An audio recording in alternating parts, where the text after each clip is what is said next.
Listen, gamers, look, I get it. You've got a lot going on. You may not always have time to spend hours listening to four dudes droning on some gaming podcast. Or enough patience to wade through the thousands of tirades on Twitter.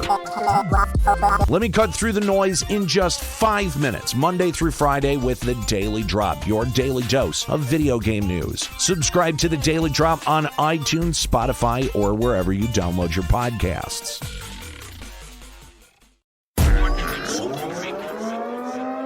Warning. This podcast has been labeled as vile, dangerous, and toxic. Listener discretion is advised.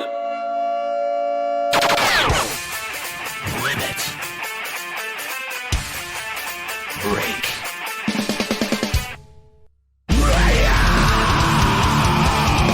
A radiance rejoining. And now, here's your host, Nero Grigori. 5, 4, 3, 2, 1.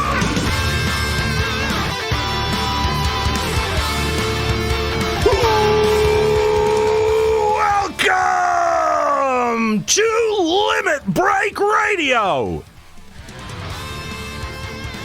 Man, I am so glad to be back. It is so good to ride one more time. This is the third Limit Break Radio reunion show.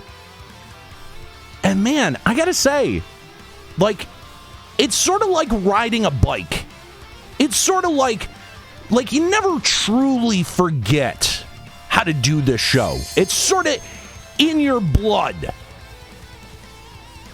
Anyway, my name's Nero. Thank you so much for joining me here today for the latest reunion episode of Limit Break Radio. We've got some exciting things to talk about. We're going to be talking all about the Shadowbringers storyline. We're going to do a little predicting, reading the tea leaves, seeing what Endwalker may bring us, and we're going to discuss the future of Limit Break Radio. And yes, the Patreon campaign goes live today. So if you want to help cast rays on Limit Break Radio, you're going to want to stay tuned. It's a lot to cover. And joining me to help cover this, we've got some fan favorites. Of course, Nika. What's going on, Nika? Not much. Just chilling. Of course, dubbed the fan favorite from last time. No longer the fan favorite, but joining us here today, Juxtaposition. How you doing? I don't think you play this game anymore. And I totally don't play this game anymore. I don't think you were actually going to introduce me for seconds. I don't know why you did that. I thought I was going to be like a surprise guest because I was just shoving my dog in my closet. Oh, why are you shoving your dog in the closet? Because it was barking. Oh, well, that's probably a pretty good reason. Anyway, Pete on the phone. Juxta, welcome to the show. Hope you are well. Thank you for being here today. And we've also got Strife. Strife, it is so nice to hear from you again. How you doing? Doing great. Thanks for having me. Hey, man. As always, it is good to have you here. And we have one additional person joining us here today. And I'm excited that they are here back on the island of misfit broadcasters that is Limit Break Radio. Eskalia, welcome back to Limit Break Radio. It's good to be back. It's like, this is where you go, apparently, when you get fired from Checkpoint. This is the only place to go, and I love it. It's like, you mentioned earlier that it's in your blood, and it feels like you never forget how to do this show, and it was incredibly just natural to slide in, sit down in the chair, and feels good to be back. By that, I meant Limit Break Radio is somewhat of a bloodborne disease, but your interpretation is actually much more poetic. Jux, I have a real quick question. Does your dog stop barking when you throw it in the closet? Will that make it stop barking? I mean, probably not, but the closet's on the other side, and it's soundproof, so I assume it's still barking. Awesome. how do you have a soundproof like spot for your dog? Like, do you not? No, I don't. I have a lot. Or does he have a dog? Yeah, well, that's part of the equation. But I mean, like, the other part of it is that, like, I have a lot of soundproofing in here, but I'm pretty sure that, like, if you listen very closely outside my door, you could probably hear me, yelling "welcome." You know what I mean? Like, it just I'm impressed, is what I'm saying. Your dog shutting up abilities are pretty good. You still have the same neighbor upstairs? I do, Mr. Heavy That Feet. neighbor is, Mr. Kloppy Feet. That neighbor's so upset. He's got to be so confused as to what just happened downstairs. Oh yeah, he has no idea. But I mean, like, he's had to get used to, like, me showering and singing at 4 a.m. because that's when I'm going to bed. So, I'm sure that there's been weirder. What do you sing in the shower? What's your go-to? Oh man, I've got a whole playlist. My big go-to is like Mike Doty, and I'm sure that's a name that means nothing to anyone. I don't know who that is. He used to be in this band called Soul Coughing that was like an early 90s, like, weird hipstery sort of thank you, Lloyd, for that sloppy drop. It was like sort of jazz fusion-y. Anyway, we're getting off on a weird tangent, but yeah, he's got this weird sort of like lower register voice that I can imitate pretty well. But there's that, and then Blues Traveler every once in a while if I feel like screaming at the top of my lungs. I'm sure your neighbor loves that. Completely off key. Oh, absolutely. I just sing Frozen in the shower. Oh, I was totally gonna make some kind of How basic, Nika. It's so fun to belt in the shower with the echo and stuff. It's so cool. Nick, you need to let it go, okay? Wow, that's like 2003 joke. Wow. Anyway, not out of 2003. I don't even know what year it is anymore, okay? Anyway, I was gonna make some kind of joke about how the whatever weird band that Anira was talking about in the beginning evolved into wheezing, but I forgot what the first adjective was, so I just gave up on it. Soul coughing. Yeah, I like soul. I like them when they transitioned into their soul wheezing when they became a fairy type. Did you even try? Oh my God! I'm glad we set up the bit. Oh, that was brutal. Nate, you remember when we were talking before the show about how this show is guaranteed to run long? Oh yeah. I thought I'd remind you of that. Oh yeah, we're gonna be here for a while. Anyway, guys, we got so much to talk about here today. But this being a reunion show, I think it is kind of important to catch up with what everyone's been doing and their personal lives. So a segment once removed from Limit Break Radio to go back to all the way back to the original Limit Break Radio. We're going to go ahead and start with some personal updates. And Eskalia, since we have you here, it seems like, I don't know, maybe do you want to start? Sure, I'll start things off. Since the last time we did LBR, I have gotten married, for one. I have a lovely wife. It has been a significantly long time since you have made an appearance on Limit Break Radio. Yeah. Congratulations. Since 2017, I think was the last time. 2018, maybe. It's been a minute. You were actually one of the first people to sort of fall off on Limit Break Radio to concentrate on other things. Yeah, it definitely was. It was... I got really out of this game in Stormblood. I fell off hard. I had like my heel turn on LBR where I was just like, you know what? I'm done with USC. I can't do it anymore. And that was only partially a bit. To be fair, it was Stormblood. Yeah, it was really bad. Like, it wasn't any good. Yeah. So, I noticed. Hey, we had Red Mage. Yeah, I suppose. Just kidding. Red Mage is bad. Yeah, okay, there we go. It was fun. It's fun. So since then, I've gotten married. I've gone on to work on other projects and promptly been fired from them. So now I'm back. And right now... Prompt? I mean, like 4 years is not exactly prompt. Plus, you went pretty outlasted well. a Nero, so come on. It's true. I suppose that's true. I did outlast a Nero. Yeah, you did. But I've still got 4 people who have outlasted me, so I don't feel too good about it. But anyway, I am. By the way, I kid. I have nothing but good things to say about my time there, except for a couple things. So right now I'm focusing on launching my own brand and trying to get my own Twitch stream up to speed and up running, and that's really going to kick off here this week. So I'm pretty excited about it. Follow me over at twitch.tv/Eskalia. There you go. That was going to be my very next question. So yes, exactly. And I understand you're doing a little bit of fundraising to sort of get the ball rolling. Yeah, so one of the things, my studio here at home was not built for streaming. It was built to be able to record stuff for radio if I needed to. And with COVID, I did, in fact, need to, so that worked out well. But we need to get it up to speed for streaming. So this coming Saturday, July 3rd at 6:30 p.m. Eastern Time, we're going to be playing a game for fundraising purposes to try and raise money to get new streaming equipment in the studio. It's going to be Final Fantasy VIII because that's apparently the only thing I can play for a fundraising stream at this point. Just got to do all the old bits. Why not? And play all the hits.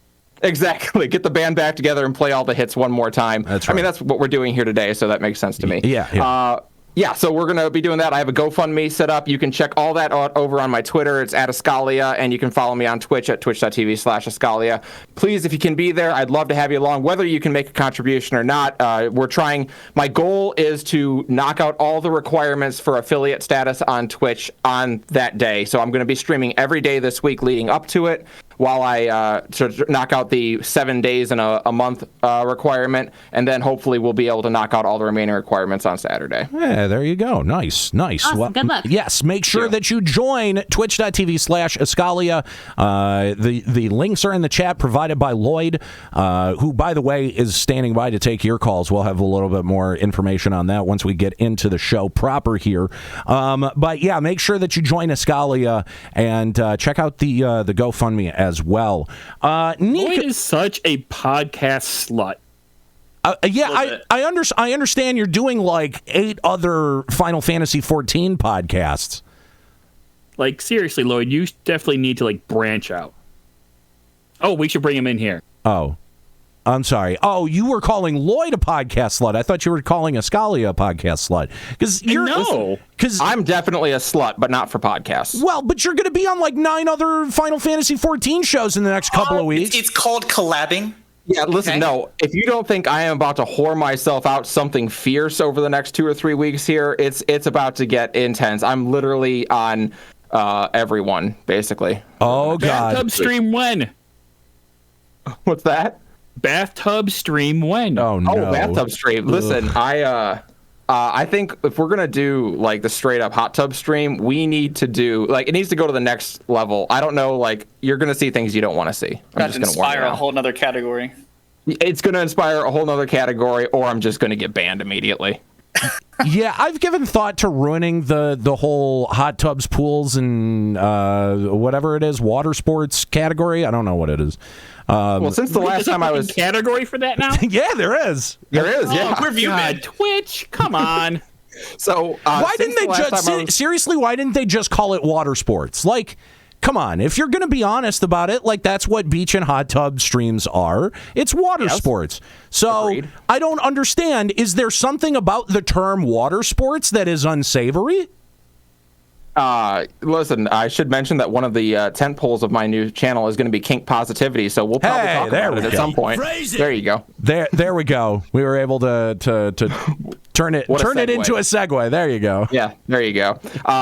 Since the last time I was here, I have started hormone replacement therapy, so I now do have boobs. I just wanted to note that the boob fund finally did pay off. Hey, look at that! Oh yeah, I forgot Dreams do come true. Ultimate bit payoff.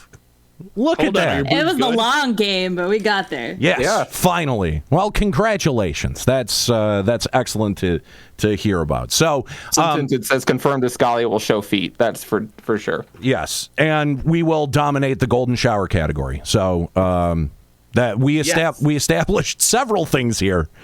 Yes. Oh, Jesus.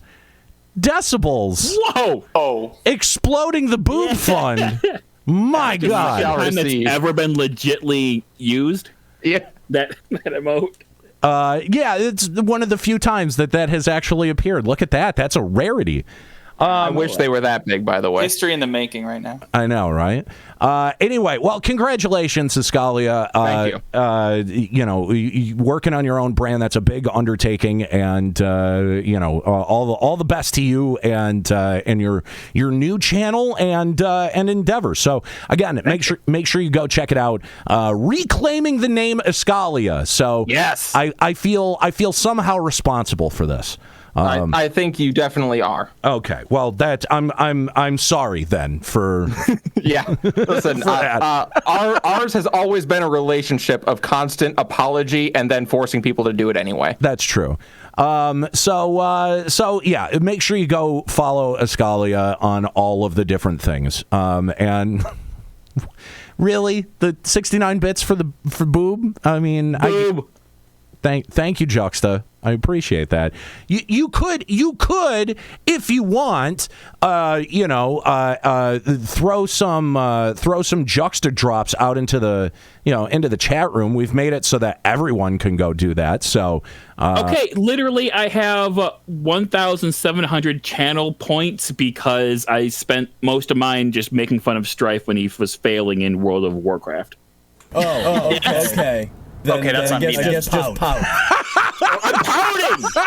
I'm pouting. Yeah, down. Oh, you disgust me. Oh, what are the odds that Do your job. Torquil and I would hit the same drop at the same moment? Why don't you? Oh my Do your job. Now we're just gonna get assaulted with Juxta drops. Do your job. Yes. Oh my God. Okay, I get it. We've replaced you effectively, Juxta. Yeah, let's. Sickness must be purged. I mean, I agree. Wow. not wrong. It's not wrong. You know, now I don't really like. Wow, I don't like fighting against a drop board. This isn't fun at all. Not fun. No, it's not. Better suits.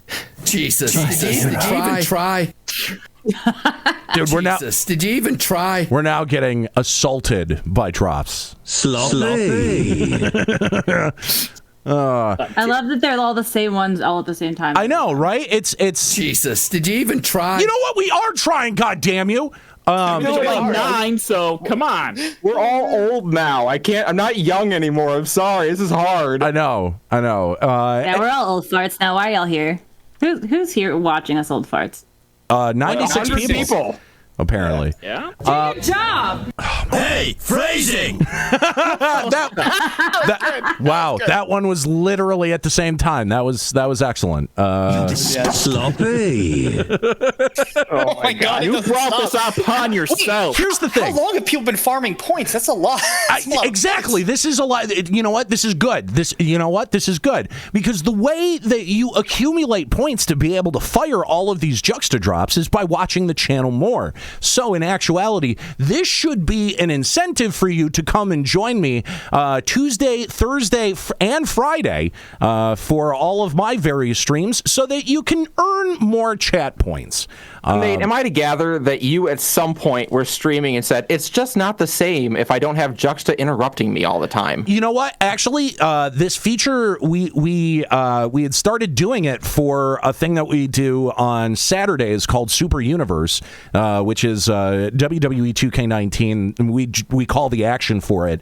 And we wanted a way to, be able to have the chat pop the crowd. So they're actually not in there right now. But Good to see the crew together again. Thank you, Marcus. Appreciate it. But that's how that started. And then I was like, I wonder if Juxta drops would be a fun thing to do. And apparently I just got my answer on that one. So Everything with Juxta is a fun thing to do. Not going that far. You know what? That's true. I have never done anything with Juxta that I didn't think was fun. And I would say that in front of a judge. Aww.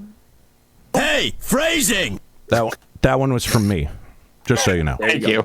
Doesn't cost me any points. I have infinite points. So anyway, so yeah, let's go ahead and move on. Nico, what have you been doing lately?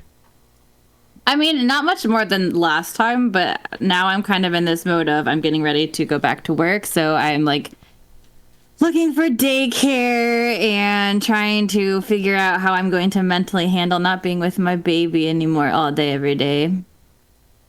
Am I crazy or isn't it so good?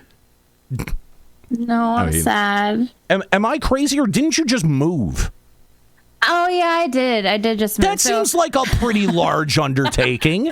I mean, it is. We're still kind of in the process. But yeah, we actually moved into the house that my son grew up in from when he was like born until he was like 6 or 7. Very cool. So like, it's been really weird for him to like live in the house he was in when he was a kid. Well, congratulations on the move and Thank you. and going back to work. I know that's a big step considering, when everything locked down, I was pretty happy to not have an office to go into. So, getting back to normal is I've literally been home since my daughter was born last January. Wow. Like I did do some virtual teaching last spring and then I said, screw this, I am not working next year. So like I literally have not gone to work in a year and a half. Well, that'll be nice. I mean, it'll be nice like for social, it is. Like, social stuff. Yes. And, like, I definitely. Do you still not have the Chad points, Juxta? I'm so sorry. I'm still at 1,700. All right. Here, I'll do this. I'll do this one for you. Do your job. There you go. Oh, thank you. You're welcome. Yeah, so I'm definitely ready to like go back, see my coworkers, see the kids again. But like, it's gonna be hard that I've just been like the only person in my kid's life every day, all day, and then Saren gets home and it's just us. Now I have to like have a daycare and. I mean, I know. On your butt all day. I know how it is. I have a cat, so it's like the same. Do you like drop your cat off at daycare in the morning on the way to work? No, I just spend all day, every day with it. I see. To the point, like he attacked me today for like no fucking because I was making the bed.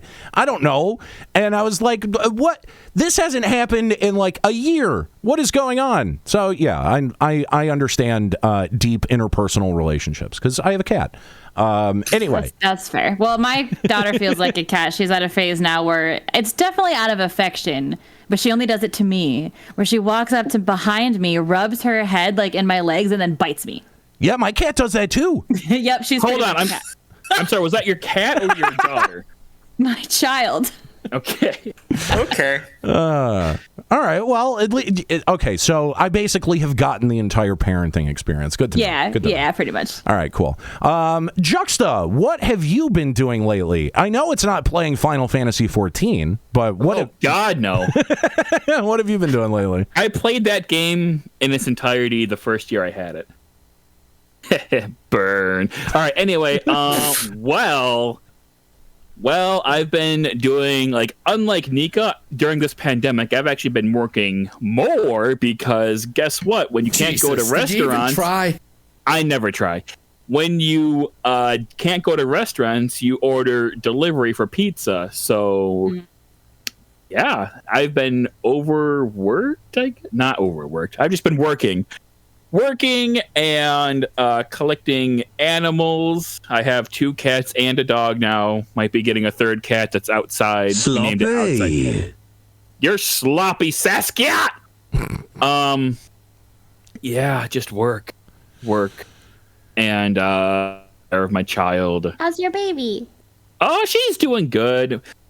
She can like open all the doors now. So when like Ferris goes outside to vape, though she's not in the house, she goes and locks her out of the house. So she has to bring her keys all the time. Smile. Better suits. A hero. We also we drop her off at daycare 3 days a week, and she loves it. She can speak like basically full sentences now. Oh wow! Yeah, I mean they're like mumbly sentences like a drunk baby said them, but I mean they have thought and meaning behind them, which is more than. I mean, I'm just saying it's impressive given who her father is. Like that's I don't. It's commendable. Our babies need to meet and have a play date. Okay, you're coming over here sometime soon. Let's meet up. We can try. I'm only gonna be there for like 3 days. Hey, are you doing like anything for the 4th of July? Because like I don't have any plans. Because I want to find somewhere to go to fireworks. Let's go to fireworks. Okay, we'll do that because like I was just gonna piggyback off my sister, and apparently she's going to Florida. and didn't even tell me. So, well, Florida is where smart and cool people hang out, obviously. Let's chat after this. We don't need to take up the show. Yeah. Also, I've been getting into Digimon playing cards, going pretty hard into that. That's my midlife crisis. Are you shitting me? No, hang on. The game's actually good. He's not crazy. Wait a minute. There's a new Digimon game. Oh, It's a new game. I have some of the old ones. Oh my god. It's completely different. The new one's completely different. Oh my really god. I didn't know there was a new one. It's brand new. It came out like last year. Not even. Oh, I didn't know that. Listen, I know Juxta and his problem with TCGs. Yeah, thank you. Come on. Thank you, Judge. I agree with. But I mean, like, so how much have you here's the thing. Have you been one of those people who has camped out the opening of a Kmart so that you can go buy packs? Fuck no. Oh, okay, good. That's my coworker. Ah! So wait, do you give him money so that he can buy them for you? I mean, when he was camping out, I wasn't into it. So no. But he would have though. Well, if I would have realized it was actually a good game, then yeah, probably. Can you order from like a local hobby shop though? Why you gotta invade the Kmarts? It's so weird. Dude, have you seen the video? Like some of the video that of people at like a Meijer or a Target, and it's grown men like fighting over Pokemon cards. It's actually crazy. That's why Target's not selling Pokemon cards anymore. Yeah, it got too toxic. It's hilarious. Someone got shot in the parking lot. Wait, what? Some dude got shot in the parking lot over Pokemon cards. Yeah, I heard that. I mean, it's fair. Welcome to America. Yeah. Well, it's because people don't know how to apparently stores don't know how to put them behind the glass and be like, you can only buy 5. Listen, one of the new video cards, a 30 series, I can understand that, okay? Like, I'll shoot somebody in the parking lot for one of those. But, come on, Pokemon cards? Seriously? Get a grip. Let's clip that, by the way. Get a grip. Well, some streamers or something made them popular again, and suddenly everybody wanted them. Yeah. So basically, what happened was, there was a couple streamers who had always been doing that, like opening old boxes of cards and finding old packs and finding rare cards, and then other streamers saw it. They wanted to get popular. They started doing it, and then it just steamrolled into this crazy trend. I know, the OTK organization did it, and a whole bunch of other people. So yeah, it got out of hand in the span of 6 months. I think it just blew up. Well, Juxta, I'm glad to know that you're contributing to some sort of toxic environment, even if it's not here at Limit Break Radio. Aw, thanks. You're welcome. Strife, what have you been doing lately, man? Unfortunately, pretty much just work, trying to get through a bunch of stuff with my day job, preparing for the next WoW patch with my raiding guild, and also finally trying to gear up in 14. It's because I put it off for too long. And you've actually been streaming some WoW here on the channel, right? Yeah, I've been streaming Mythic Plus and other content on Wednesdays. Yeah, so make sure you join Strife on Wednesdays for some WoW content. It's nice to have some WoW content on the channel. Speaking of WoW content, I've noticed that there's been a bit of a trend lately on YouTube. Have you seen this? Have you heard about this? It's, Final Fantasy, or it's WoW players trying Final Fantasy XIV and either jumping ship. I mean, Asmongold is one of the most recent one to Elar. Yeah, exactly. So I have to admit, I have been thinking about, what if I went the other way? FF14 veteran tries WoW. Sure, that would go. First of all, that'll go over like a wet fart. I know that, but I just want to say I really appreciate your drunk uncle impression. First of all, did you hear about this thing? And second of all, what? You don't want to play WoW? No, you're right. I don't. But I do want to make good content. So, and, I kind of... Is that good content? Well, people seem to like me trashing on things, so maybe it might. I don't know. It depends. I've... literally, my only experience with WoW was 27 levels on vanilla WoW. That was it. That was as far as I got. So this would be an entirely new experience for me. It would be MMO content on the channel. So, you know what? I'm giving it some thought here, guys. I think it might be interesting. It might be an interesting experiment to try, one day a week Aniro Investigates WoW. It'll be a whole new series. It'll be done like, JCS Criminal Psychology. This is the new, new mechanic that I had to adjust to when WoW, because we have nothing like this in Final Fantasy XIV. I can just see the stupid freaking thumbnails of like a Nero looking like super confused as like a WoW character's in the background. Yeah, I can see it. Oh yeah.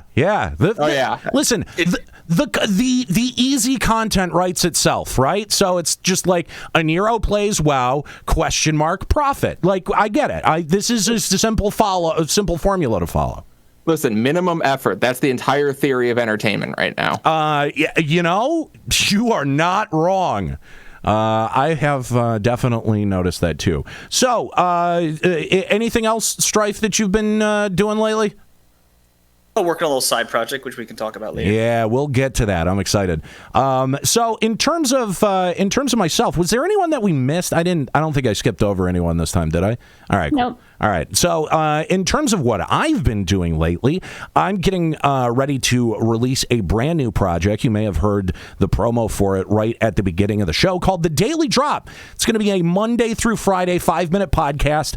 Going to be released every morning, and just going to go through the most recent gaming news, some of the most recent headlines, and some of my takes on it.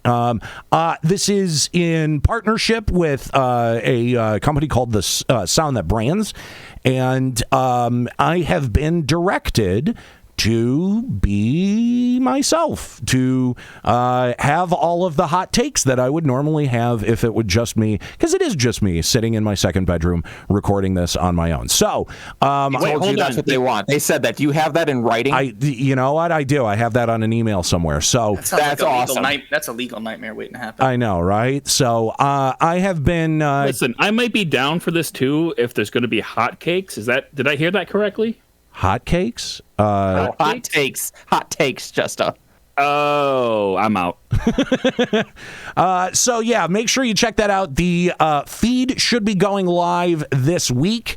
Again, it's called The Daily Drop. I'll have an actual link for you when it happens that it hits iTunes. Also, just thought I should note that I have also recently changed up my Twitter. At Nate Benderama is now a completely separate account. So if you haven't followed it yet, go follow it again. And the account that was previously at Nate Benderama has now become Nate Bender Radio. So that's going to be all of my thoughts on podcasting and the radio industry, for all of my normal takes on gaming, FF14, politics, whatever. You can ask me things, I guess, harass me, dox me. I don't give a fuck. That's at Nate Benderama, but it is a new account, so you got to go follow it again. So, other than that, I don't think I have a whole lot to report. We are going to talk a little bit at the end of the show about what you guys can do to cast rays on the Limit Break Radio podcast feed, the website, and even get new episodes of Limit Break Radio produced for Final Fantasy XIV and even Final Fantasy XI. So we'll get into that deep into the show. So stay tuned on that. By the way, if you want to join us live in studio, because of course we got the nice iCam panning around. That's of course in the Sargentana server, the Goblet Ward number 5, plot 30. So if you want to come and wave to the camera or dance or I don't know what else, hang out in our weird Sid shower, I guess. You can come. Yeah. You can come do all of that. Again, Sargentanis, Goblet Ward 5, plot number 30. So, also, if you're out there listening and you're the owner of the free company, who are you? Yeah. Oh, I know who it is. It's one of my real life friends. Oh, good. So they're. Oh, thank God. They're going to be willing to give it back if we so. Yes, okay, she's just holding on to it until one of us is ready to take it back. Oh, well, I can take it back. Excellent. Whenever. Yeah. So. I'm not gonna lie. I am shocked that house was not the. Well, the thing is it did randomly go to someone, and I logged on once, and I was like, "Who the heck is this?" And they were like AFK. Oh and no! So I was like, "Oh my God!" So I stood there and stalked him until he responded to me, and then he was like, "I don't mind giving it back to you, but I put a lot of work into it while you guys were gone. So can I stay like a mod?" And I was like, "Sure." That's fair. That's fair. Yeah, and so then he gave it to me, and then it defaulted to my friend, and she's just been holding on to it for us. Wait, they gave it back to you, and then you let it lapse again? Yeah, but like it was a long time later that it lapsed because like at that point I was playing, and then baby got older and I couldn't play anymore, and that happened. Jesus, did you even try? Do your job. Oh my! You disgust me. Oh God, we're gonna get deluged Do your job. with drops again. Anyway, all right. Well, there you go. If you want to join us, that's how you can join us. If you want to call the show, Lloyd is standing by. Exclamation point! All right. I knew you're some kind of moron. You know that. I knew that we would be getting at least. Hey. There it is. If you want to control the chat, control the world. If you want to join the program, if you want to call the program, exclamation point Discord in the chat will get you a link to the Limit Break Radio Discord server. If you're already a member of the Discord server, then Lloyd is standing by in the thank you, I'm trying. Is standing by in the on hold category. You can communicate with him in the LBR calls chat channel, or you can just pop into on hold and he will pass you along to us when he is ready, or when we're ready. We'll take your call on the show. So if you want to join us, we no longer do Skype. You know, we like if we get back to making new shows, we may get back to using some different ways of calling the show. But for now, Discord seems to be sufficient. So again, exclamation point Discord in the chat if you would like to call the show. I just say this is classic LBR. We are 40 minutes in and have not said one word about Final Fantasy. Well, let's change that. All right. Wait, hold on. Is this not just a show about ourselves? No, it's about Final Fantasy XIV. Yeah, we've got to talk about like the Shadowbringers expansion and all of the story. Are actually going to talk about Final Fantasy XIV? Yeah, this is like the equivalent of our like spoilerific story discussion. Oh, fuck this! I'm out. Peace out. Really? Oh my God! I think he actually just left. Did he just? He did just leave. He did leave. He did just leave. He did leave. What an asshole! I mean, I saw this coming. Juxta, he's also not even subbed. He's not in the studio. We don't need him. Let's be real. The bot does all his work. That's true. I mean, honestly, the chat room is doing a wonderful job of being Juxta. Maybe even a better job of being Juxta than Juxta. I agree with that. Yep, definitely.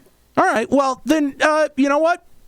I think nothing lost there. Let's go ahead and Jesus, did you even try?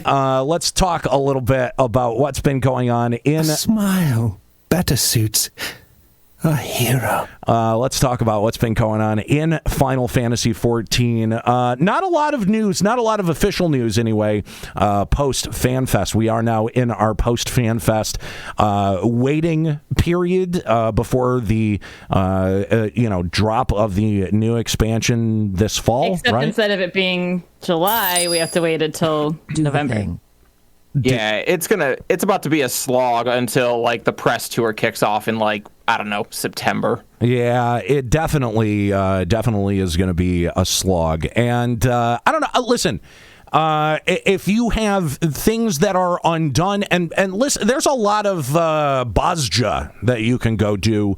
So there's plenty to keep you occupied. But yeah, I actually had to like go back and listen to some of our older shows to be like, oh yeah, I forgot. Most of the expansions that we would get would be in like midsummer.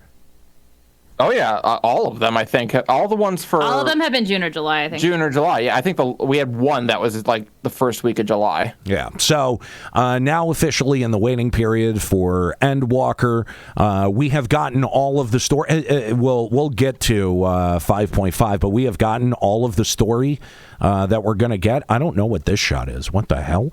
Anyway, but there has been one important piece of news, and it is so juicy and dramatic. The Final Fantasy XIV Twitch collaborative campaign has officially started. So there has been this campaign that Square Enix decided that they were going to do with select members of Twitch. And just so you know, it's going on until August 24th. Basically, what you do is you go to one of these specially designated streams, and you, if you gift, I believe, what is it, 4 subs, cumulative of 4 subs, that you will get a fat chocobo mount. Ooh. Wait, that sounds like keep in mind that is any sub. Like a tier 3 or a tier 4 does not count as 3 or 4 subs. It's Correct. individuals, so you might as well do tier 1 subs. Save yourself a few bucks. Yeah. So wait a minute, that sounds like a really good collaboration. I'm about to be a 14 streamer. Can I get in on that? You can't. I can't? Is it because I'm trans? I know Square's got a big thing about that. Well, you know what? I was going to say no, but you know what? It might be. I think it is. I'm going with that. That's what the rest of the internet said. So here's the thing: is that there are a lot of names that I do recognize on here. Of course, Ethis Asher is one. Makes sense. Good friend of the show. JP, another one. A very large streamer, but someone that I have seen spend quite a lot of time playing Final Fantasy XIV. We've also got Mr. Happy and MTQ Captures, of course. That makes all the sense in the world. Can I talk about one that doesn't make sense? There's one that doesn't make sense. Okay. Annie Fuchsia, who is a great streamer. I actually do watch her occasionally, but she was traditionally a WoW streamer. She had been streaming FF14 for like 6 days, and they put her on the list. I understand why from a business perspective for outreach and everything. Sure. But to have her on there and not have more core 14 streamers and have such a small list, that feels a little odd. So we've also got Spoffy Spoofy. I don't know how to. Yep. Okay. Yep. And Zepla HQ. So of course, good friends of the show, good personal friends that are on that list. But it's not about who's on that list. It's actually about who's not on that list.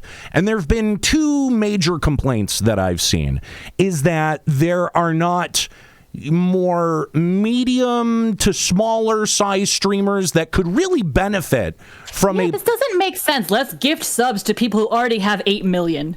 I mean, they should have just opened up to the entire channel. Anyone streaming FF14 should have been eligible. I think that there are definitely a couple of different ways that you could have improved on this campaign for sure. So that's the first one, is that there's not more medium and small streamers on there, which, I mean, I kind of understand. But at the same time, and I know that someone out there is going to take this, piece of audio and take it to Reddit and be like, oh, Nero's just mad that Limit Break Radio wasn't one of the accounts chosen. And it's like, no, I get it. I don't stream FF14 all that often. Even if we were still doing this show on a weekly basis and we had never, taken a break, I still don't think we probably would have been eligible for this. We would have been eligible. They just wouldn't have picked us because we know they don't. We just know they don't like us. Listen, it is a pillar of this show that we understood that Square Enix was never going to do us a favor. So we've let go of that dream. And the one time we got invited to like the Stormblood preview, we couldn't go. Yeah, exactly. So here's the thing: is that this does not come from a personal perspective. I have no axe to grind.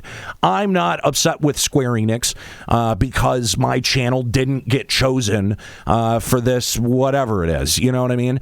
I can understand why medium and smaller streamers would have benefited from a campaign like this. I do understand why Square Enix kind of chose the size of the streams that they did. What I think is far more egregious is the second big complaint, is the fact that there's not more Black, Indigenous, and people of color that are on this list. And I think that is pretty egregious. I understand. Is that a Square Enix thing or just like a Twitch viewership problem? Because it's also possible that people wrongly don't watch them. What about Sly? He's got a huge audience. Just one example. Oh, right? that's one example. Okay. That's true. It doesn't make sense. You have at least 2 or 3 people in that category who have a huge audience, huge following. Why not pick them? Yeah, no, I totally agree. And, I don't think it does much good for, for me to bray on about how this isn't fair. But I do think that, listen, there's a lot of oversight here on this campaign. Square Enix could have done a lot better on this one, and especially in terms of representation. Now, some of the excuses that I've seen out there, like, oh well, just look at the demographics of the channel. Look at the faces of the people on the channel or on the category. Okay, so what's your fucking point? Like, just because there is maybe more white streamers in FF14 overall doesn't mean that you couldn't have done a better job of selecting a better cross section of actual players of this fucking game. Yeah, that's very true. Like, dude. You can get mad at me all you want because I'm complaining about it, but this I don't know if this falls on Square Enix or if this falls on Twitch. I just don't. We probably should have seen this coming when Square Enix put out the press release saying you must be this white to ride. Oof. Oof. I'm just trying to figure out from like a their side perspective, if they had literally, like Strife had just said, anyone who's streaming as FF14 set as their game, and people gift subs on your channel, you get codes. I feel like people would go down the list and find a low streamer and do it. And plenty of people would still donate to the big streamers too. No, I think you're right. I think you're completely right. Here's the thing, is that even with this selective group, it has been fucked up. Like, I saw messages the first couple of nights of the campaign. I can't remember I think it was from Twitch that was saying, like, listen, we're having problems being able to track all of these. If you think that you gave a sub and error. Yeah. So it's like, if they did that campaign, would it have even functioned? Because this one barely fucking functions. So I don't know. I think this was a big miss on Square Enix's point. I think everyone who's bringing up the fact that, representation really matters and, really matters in cases such as this. I think they have a remarkably good point. I think that, it falls on either. I don't know if it was Square Enix or if it was Twitch or if it was a combination of both that made the selection of which channels were included. But whoever it was, both companies, I'll give blame equally. They need to do fucking better. Jesus, did you even try? They absolutely do need to do better, but I mean, as a LGBTQI gamer coming out of Pride Month, I can absolutely tell you that representation does matter so long as it's profitable.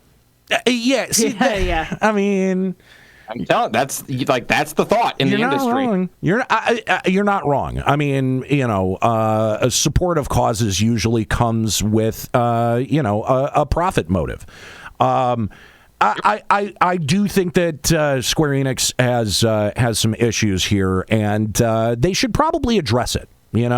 I think it would be a good idea if they kind of got out in front of this and stopped letting, those that feel aggrieved control the narrative. Because as long as it's people like me who are like, hey, dude, do better, it's going to continue, to be perceived negatively, I think, overall. So I think there's a better chance of Reen pushing Gaia against a wall and making out with her and Endwalker than them addressing this. I don't know, man. I don't know. Baffo in the chat saying any streamer who uses ACT on stream got taken off the list. I think that was proven to be incorrect because Happy and other people have shown ACT on stream plenty of times. I don't know why that was going around. I don't know. Here's the thing is, I think that there are some names on that list that are a special use case that really stand out, that Square Enix knows are sort of the pillars of their streaming community. And I think if you had taken Happy off of that list, that there would have been some more noted backlash on that. True. So it may have been just the idea that for PR reasons, maybe not. I don't know. Again, even if he did, he's happy, right? So I don't think that it's necessarily the same application of that rule across the board. But again, representation matters. It really does. And, I think that whoever came up with that list needs to really go back and reevaluate where they went wrong. And so that's the latest on that drama. Again, if you'd like to call the show, !Discord in the chat. Because listen, this is not just an echo chamber. We also want to get your opinions as well. !Discord in the chat, and let us know what your thoughts on the FF14 Twitch collaborative campaign is. All right, so moving on, we are here to talk about Shadowbringers, and we've got a lot to talk about because there was, of course, a lot of story. Before we get into that, though, I do want to take at least one caller here. So let's go ahead and go to Peter from the Gilgamesh server. Let's bring Peter in to the show. What's going on, Peter? How you doing? Hey, how's it going? Not bad. How are you? Thanks for calling Limit Break Radio. Thanks for having me. So thank you for giving us a heads up that you would be on Sunday, so we can move Maelstrom Radio to Fridays now. Oh yeah, no problem. No problem. I'm so glad that we rescheduled this to be able to accommodate you. So yeah, I was watching that from the sidelines. It was completely drama free. Yeah. No tension at all. No, none whatsoever. None. But I do have an issue with the Twitch X Final Fantasy XIV. Floor is yours. Promotion. Yeah. There was a problem when the mount had more melanin than the streamers on the list. Oh. And Yikes. I made a YouTube video about it. I'm Hispanic, and I made a YouTube video about it, and I learned real quick that there are a lot of people in the world that assume because I'm Hispanic that and I even mentioned it in my video, I don't care that I'm on the list. We're not big enough to be on that list. But apparently, I'm racist for calling myself Latinx. I am racist, and I wanted it to be for money reasons. That for me to be on the list. And my heritage as a cudgel, as a mace. Oh yeah. So now that you've realized that, how are you going to address it? I am now going to push harder to grow so that everyone in the goddamn back of the room can hear my goddamn Hispanic voice. There you go. So no apology video then. I mean, here's no. So what you're saying is that you got called out for something, and rather than back down like a wimp, you're just going to double down on it? I know, scary, isn't it? See, I'm just saying, it seems like you've learned from us really well. Here's the thing. Here's the thing. I can't help but notice that there were once we started talking about this subject, we lost about 10, 15 people on the stream who I have no other. I can assume nothing else than those were 10 to 15 white supremacists that showed themselves out. They have now been replaced with 10 more people who I assume are all really fucking cool, and that's how that works. That's how that works, is that every time you talk about something like this, every time you shine a light on something like this, someone's going to come and do a self-report and going to be like, well, you're this, when really they know that that's what they are, and try to label you, I don't know, a racist or a bigot or whatever it is. And the way you push back against that is you just show newer, cooler people that have an understanding of the way that the world actually works into the audience, and you show those 15 closed-minded motherfuckers out. So, Nero, that's called cultivating an audience. It is, yes. Emphasis on the cult. Just kidding. Which, have you heard we have a Patreon? Just kidding. But no, I think it's, of course I'm prepared to get backlash for this because I get backlash for everything. It comes with the territory of having an opinion.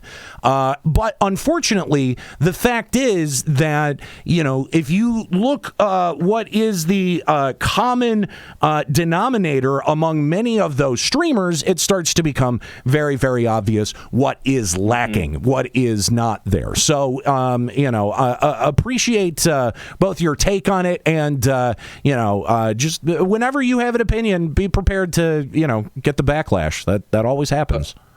Always. Appreciate the call. Everyone make sure you go check out Maelstrom Radio, especially their 5-year anniversary show, which, by the way, I will mention that this show got moved in order to do, and I do make a special appearance on that show. So if you need a Limit Break Radio reason to listen, you should definitely go check that out. So, Pete, thanks very much for the call. Appreciate it. Thank you, guys. Welcome back, by the way. I can't wait to see what else you guys do. Thank you. You should probably wait until you hear more about the Patreon campaign before you welcome us back. But we're going to get there. Don't you worry. Anyway, if you want to call Limit Break Radio, ! Discord in the chat. Lloyd is standing by to. Seriously, he's lonely. He needs to talk to somebody. Guys, come on. Yeah, he's crying alone to himself in that Discord channel. Someone be his friend. Anyway, so yes, it is time to talk about Shadowbringers' story. All right, spoilers. If you are somewhere in the middle of Shadowbringers, I don't know why you would be. Maybe you just picked up the game recently. I don't know. But for whatever reason, if you have not finished the story, we are going to be discussing the story. So we'd also love to hear your opinions about Shadowbringers and the various story beats that we got, because we got so much with this expansion. It really was amazing, and I think the best place to start was with my initial reaction as I would say at the time that we understood a little bit more about what Shadowbringers was going to be. I was at that point very much a lapsed FF14 player, a lapsed FF14 fan. And my initial reaction was, oh, we're going to a different universe, a different world. This is just a punt. They don't know what they're doing with the Garlean Empire storyline. They need more time to figure out how that's going to get to where it needs to go. This is a punt. And I was initially very disappointed with the idea that we would have to go somewhere else other than EORZEA to be able to continue the Final Fantasy XIV storyline. And I have to say, almost immediately after picking up and starting to play Shadowbringers, that sort of concern was alleviated. I think we got an enormous amount of relevant lore and story out of Shadowbringers, and you know what? This may be one of the best examples of storytelling in an RPG and maybe even a video game that I've encountered in a very, very, very long time. I was so checked out of 14 by that point. Like it was, I think patch 5.1 came out by the time I even knew what the story of Shadowbringers kind of like was about, that we were even going to another world. And people were starting to like blow up my timeline all the time saying, wow, actually 14 is good again. It's actually fun. Yeah. And I for a long time, I just put up my hands like, guys, I'm out. I'm not doing it. I don't care. I can't get back in. It's not happening. And then, like an addict, I dipped a toe back in and said, you know what? I can have one beer. It'll be fine. And now I'm doing benders every week. It's not good. Oh, you know what? I did the same thing with Final Fantasy XI. I understand completely. And you're why? It's a bigger discussion. That's a whole nother. That's a whole segment. Yeah. Listen, I have an Afterglowed catalog now. I didn't just relapse on the heroin. I am like fucking like complete, like I'm staying in a fucking squat and robbing people for money to buy more Final Fantasy XI. Okay. Did I say segment? I meant intervention. Sorry, guys. Let me clarify. Yeah, exactly. You did heroin and then said this isn't hard enough. Give me relic. Not only did I do heroin, I was like, okay, let's go ahead and stream it. So I got other people hooked on FF11 as well. So if you can junkie, if you don't listen, okay, if you don't understand the metaphor that we're drawing here, it is Final Fantasy XI is like heroin. It is. It very much is. This is not. I'd say there have been so many things that 11 has been compared to over the years, and not a one of them is good. No, like, it's either compared to spousal abuse or drugs. It's never something nice. Yeah, you're not wrong. Anyway, so we Shadowbringers was of course a huge success, brought not only us back to the game as players, but also a ton of new people. I mean, there have just been so many people that have checked out Final Fantasy XIV in the last couple of years, partly because a very bad WoW expansion, but also because, this game really deserves a lot of the praise that it gets. Stormblood was, I think, a very rare dip in quality, but I would say that Shadowbringers even ranks above Heavensward for me. It's not quite as good as 2.0. 2.0 is maybe the most satisfying, like, hey, we blew up the world and now we're coming back from it. Like, it was, from a storytelling point of view, was maybe one of the most insane things that has ever been done. But Shadowbringers is a close second, man. I'll say that for me, 2.0 only holds up in that way in the context of if you were a 1.0 player and experienced it. If you went and just played 2.0 and that was your starting point, it's weaker than all the other expansions. True. Like it is not particularly good. But I think Shadowbringers outshines all of them. So I'm blown away. So now, all that said, all of that praise said, I also feel like, there's going to be a lot of people who hear this and are like, oh, well, Limit Break Radio's changed. They're praising the game. What is this? For all of these really good things and all of the great things that they did narratively, they didn't change anything that was among my chief complaints about the game, which was the structure of the end game. We still get raids in the exact same format. We still get content in the exact same format. Dungeons haven't changed. What has changed is my approach to playing Final Fantasy XIV that has allowed me to enjoy it quite a bit more. I'm not logging on every week and grinding tomes. I'm not. I'm basically doing all of the story stuff and then completely checking out, and that has really allowed me to come back to the game that I genuinely enjoy, and enjoy it for maybe its best quality. What's the difference, right, between doing LBR every week and kind of doing a reunion show every now and then is now when you think something is stupid, we either do it once or we don't do it. True. And we just say, whatever, I don't have to do that. But even all of that aside, I have taken one lesson above all that I learned on LBR. And that is, when you do good things, we say nice things. And when you do dumb things, we say mean things. True. And half of that is, a lot of the time, they did what we viewed as dumb things. So we said mean things. And here, the 1,000-year tree.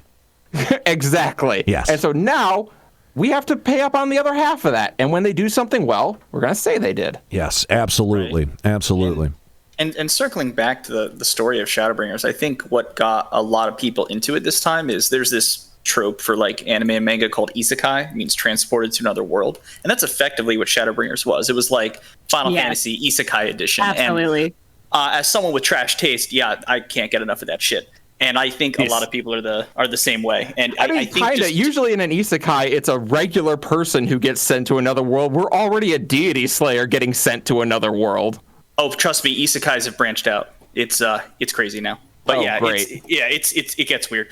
So I'm a spider. So what? Anyway, a lot of examples. But basically, Zeldoria says I'm calling them out. Hey, you remember when anime just had good titles instead of just the plot synopsis is the title now? Well, every the light novel's not manga now, so that's where that came from. Yeah, the big long sentences like I'm a vending machine in another dungeon. So, what? Yep, that's a real thing. Anyway, so because it's an isekai, I think Shadowbringers kind of drew people in a little easier then, because a lot of people that had lapsed, they weren't just coming back to that plot line of Stormblood with everything, right? They were coming back to this fresh new world and this new experience. And it was great that eventually it tied back into what they knew, but I think that's what hooked everyone at the start. It was, this is all new. This is a whole new world. And I loved that.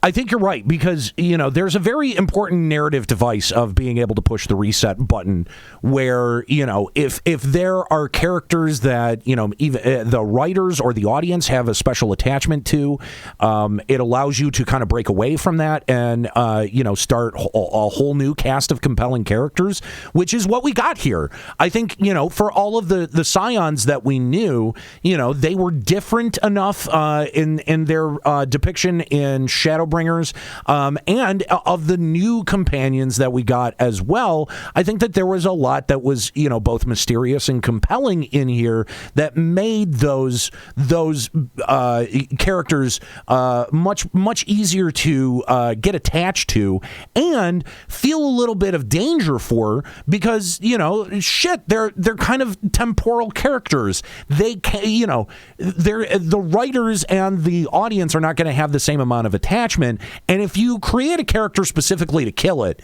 you know what I mean? Like, if you as a creator know that that's where that's going to go, it has a way of making most characters feel very unsafe. You know what I mean? So I think that's what I appreciated. I think that we also got a variety of villains in this expansion specifically that broke the mold of what we had come to recognize as a Final Fantasy XIV villain. And thank God, too. Yes, absolutely. Very much needed.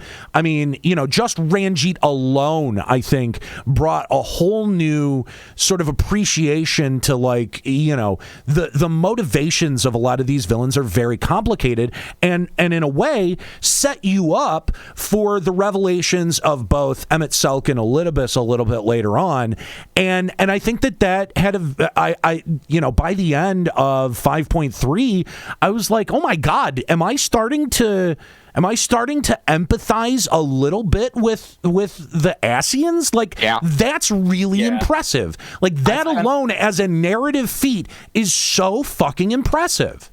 I spent a long time trying to figure out if I thought Emet-Selch was the greatest villain they've ever created because Xenos was that bland and awful, or if he actually is just really, really good. Like, maybe it was just my cynicism going like, maybe it was just because we've gotten nothing for like 2 expansions now. But no, I think he actually is. He is incredibly compelling. I think you're right. I think both as the sort of Ascian character with grand machinations, and that is pulling the strings from behind the scenes, that is automatically compelling. But at the same time, though, he's one of these really excellent villains that is, charismatic. I mean, just look at how many people want to boink Emet-Selch. Like, there is. Yeah, that's a weird trend that I did not expect to see. It's so weird.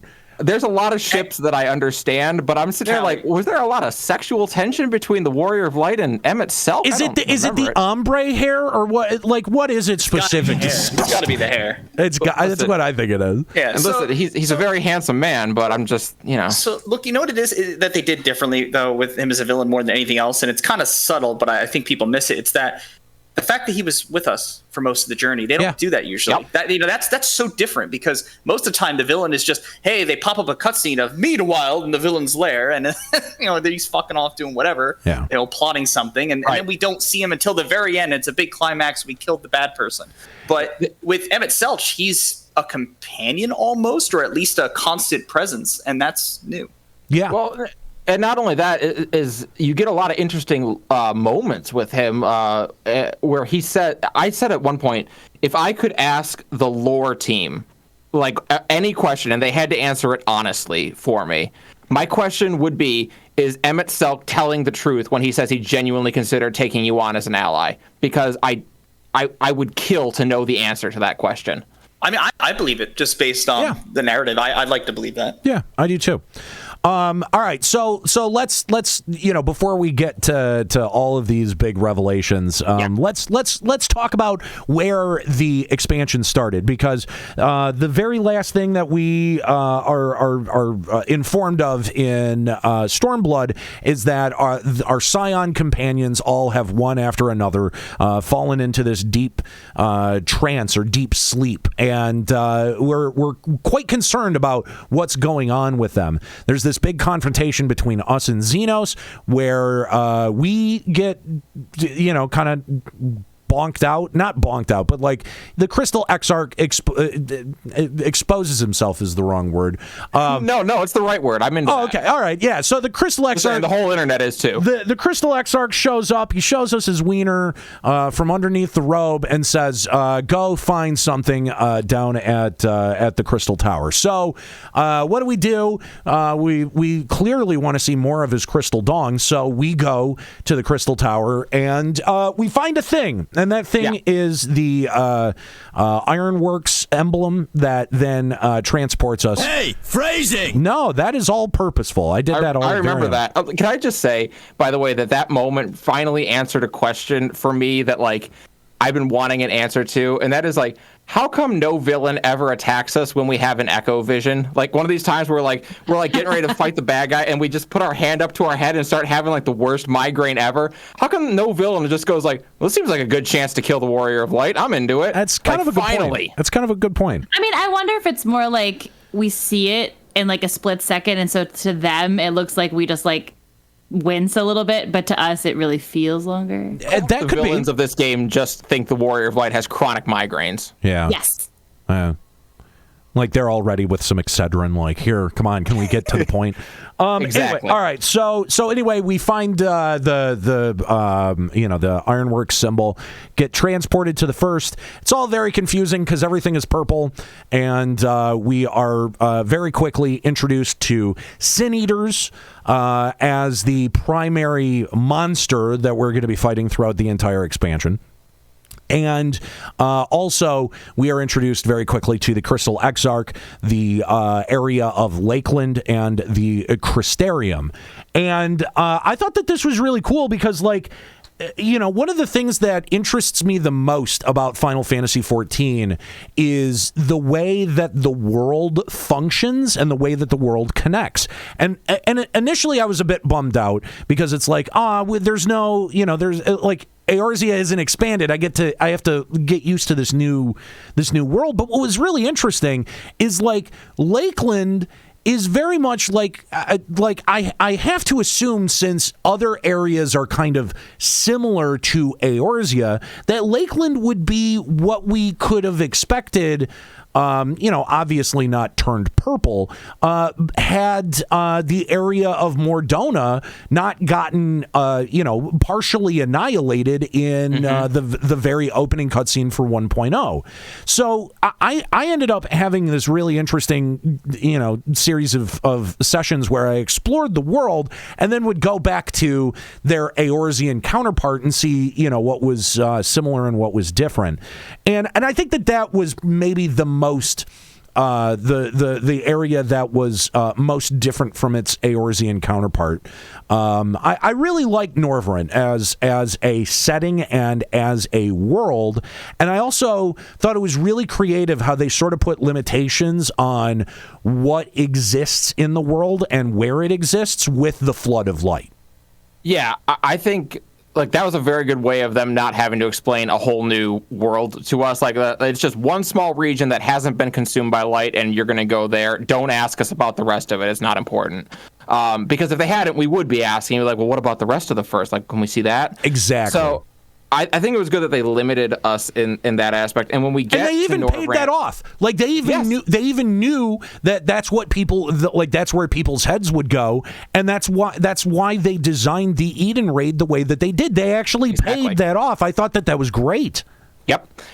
So we obviously get to this world and we find out that it's oppressed by the light. This is the world where light is way too out of balance. It is way oppressive, and it's playing on like. Let's be honest, they just ripped off the Rhapsodies of Vana'diel storyline from Final Fantasy XI. but it's a good story. It is talking about what if you guys did your job too friggin' well. Yeah. What if you tilted the balance in the wrong direction? There has to be darkness for there to be light, and we see the kind of results that, like, light as we know it is just another of the elements that can be manipulated.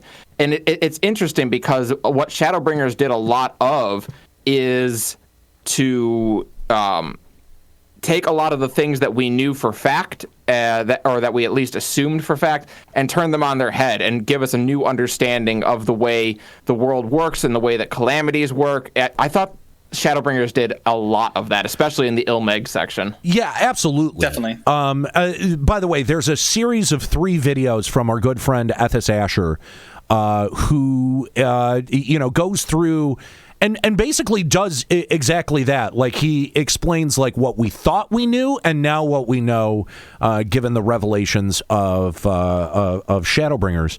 And by the way, I loved that series. It's a series of 3 videos. If you haven't watched it, you should go check it out.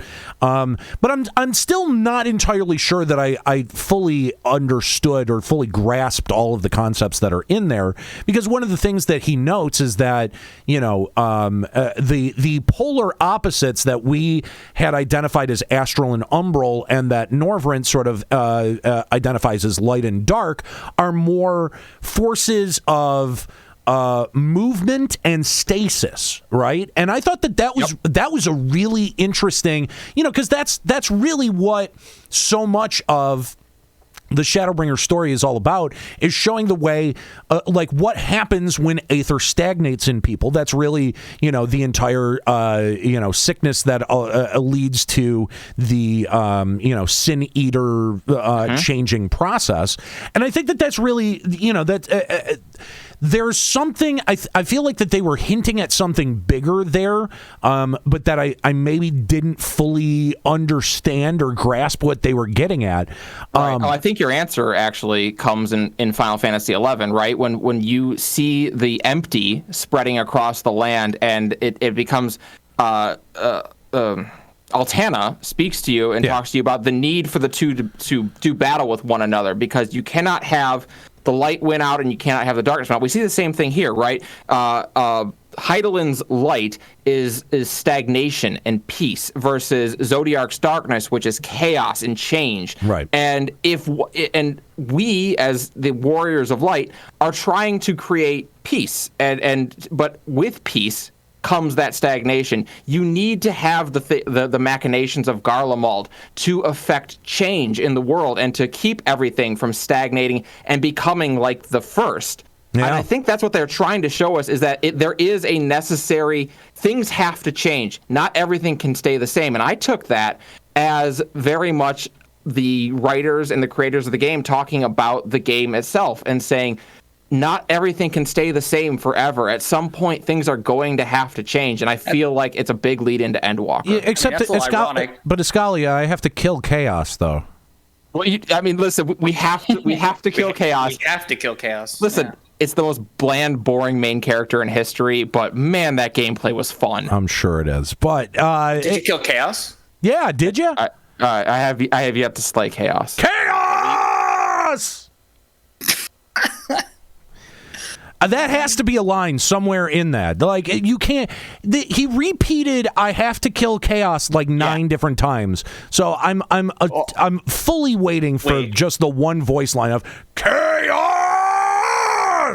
I think they're just trying to finally explain why Garland's name changed to Chaos when you finally fight him as the final boss. Hang on, hot take? They didn't finish the voice acting, and that's all the lines they had. Here's the thing. All right, 81 people watching us right now. I need absolutely every last person to go, and someone needs to make the change.org petition, but I need Matt Berry to voice this main character. So instead, it'd be like Chaos, like that. To me, would be the greatest shit ever. Let's get Matt Berry as the voice actor for whatever that shitty game is. Strangers of Paradise or whatever. Yeah, Origins sure. Or something. Whatever. Yeah, there's a lot of words. I'm sure there's words. Yeah, I think it's like Final Fantasy Origins Strangers in Paradise or something. Yeah, Welcome to Paradise. Whatever, sure. It's Welcome to Paradise. Yeah. Burnout Paradise 3, got it. Okay, all right. But anyway, so yeah, we get a huge lore dump with the Crystal Exarch, who explains sort of the nature of the world, sort of like as they exist currently, where, you know, and sort of explained a little bit about the calamities, without explaining any of the Ascian machinations that are behind them. So when a world like the first would start to experience some ethereal fluctuations, that aether, that excess aether, would start to be funneled back to the source. And when it would start to create, strange weathered patterns in association with the element that was currently being absorbed, until it reached a critical mass moment, which would have been, something like the flood on the first, that would end up creating so much energy back channeled into the source that it would end up creating a calamity of that corresponding element. Is that right? Did I have that right? I think watched that's very close. I watched that sequence like 4 different times this week in order to try to have some basic understanding of what the fuck they were trying to say there, and that's the best that I could come up with. So something I've been wondering about, because I was looking through the lore book. I think it was the first one, if I remember correctly. It might have been it was the first one. And I know that the calamities that occurred, which supposedly, according to the revelations, they were all based on one of these shards dying, right? Right. So each calamity was a different element. Like the third Umbral era was fire, the second was lightning. I think the first might have been wind. Yeah. Fifth was the flood, I believe. Yeah, exactly. And then the fourth was earth. Fifth was ice. Yeah, fifth was ice. And don't forget about the void, which was darkness. Except whatever the Ascians do to channel that energy back to the source, they didn't do that with the 13th. That was the first one that they tried to do. Correct. And whatever they did, they goofed up and created a useless, awful void. And even they kind of recognized, like, yeah, no, that was our biggest failure. Like, we fucked up. Well, here's what's insane about that is that they would do it, fail so spectacularly at it, and then go, okay, well, there's still 12 of these motherfuckers that we have a chance to do. Like, if they had gone through rejoining 12 of those, what would they have done with the void exactly? Like, I mean, just hope it works out. Yeah, like that's basically, I mean, throughout the storyline, that's all we have to assume. Like, they don't have a fucking plan for the void, and even they acknowledge, like, yeah, that was a spectacular failure, but we continued to murder billions of people in order to justify, the ends justify the means. Well, that's what's so important, right? Like, we need to remember, like, as good a job as this story did at kind of making you sympathize with the Ascians a good bit, that's where it's easy for you to remember, like, but they're still the villains. It also exposed their crimes. Absolutely. Right. They're moral crimes. Like, yes. I think, there is a moral center here, and that is, like, yeah, how different are the Ascians from us, where we would do anything, there's no length that we wouldn't go to in order to save EORZEA, to save this world, who, by the way, we saw destroyed before our eyes once before. So yeah, of course we would do anything. But so did they. So did the Ascians. And by the way, how many countless bodies have we left in our wake? To justify our ends. I think that those are all very valid questions. Yeah, it's exactly. It's not about good versus evil. It's about perspective. From our perspective, the world as it is today is what's worth preserving. Yeah. And from their perspective, the world as it once was is what's worth preserving, and either side will fight to the tooth and nail. And I think Emet-Selch and the Warrior of Light even acknowledged, like, it's not about, they understand each other. They came to an understanding. They just can't agree. Yeah. Right. Well, I think that's kind of what's important too, is the that perspective that we both have. What the Warrior of Light and the Scions do, we see it as defending ourselves and trying to create a better world, which is also what the Ascians are doing. But we get I don't know if I want to say it's a slip of the tongue, but we get a little look truly into Emet-Selch's mindset when he gives us the line, "I do not consider you to be truly alive, ergo I would not be guilty of murder if I killed you." Yeah. That there is a superiority there where they truly believe us to be cattle. Yeah. We're not actually important. We don't matter. Because you're just a piece of a real person in their mind. You're a fragment, and you don't matter, because until you're rejoined, you're not even real. So what does it matter if they kill you? You're just going to get rejoined, and then you'll be real again, and it'll be fine. Right. As we get into it, we kind of understand, like, there's these things. There's light wardens, right? And they are what are creating the Sin Eaters and creating this oppressive light. And we, this time around, as the Warriors of Light, are going to be tasked with slaying those Sin Eaters and fixing this world of too much light that we've created. I love the parallel.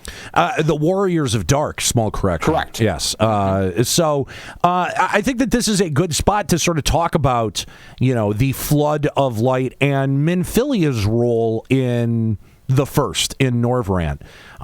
Because the story that we're told is that 100 years ago, from when we're there, our Minfilia from our universe showed up to successfully halt the flood where it is. In fact, we see this scene several times, both through the Echo and through Ardbert as well, and.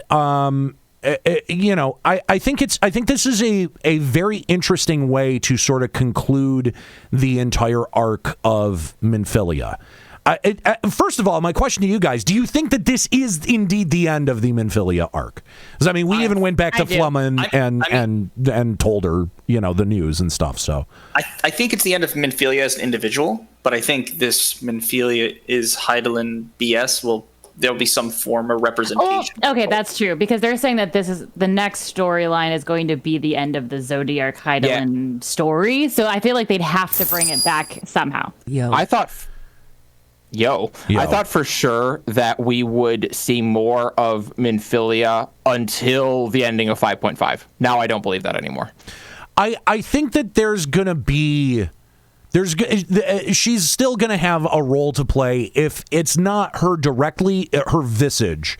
I think that if we're going to have to face off against Hydaelyn or some representation of Hydaelyn, which from all indications seems like that's the direction that it's going, if not a confrontation with Zodiark or Hydaelyn or one of their champions, and I'm not sure, especially after Shadowbringers, that they could play with that dichotomy quite a bit. So I'm not sure in the end which of these deities we're going to be tasked with fighting against. But part of me does think that it's going to be Hydaelyn. And if it is, who would be more difficult to face off against from the point of view of the Warrior of Light than Minfilia? I mean, that's totally a possibility. My takeaway from it after the end of the expansion is that Xenos will become Zodiark's champion, or already is Zodiark's equivalent. I think to us. That's fair. Yeah. And we'll be Hydaelyn's, and we'll basically I think we're going to each absorb all the ether of our god, and we're going to do battle. Yep. So after Minfilia showed up and stopped the flood, she vanished, disappeared. We do get to sort of have a bit of resolution between her and Thancred, but other than that, like that's it. Like, she's gone. 15 years later, though, there's another girl that ends up showing up who looks very similar to Minfilia. Shows up in was it Vobert? Yeah, Vobert. Yeah. And joins with the kingdom against the Sin Eaters. Finds that she has some of the self-same abilities, to not be impacted by the Sin Eaters, but she dies in battle. And her dying words are, Minfilia will return. So there has been this prophecy that is continually being filled of Minfilia's being reborn, which is a really important plot point, especially when we come to talk about Ranjit, because Ranjit has been responsible for training generations of these Minfilias to at first fulfill their duty of fighting against the Sin Eaters, whether they wanted to or not. But eventually, because Yulmor ended up sort of allying themselves with the Sin Eaters, basically keeping her captive. And listen, I think we get a delightfully complex villain with Ranjit. Ranjit was maybe one of my favorite parts of the entire expansion, mostly because he's this sort of like outwardly gruff character that it very much does seem like a drill sergeant, someone who would be training troops and stuff like that, but you can also kind of tell that he has this like sort of soft spot for Minfilia, and it takes a while before you start to realize, oh, it's because he's seen a lot of them die. Like, he's been responsible for training them and sending them out into battle and watching them die. So, he might just be following orders from that fat piece of shit Vothri. It also comes from this, I think, a very selfish place. And I think that is a fascinating layer of complexity to add to a villain. Yeah, Ranjit is a very he is a very interesting example of someone who's given up hope. He is someone who, in another lifetime, would have been a warrior of light, would have been someone like us who was going to fight against all odds, and has just time and time again, whether it was because he was watching various Minfilias go to their death in a meaningless struggle, or watching Yulmorans be turned to Sin Eaters. Like, it's hard for us to remember sometimes because we are there for relatively so little time, but we see the scene in Amarang of Tesleen becoming a Sin Eater, which is one of the greatest visceral, things they've ever put on screen. Shocked me for sure. That was I was like, they went there. They sure did. It was brutal and inspired 1,000 hentais, I'm sure. But listen, like, the people of the first see that kind of thing regularly. Yeah. That is their life. That is what they experience. And you can have a great deal of sympathy for this man who is, by his appearance, is later in life and has watched for years this kind of stuff happen and has given up. It is a really good follow-up on some of the stories and themes that we saw in Stormblood with people who are oppressed and have given up and have just accepted their lot in life. That Ranjit is the logical conclusion of that story. Well, I mean, just to draw a direct comparison to where Ranjit was positioned in the storyline, Ranjit was this expansion's fucking Yotsuyu. And I will take 100 Ranjits over Yotsuyu anytime. Like, Yotsuyu didn't even ever have like a satisfying resolution. Like, dude, Ranjit was a much more compelling villain. I hated him before I felt sorry for him or before I empathized with him at all, and then I continued to hate him. That's such a great quality in a villain. It is that you can feel empathy, but still go, but you're detestable, and I have to stop you. Absolutely. I think that was supposed to be the takeaway, at least on, or at least a similar takeaway on Emet-Selch. But again, the horny stick, the horny bonks got overrode that. Ranjit, no one was getting horny for Ranjit. I get that, but like, Ranjit didn't have a sassy hand wave. If he had this, by the way, it is the greatest failure on Square Enix's part, and I mean, maybe outside of their choices for their Twitch collaboration, it is their greatest failure that sassy hand wave isn't in the cash shop. They'd make $1 billion. You're not wrong. You are not wrong.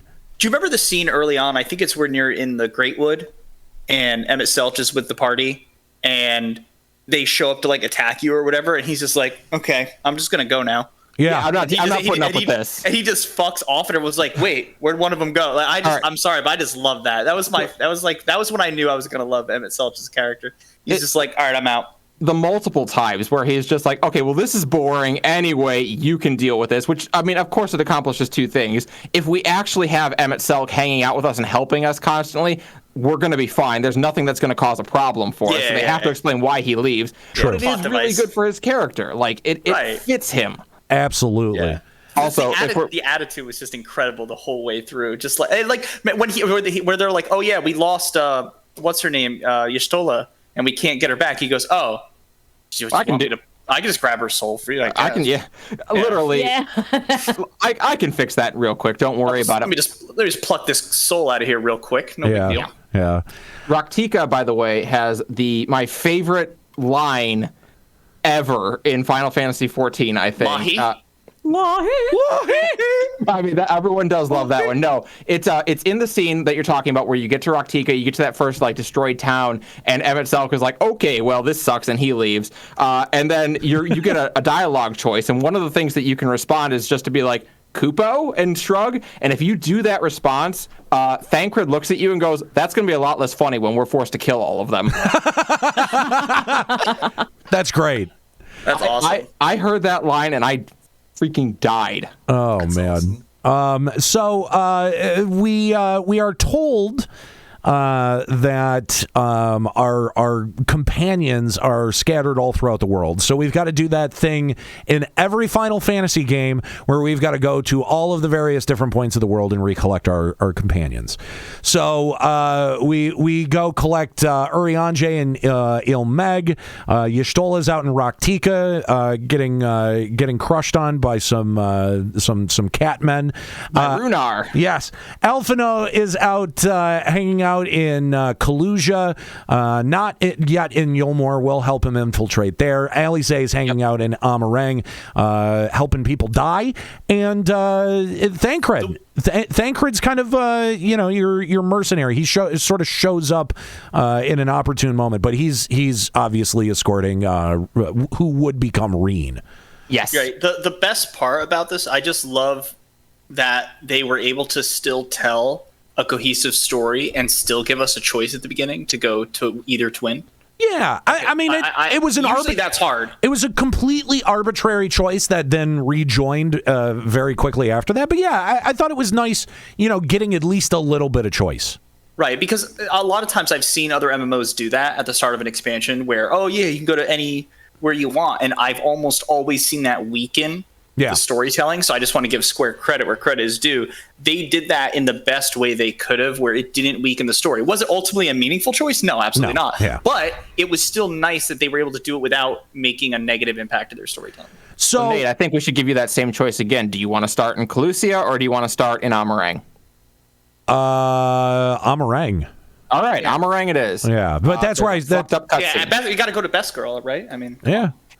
Here's the thing. I do want to talk about the Amarang storyline really quick because, I mean, shit got really real really quick with the Amarang storyline. We had already, obviously mentioned Tesleen, who gets transformed into a Sin Eater in an absolutely brutal scene. But there's actually, I think, a really interesting story that's being told there of, and I even said this on stream when I was playing it. I was like, oh, okay, so she's Jack Kevorkian. Like, she literally works in hospice effectively. Not even that. Like, it's even worse than that because she's actively choosing the poison and the time that they go. Yeah. Yep. Do they transform into a horrific monster? Yeah. And obviously cancer doesn't do that to you. But I do think that there's this there's this really interesting moral conundrum that it presents of when someone has chosen their time to die, should we honor that? I was really fascinated by that entire story arc and really interested that Square Enix was ready to go there. I thought that was an incredibly very serious subject to really kind of be kicking off your expansion with, but it set the tone very well. And I love that they keep the choices they made also with Alize and the events that have happened to her. Yes. From the end of Stormblood losing Bobo or whatever his name was. And then, I forget the kobold's name, the little guy. Yeah. Losing him and then going into this journey and losing her friend that clearly, because the twins got there, 6 months before us, they said, or something like that, a couple months at least. I don't remember, but yeah. Yeah, there was a time gap where the Scions who came before us, they were there for X time. I think the longest was Thancred was there for 5 years. And then Thancred 5 years. Y'shtola, I believe. 3 years for Y'shtola? Yeah, Y'shtola and Urianger, I believe, were 3 years, and the twins for a year. Right. So, like, think about it. Alisaie was with this woman dealing with the stuff for had been 6 months to a year. Yeah. You know, she must have really known everything that was going on, and to have that happen to her right after Gobo or whoever had that thing happen, Gabu, thank you. Right after that happened, and I'm just seeing how it informed her whole journey to curing the tempering. I thought that was amazing because Alisaie didn't get enough character building early on. So true. I'm happy to see that. Definitely agree with that. I also think that there's this really sort of important thing where, you know, I think early on the moral validity of making that choice is sort of questioned right up until the moment where you see Tesleen change. And then you understand, you, the audience, the player character, understands, okay, that's how drastic this is. And I think that, you know, man, I think if there were some people out there that saw the realities of cancer, that they would arrive at a very similar conclusion in our own lives of like, you know, if someone knows that, listen, this is the way that it's going to go, and I don't want to go like that, and they get to call their spot. Like, I think that, there is a lot of moral validity there, and I think, you know, Square Enix in a very, you know, very sort of clever but also shocking way, you know, played that out on screen for us. And boy, that really impacted me. It impacted me a little bit more than I thought it would, and more than I let on in the moment on stream too, because I was still, you know, trying to be my normal sarcastic self. But you know, it's more tough in that moment. Yeah, the more I thought about it, like it's you know, like that. I think that was a really, really important moment for just sort of setting the whole tone of the expansion. Yeah, I feel like both starting zones in their own ways just really set up something huge and meaningful for the tone of like the rest of the story and where we were going. Because when we first show up there, we don't know anything, and for them to pull that out on us so quick, I think that was huge. Well, I think, and I guess that is a good segue into talking about Calusia a little bit. Whereas Amarang, the shoe dropped relatively quickly. Calusia left you feeling like, all right, something's gonna be happen here that I'm not gonna be happy about. It was the meal. The minute you guys want some meal? Dude, the minute I saw that, I went, Soylent meal is made from people. Yeah. Yes, I did the same. I remember like thinking it too and being like, wait, I think I know where this is going. It's like even worse than that though. Like the actual revelation of it, where it's like, oh, those are sin eaters. Fuck. Those, like literally, we're taking people, turning them into sin eaters, and then eating the sin eaters. You're like, oh. But honestly, I don't feel like the characters reacted enough to it. Oh, I agree. I agree. I remember like Alphino or someone like had like a pretty disgusted reaction, but then they just kind of like dropped it. You know what it was though? I think the problem is they revealed it too quickly with too many other things happening in that scene. Yeah. So they really couldn't do like that justice. If they had the reveal roll out a little bit slower, I think we could have seen more character like reactions to it. But absolutely. I think it was just in the middle of like, oh my god, escalation. And I wish because what I would have liked to see it happen is more of like a sequence where Reen gets there and you just see her jaw drop and like tears start coming out of her eyes where she's like, oh my god. Yeah. And like she knows it before anyone else does. And then like you, if they could have really sold us on the horror of the moment through Reen. Yeah. And it was more kind of just where she was like, they're all sin eaters, and you're like, oh, okay, yeah, okay. So and then you have to like make the connection. Oh, it's people who are sin eaters, or oh, okay, they're eating people. Like, right. It just didn't feel. I feel like it should have been more impactful than it was. Yeah. Also, you know, you end up going back to both sections of the world, both Yulmore and Amarang. Yulmore's is way better. Yeah, exactly. They sort of switch. they sort of do a flip flop where it's like the beginning of Yulmore is a very slow burn, and then the end of Amarang is also sort of a slog. The Amarang 2.0 run is my least favorite part of Shadowbringers. Yeah, I will agree with that. So, go ahead. No, I was just saying. Yet the beginning of Amarang is such a high point, so it's a shame. One of the best. Yeah, absolutely. We're going to get to a call here in just a second, but I also wanted to mention the character Faye Ul. my least favorite fucking character of this whole expansion. I like her. She wasn't that bad. She got better. She got better. Oh, you fucking cunts! Like, if she had done that once, she would have been so much better. Like honestly, couldn't they have just made her like Scottish Pokemon trainer? Like, that would have been so much better. Like, yeah, I think they went like a little too weird with the accent. If it wasn't for that accent, I thought she was a decent character. The accent was ridiculous. Nero, I'm going to need you to respect my lovely branch. Thank you very much. Oh my God. That didn't help either. Like none of that helped. Listen, I liked Fayeul conceptually as like this Queen of the Fae that we're going to hang out with, and is going to explain why we can still get our shit back and forth from She just needed to go, hey, listen. Oh my God. Okay, so it could have been worse. You're right, Nikki. You make a good point. Oh man! So also, Ardbert is. We finally get to put a name to. I love Ardbert. Of course you do. A name, I love him. Would he have been Derplander before? Is that accurate? Yeah. Okay, yeah. For sure, he was 1.0 Derplander. Yeah, absolutely. So we get introduced to Ardbert. We finally learn his name. He is sort of the like when we reach the end of a chapter, he's the person that will close that chapter, right? And kind of gives us a little bit more context for Norvrant, which is very much needed, especially if you're like me and did absolutely none of the fucking side quests. So I think that, listen, this was a especially good touch here because the Warriors of Darkness fell so flat.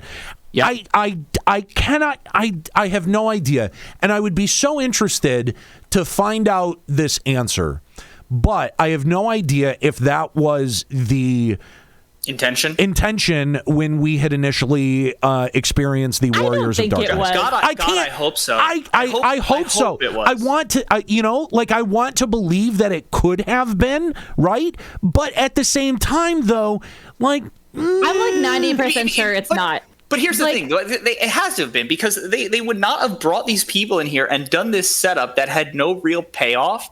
It was such a short plot line that didn't really interconnect to anything that was happening in Heavensward at the time. Yeah, they would not have done that if they didn't have a plan for it. It may not have been that fleshed out, but they had to have had a plan to reintroduce. But like, you realize they actually had said their names before, and they are different than their names in the first. Like, and I looked up the lore of it, and it's literally like they changed their names when coming to EORZEA to make themselves fit in better. And to me, that makes it sound like the devs just changed their minds. Or they may have just, again, assumed new identities because they felt they needed to take on the role of a Warrior of Darkness to make up for what they fucked up in their previous life. It's really easy to hand wave it. I don't know. Right, between Arbert and Ardbert, though, there's really not that much difference. He just added a D. Oh, there's not that much difference between Norvrant and EORZEA if you really dig into it. Why would they need to change their names coming to EORZEA? Yeah, who the fuck would know Ardbert here? Yeah, because literally the lore is that so that their names sounded more Eorzean.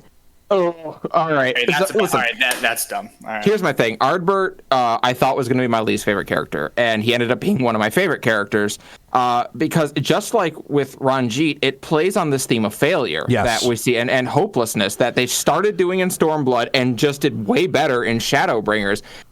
We learned that the Warriors of Darkness, the penance almost that Ardbert is paying is they were the ones who did the job too well. They were the heroes who fought for light on their world and did it too friggin' good. Yeah. And now there's no darkness and everything is ruined because of it. So where the other warriors of their Warriors of Light, which is now basically the equivalent of me calling a Nazi on that world, which is interesting, where the others had the benefit, I would say, of getting to give their life in penance for what they did and stop the flood of light with Minfilia. Ardbert has been cursed to walk as a shade. He continues to exist in Norvrant, but he can't interact with anyone. All he gets to do for 100 years is watch his failure. Yep. And what a character. Now, that made me so sad. He's like, I'm just stuck here in limbo, and I just watch people die, and I hate myself. Oh, okay. But you know what? Then I guess just pout. But Brutal. watching his story and watching all that suffering, and then at the very end, to see first off, when you're doing the quest line with Seto in Ilmeg, and you realize that that's Ardbert's, Listen, Square Enix, yeah. That payoff at the end with the reunion, dude, I shed a tear. That was Square amazing. Enix so often tries to pull off scenes that they haven't earned, that they haven't laid the proper groundwork for, and Ardbert is one of the times where they absolutely laid the ground properly, and they earn that kind of a payoff. And I mean, we'll get to it a little bit later and how he finally gets to live up to his name, the Warrior of Light, and be the hero that he wanted to be. But it is interesting that at the end of each of these little chapters, we get a moment with Ardbert where we learn a little bit more about what he's had to experience. And in a way that patch 3.4 could never have done justice, we got to learn so much about the Warriors of Darkness in Shadowbringers, or the Warriors of Light in Shadowbringers, and it really meant a ton. It made those characters so much more appealing. Yeah, I almost feel like they were overcompensating for how little they did for them when they were first introduced. That's the great success of Shadowbringers. If nothing else, Shadowbringers took events that happened in the game before where we all kind of went, all right, that was fine, I guess, and made it great. I remember more than a few times on this very show harping on the fact of how pointless the Warriors of Darkness felt. And now, on the other side of Shadowbringers, that whole section of Heavensward feels incredibly meaningful. And not just that, the Crystal Tower I feel the same way about the Crystal Tower now. 100%. Oh, yeah, for sure. Dude, there's some questions I have about the Crystal Tower, even still after the twinning and everything like that. Let's also talk really quick about some of the revelations around the Crystal Exarch, as long as we're talking about the twinning. Oh my god. The best moment in the fucking game was when his hood came off. I'm just saying. I mean, listen, if you didn't, we knew. But if you didn't know from the moment that you saw him that was Raz-at-Han. Yeah. But when you say the name, like, oh my god, so come on, did no one else get emotional? That was so cool. I just thought it was cool too that I think if you wasn't there something that if you didn't do Crystal Tower, if you had done the Crystal Tower, you got to say his name. Yeah, and if you hadn't done Crystal Tower, you didn't know him, which I thought was a nice detail. But if you had done it and you said that name, oh my god, I'm sorry, but the payoff was so cool. It really was. I loved it. So if you had done Crystal Tower, right when you meet him outside the Crystal Tower, you can say like, "Hey, did you see Raz-at-Han in there?" And he's like, "I don't know who the hell that is." Yeah, I did that too. Oh, okay. Yeah. He's like, "No, I don't know what you're talking about." So a lot of really good payoff here, especially the whole thing with Raz-at-Han, the whole Crystal Tower storyline that was fairly mysterious before. Now so much of it has been explained all the way down to the Void and what happened with the 13th. But for anyone who just sort of wants the Cliff Notes version, this is actually the Raz-at-Han that we knew from the source. What happened was he got locked in the Crystal Tower for a really, really, really, really long time. I don't know how long, but it was quite a while. And there's this sort of vague cataclysm, that is referenced by Urianger in the dream that he had, that is actually the future that Raz-at-Han comes from. So this calamity that we're trying to avoid is not just something that is sensed by Urianger. It's not something that comes from dreams. It is a very actually tangible future that Raz-at-Han comes from. And, able to defy both the laws of time and space by transporting the Crystal Tower not just back or not just over to an entirely different world, but also back in time as well. So we get a lot of time shenanigans that end up happening, and a whole lot that I still don't know that I understand about bringing Graha back to the source.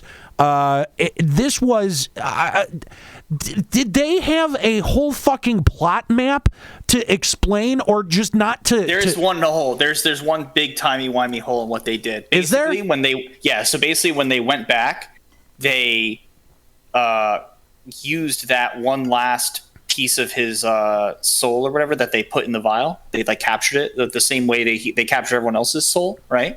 But instead of bringing it back into his body since he was dead, right, they went back to the source and they combined it with the version of him in the source and let him out of the tower early. But now he's not in the tower to get trapped go in to there the future in the first place. Yeah. That's the timey-wimey hole. Paradox, that's like in the MCU, I guess that would be a branch universe, right? Like that's like the kind of weird, I don't know what the rules are. Yeah, it creates a paradox that they haven't explained about their timeline. Yeah, like it depends which. Like if he's not in there right now to get to the future in the first place, he would not be here to take his body. So it doesn't make sense. So it all depends what Square wants to do with time travel canon. But if they want to do paradoxes or a thing, then yeah, it's going to be an issue. Chili Pepper brings up a good point. I mean, can't you just go back in the tower? Well, we wait a few years and we just shove him back in. Yeah. I mean, at some point, listen. It still won't work. It still won't work because now he's two people. But he's like us. He's two shards. No, is he two shards? No, he's a future and an old version. He has all the memories. He has all the memories that he accumulated through his first lifetime and in the first. Wait, hang on. No, I know. Hang on. Hang on. You're right. Yeah, no, but you guys understand what the fuck I mean. It's very confusing, but you understand. All right. So yeah, his original lifetime and his first lifetime. There we go. Right. So they do explain a little bit of it, and not in, I wouldn't say, a satisfying way, but they do explain because he mentions like, I don't know what became of the timeline that I left, or what's going to become of that world. It's just kind of effed, but they go very out of their way to say the people of that time and that realm, for lack of a better term, understood that they were sacrificing all not for their own salvation, but for the salvation of others. They understood that was the sacrifice they were going to make, and it's why he didn't get to make the choice. He let the people of that world make the choice. And now we are making a whole new path without doing that, like without having existed through in his timeline. Did you guys see the meme with the TVA from Loki, the timekeeper people, like arresting Grahatia? It was pretty funny. No, I didn't see that. I haven't. As soon as Endwalker starts, I'm waiting for these guys to show up, and it's just two guards, like, with Grahatia. That's great. Mikado in the chat nailed it. Schrodinger's Exarch. Shit. So, yeah, exactly. I can't come up with a better end cap than that. So there you go. There's a brief explanation of some of the timey-wimey stuff that's going on here. Really interesting, though. Like, there's some mechanics that they can play, and by mechanics, I mean story mechanics, that they can play with now that they've sort of opened this Pandora's box. And I'm really sort of excited to see what the... because anything that deals with time travel will obviously have, also deal with the consequences of time travel. And you got to think that, like you guys were saying, this particular action is probably going to come with some very cosmic consequences. So I think that's going to be really interesting to see how that continues to unfold. DXC Decibels pointed out a really good point about that whole thing with the Exarch's world basically sacrificing themselves for another. It's a very good mirror of Emet-Selch and what the Asians are attempting to do, right? Like, they are literally attempting to sacrifice everything for their own people, and we are calling out how wrong and how terrible that is, while the only reason we even have a chance to stop this calamity for us is because another world did exactly that for us. That's a remarkably good point. Let's go back to our phone lines and talk to Kai. What's going on, Kai? Hi, Nate. Nero. What's up? What's going on? Thanks for calling Limit Break Radio. Absolutely. Anytime there's an opportunity. So what's going on? What do you want to talk about? Well, I heard some people praising Shadowbringers beyond even what I think about it, and so I figured I'd ask you guys. Shadowbringers, best Final Fantasy XIV story or best Final Fantasy story? Ooh, that is. I cannot, in good conscience, say anything is better than 10. 10 will always be in my mind the 10. best. I can't get over 10. So. Oh, where'd they go? Where'd they go? I think Kai said that they'll take the answer off air. Oh, okay.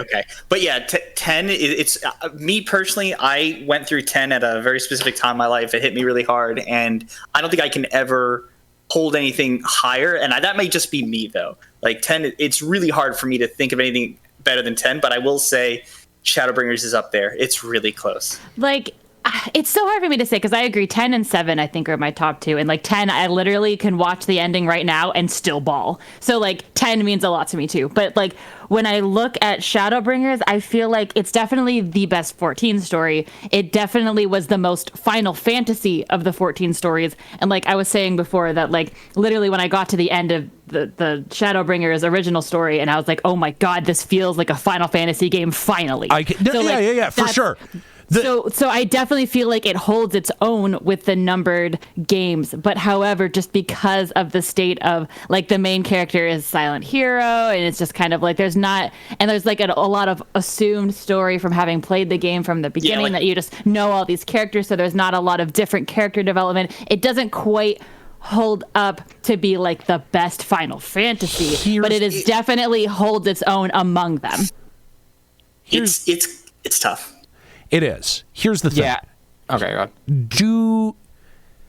Did you guys ever play 10-2? Yes. Yes. Yeah. Oh, are we counting that?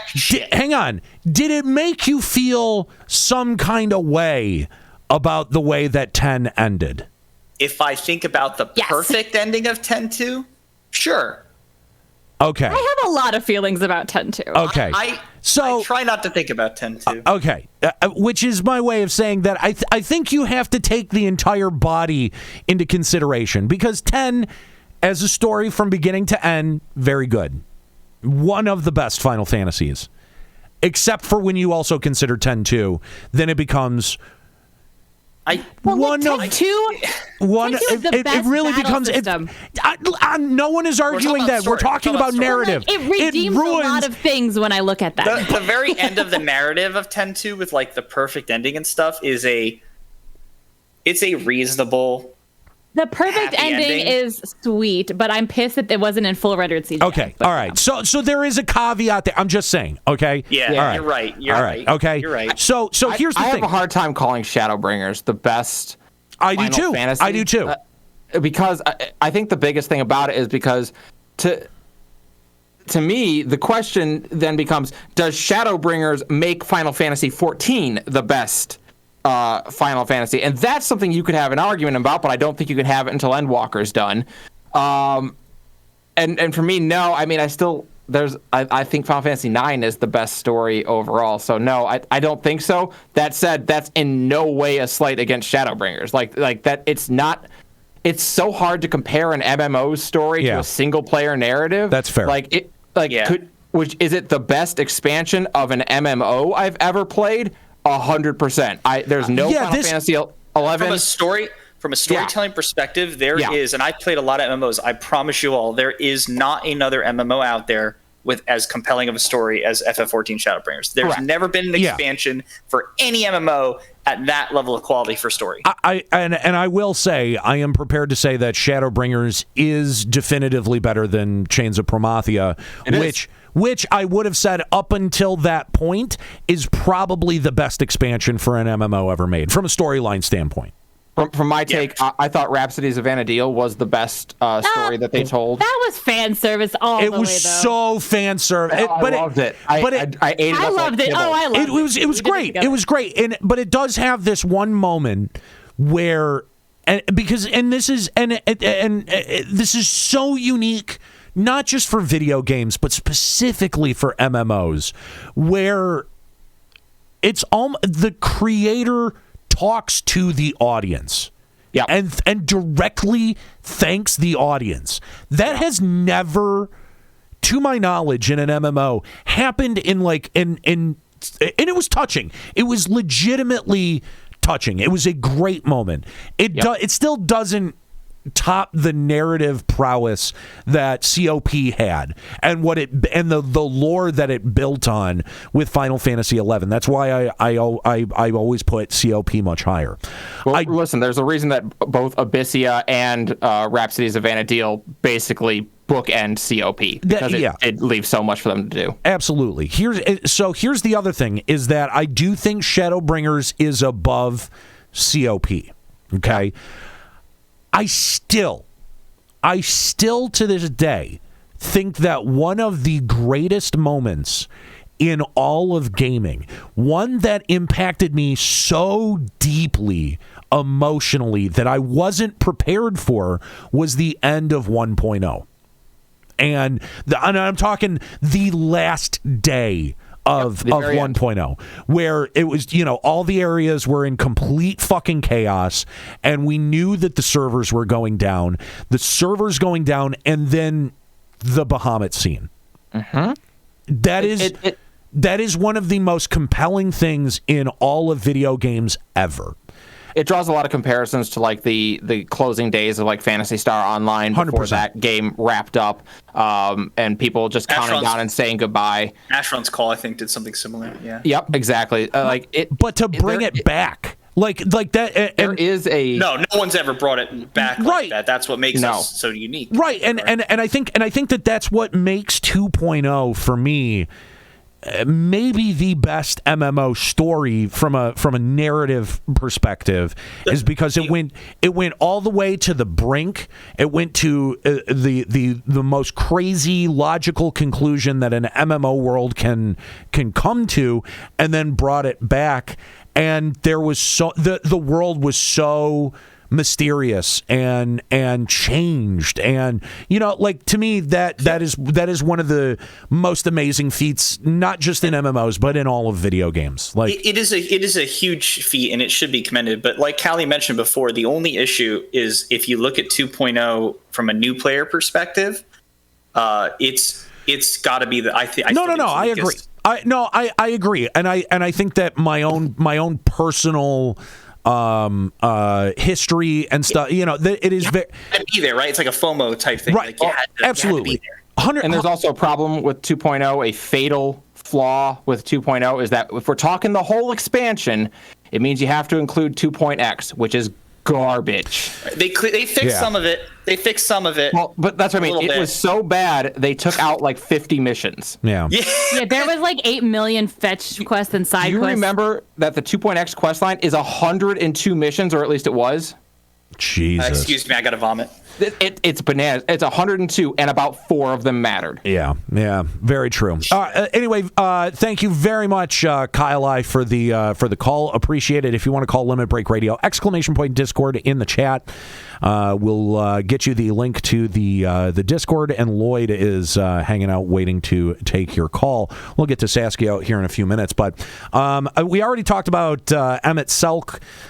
We didn't mention though that he was, his face was identified far earlier on than we even saw it revealed in the game. He was one of those that you can find in the lore book, except his heading is Solus Zos Galvus, the founder of the Garlean Empire, which I think is really interesting, where they are now tying the Ascian presence more meaningfully to the Garlean Empire. I think that is very interesting, and there's a part of me that wonders, because we very definitively defeated a few Scions now in our time leading up to where we're at in the current storyline, and it sort of makes me wonder, have our actions and our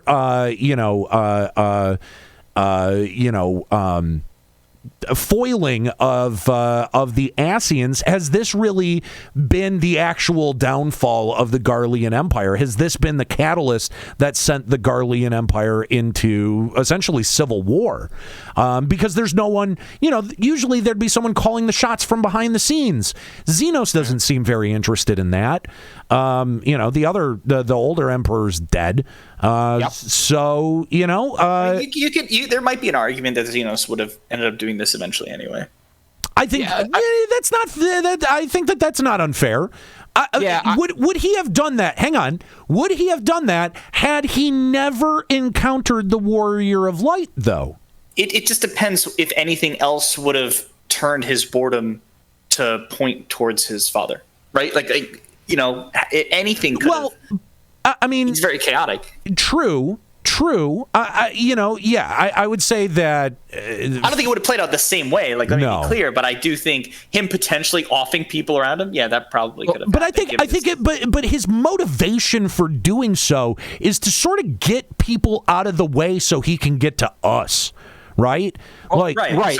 So if we're not that catalyst, like if we're not that motivation, what is? Because gaining power is not in his motivation at all. He seems very bored by the idea of power. So if it wasn't that, what would have been the catalyst to start making him kill people around him?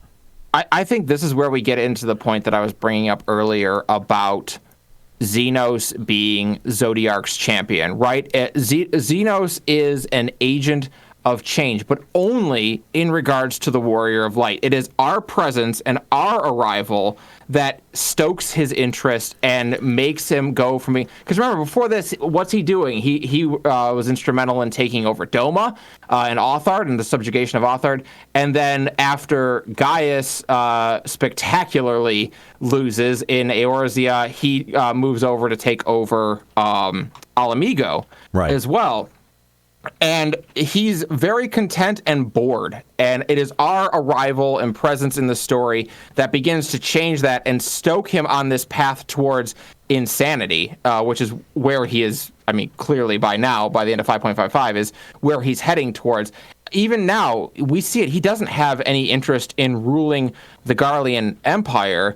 All of that is a machination towards him getting one more chance to fight with us, to have one more great moment with us. And I know Square Enix likes to believe that's interesting and that makes him a cool villain. It doesn't. It's bad. But that's kind of his motivation. Yeah, I mean, I think it's definitely interesting to see the way that this character is going to change and morph moving forward. I don't think it was a very good payoff of the promise that we were given at FanFest that we're really, something, he's going to do something that's really going to make us... We're going to love to hate him. Yeah, that never happened. That never happened. Hate him, yeah. You know what? Here's the thing, though. Evil. Here's the thing. I'm still open to allowing Square Enix to pay off that promise, though. Listen, if he's still the villain here, some goodwill. Yeah, exactly. Yeah, there is no shortage of that for sure. But there's still an ability to have him do something so heinous that I hate him forever. Listen, if he mounts Tataru's head on a pike, I'm pretty sure that most of the FF14 audience is going to fucking despise him. Nero, let me walk you through this, because this is what I kind of thought was going to happen in 5.55, and that didn't pay off at all. But I still believe it will happen in some form or fashion, a scene somewhat like this. Xenos finally gets his showdown with us. He finally gets us out in the open and sees us, and he says, "Fight me." He says, yes, this is it. Warrior of Light, let us live up to this grand design that we have created. Let us do battle. And you go, no, you're destroying the world. You're a psycho. Knock it off. And he says, interesting. And he throws Grahatia's head at you. Ooh, that's not bad. I'm telling. I don't know that it'll be Grahatia. If it was up to me, it would be. But that would get some heat. That would motivate me. Yeah, that's what it's going to take. He's going to have I'm sorry. He has to kill a Scion. It has to be someone we care about. Yeah. It has to be someone to make us go, all right. I guess the kidding around's pretty much over then. I guess we'll do this. Yeah.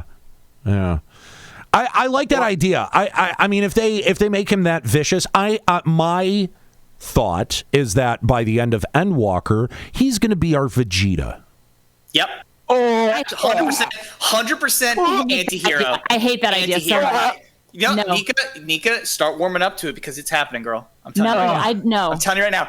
They've been building to it. Yeah. He literally thinks we're his best friend, but he's tsundere as fuck, and he's clearly being set up as the R-type counterpoint to us. He's a fucking Vegeta.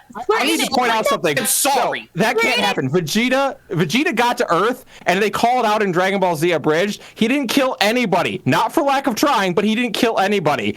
Freaking Xenos is murdering people left and right. You don't get to come back and be good. Callie, I've seen enough anime to know that's not true. Oh, come on. I hate you. There's a redemption arc somewhere in that character. I just know it.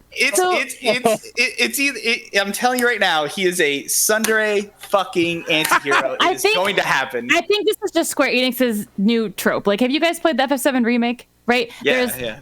There's this Roche guy, right, who thinks Cloud is his best friend because they ride motorcycles together, and he's literally an asshole Shinra first class nonsense, and he's like, my best friend, man, we're just gonna take it out on the wheels, and then you're like fighting each other. So like this is, for some reason, Square Enix has this new trope now of like evil blonde guy. Well, to Square Enix it is. No, it's not. No, Stripe, I get what you're saying. Here's my take on it, though, is that what they're doing with Xenos, and the reason he calls you his best friend, is they are going the very classic, we're two sides of the same coin. We're just on the opposite side. At the end of the conflict, we're best fucking friends. We're not so different, you and I.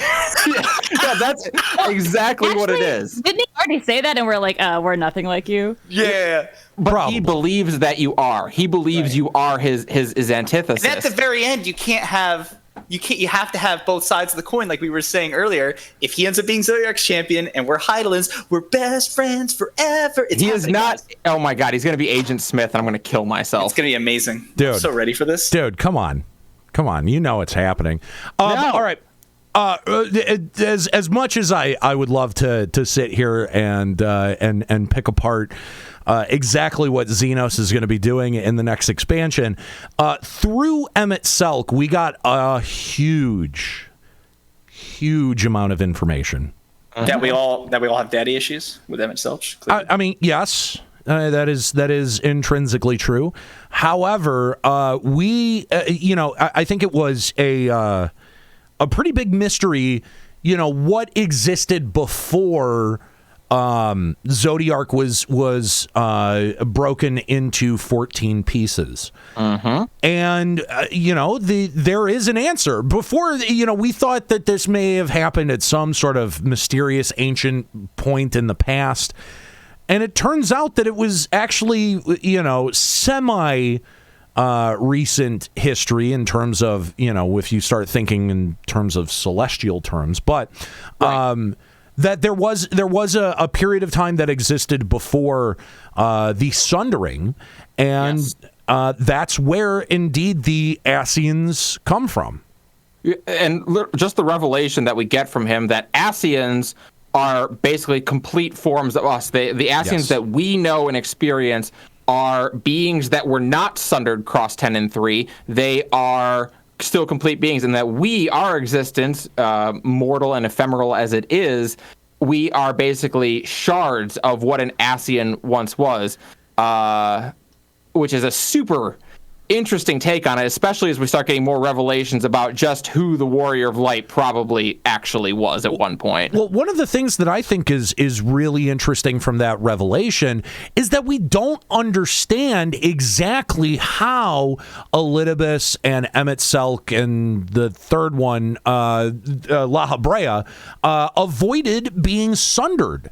Like how they did. Oh, they hinted at this. There was a thing with the shadows in Amarat. They said something like, "We're not going to leave this world," or something like that. I gotta find it for you guys later. But there is a hint that if anyone in the chat knows, please let us know. Yeah, but I mean, there's a hint given to like how they did it. How would they have been off world to avoid something like that? It was. Yeah. There was a hint that they had some trick and they knew that they were gonna survive it. Interesting. I didn't pick that up. So yeah, if someone in the chat knows that, please let me know, because I didn't. Yeah, I'd be very, very interested to know a little bit more about that. It's also possible that just when something happens, there's always bound to be a few that slip through the cracks, right? So like they're just the lucky ones. Well, that happens in terms of a universe splitting it, but yeah, sure. But I mean, they had a bunker, yeah. Maybe did they explain maybe Elidibus, because Elidibus's role that he took on may have excluded him from whatever the Sundering did, although it's not really clear. I don't know. I have a lot of questions about that whole Elidibus thing beyond just the whole, the overall arching themes of his story. There's some very sort of specific mechanics in there that I didn't really understand. Well, and it's worth noting that the Elidibus, I mean, we're going to talk about it anyway, so we'll talk about it now, I guess. Elidibus is a primal. He's not actually an Ascian or the original Elidibus. He is a primal remembering of him, effectively, that is all about balancing light and darkness. When one side gets too good, he shows up as the other side. He is basically the warrior of light in many worlds. Like, it's an interesting character for him, and that means that really there aren't not very many Ascians got around the Sundering. I found the line, by the way. Oh, okay. What you got? I found the line. This is one of the hints that Emet-Selch gave. Blah, blah, blah, blah, blah. He's talking about their very beings were divided into 14, yada, yada, yada. And then he goes, well, it is by no means impossible to raise up wholly unrelated individuals. 'Tis we, whose fervent entreaties brought forth Lord Zodiark, whose souls he claimed in the beginning. Who made the truest servants. Meaning they were claimed by him before the split with they were tempered. Zodiark. Yes. And that, by the way, is another major revelation we got, that he confirms that the Ascians are tempered. Yeah. Right. Exactly. And also leads us to believe that what I've been speculating for almost 2 expansions now, that we ourselves are probably tempered by Hydaelyn. Right. And then we ask, if you ask him, so if we were to defeat all the Ascians of the source, ... he responds, then none would remain to raise up new Ascians, and our kind would eventually fade from existence. You would like that, wouldn't you? Well, feel free to dream. It's not a crime to do so. Huh. So basically inferring the fact that if all Ascians on the source are defeated, they can't no more can spontaneously appear, because this was all started with the 3 of them back in the day. Interesting. That is interesting, and a lot of this also ties into the convocation and the exact nature of what was summoned, when it was summoned. Amarot as a city. We get to Emet-Selch, who is still in possession of creation or manifestation magic, whatever you want to call it, able to recreate the memory of Amarot beneath the ocean on Norvrant. And what's really interesting, I think, if you pay attention to the sort of architectural design of what we see in Amarot, we see some of that reflected on the moon. When we were seeing some of the early screenshots and presentations from Square Enix at FanFest for Endwalker, the moon is obviously going to be playing a big role. And, one of the other things that we know is that the moon has a very big thematic, if not a direct literal tie to Zodiark's body. And I definitely think that this is set up for more of what we'll end up seeing in Endwalker. But this was, I think, the most information that we as players had ever been given about exactly the nature of what had existed before EORZEA and the world that we knew and the history that we knew. Apparently, some really cool architecture. Yeah, and that too. It's funny. Strife, I think you had mentioned in our host chat the other day, isn't it weird that LBR rump, KLBR rump, KLBR rump, KLBR rump, KLBR rump, KLBR rump, KLBR rump, KLBR rump, KLBR rump, Jesus. Okay, all right, there we go. Awesome. What did I mention? You mentioned that it's really weird that they haven't come out with a third lore book yet. Yes, because based on their timelines, it's about that time. They always release them at FanFest, and they didn't release one for this FanFest. You're right, but how would they do a lore book for Shadowbringers unless they did a theme of this is the Norvrant book? Well, that's why I thought they would give us. Well, they also owe us, I think, the ending of Stormblood too, based on the last release, right? But it would be the ending of Stormblood and the wrap up to that, as well as I thought a Norvrent themed book, and I figured that's easily a whole book, right? It's a whole other world. Yeah, it should be super easy to fill that. And then I figured they wouldn't do another one right away because they'd want to finish Endwalker and See, I think that they would have a really cool opportunity to do a series of 2 books here. And Square Enix, you can feel free to take this suggestion or not, but I think if they did a lore book in the sort of traditional lore book fashion that goes through all of the very specifics of Norvrant, but I think I feel like we're going to get gypped though, and they're going to do a 4th one, and they're going to have very little about Norvrant and focus more on all the revelations of both Shadowbringers and Endwalker with the Ascians. Could be. I think a much easier way and a more interesting way to do that, though, is if you did, I don't know, say a Diary of Emet-Selch. Oh, that would be cool. Take my money right now. I want it. If you if you're Square Enix and it's okay, we just had this huge expansion that did blockbuster numbers where our sub numbers have overtaken WoW for the first time in history. Maybe we could do maybe we could spend the extra money and do 2 books. Yeah. Well, listen, they gave us little bits and pieces of that throughout the Point X series, releasing little tidbits of Emet-Selch's observations or Elidibus's observations. That was exactly where the idea had come from. Yeah. So, I thought we got a lot of very interesting stuff there. Some of my favorite bits were when they talked about Azum, who, I don't even think it's a theory anymore. Clearly we are probably Azum at the. We get to find out more about them, and I would kill for that book. I would love it. I think that there is a audience out there for Emet-Selch material. And if Square Enix doesn't jump on it, I guarantee you it's on OnlyFans. There's oh my god. So there's another idea, and I saw this recently. They just did a special little storybook in WoW, which is all fairy tales from that world. Oh, cool. And I thought, wow, what an opportunity! Because Square had, even Norvrant alone, even Harry Potter is. That would be really many other franchises have done that. That'd be so cool. Right, and I after going through that kind of stuff, I'm like, wow, how fun would it be to have a Final Fantasy XIV fairy tale book where it's told from the perspective of people in this world, either EORZEA or Norvrant. We already got that, and that was FF5 and FF6 villains as told by Omega. Those are the fairy tales. Raids. Remember? Yeah, kind of. But no, what if we got not only they could do stuff on Norvrant? What if we got some fairy tales from the Exarch's timeline when the stories that he mentions that they told around the fire of the Warrior of Light? What if we got tales of things we did as heroes in that timeline?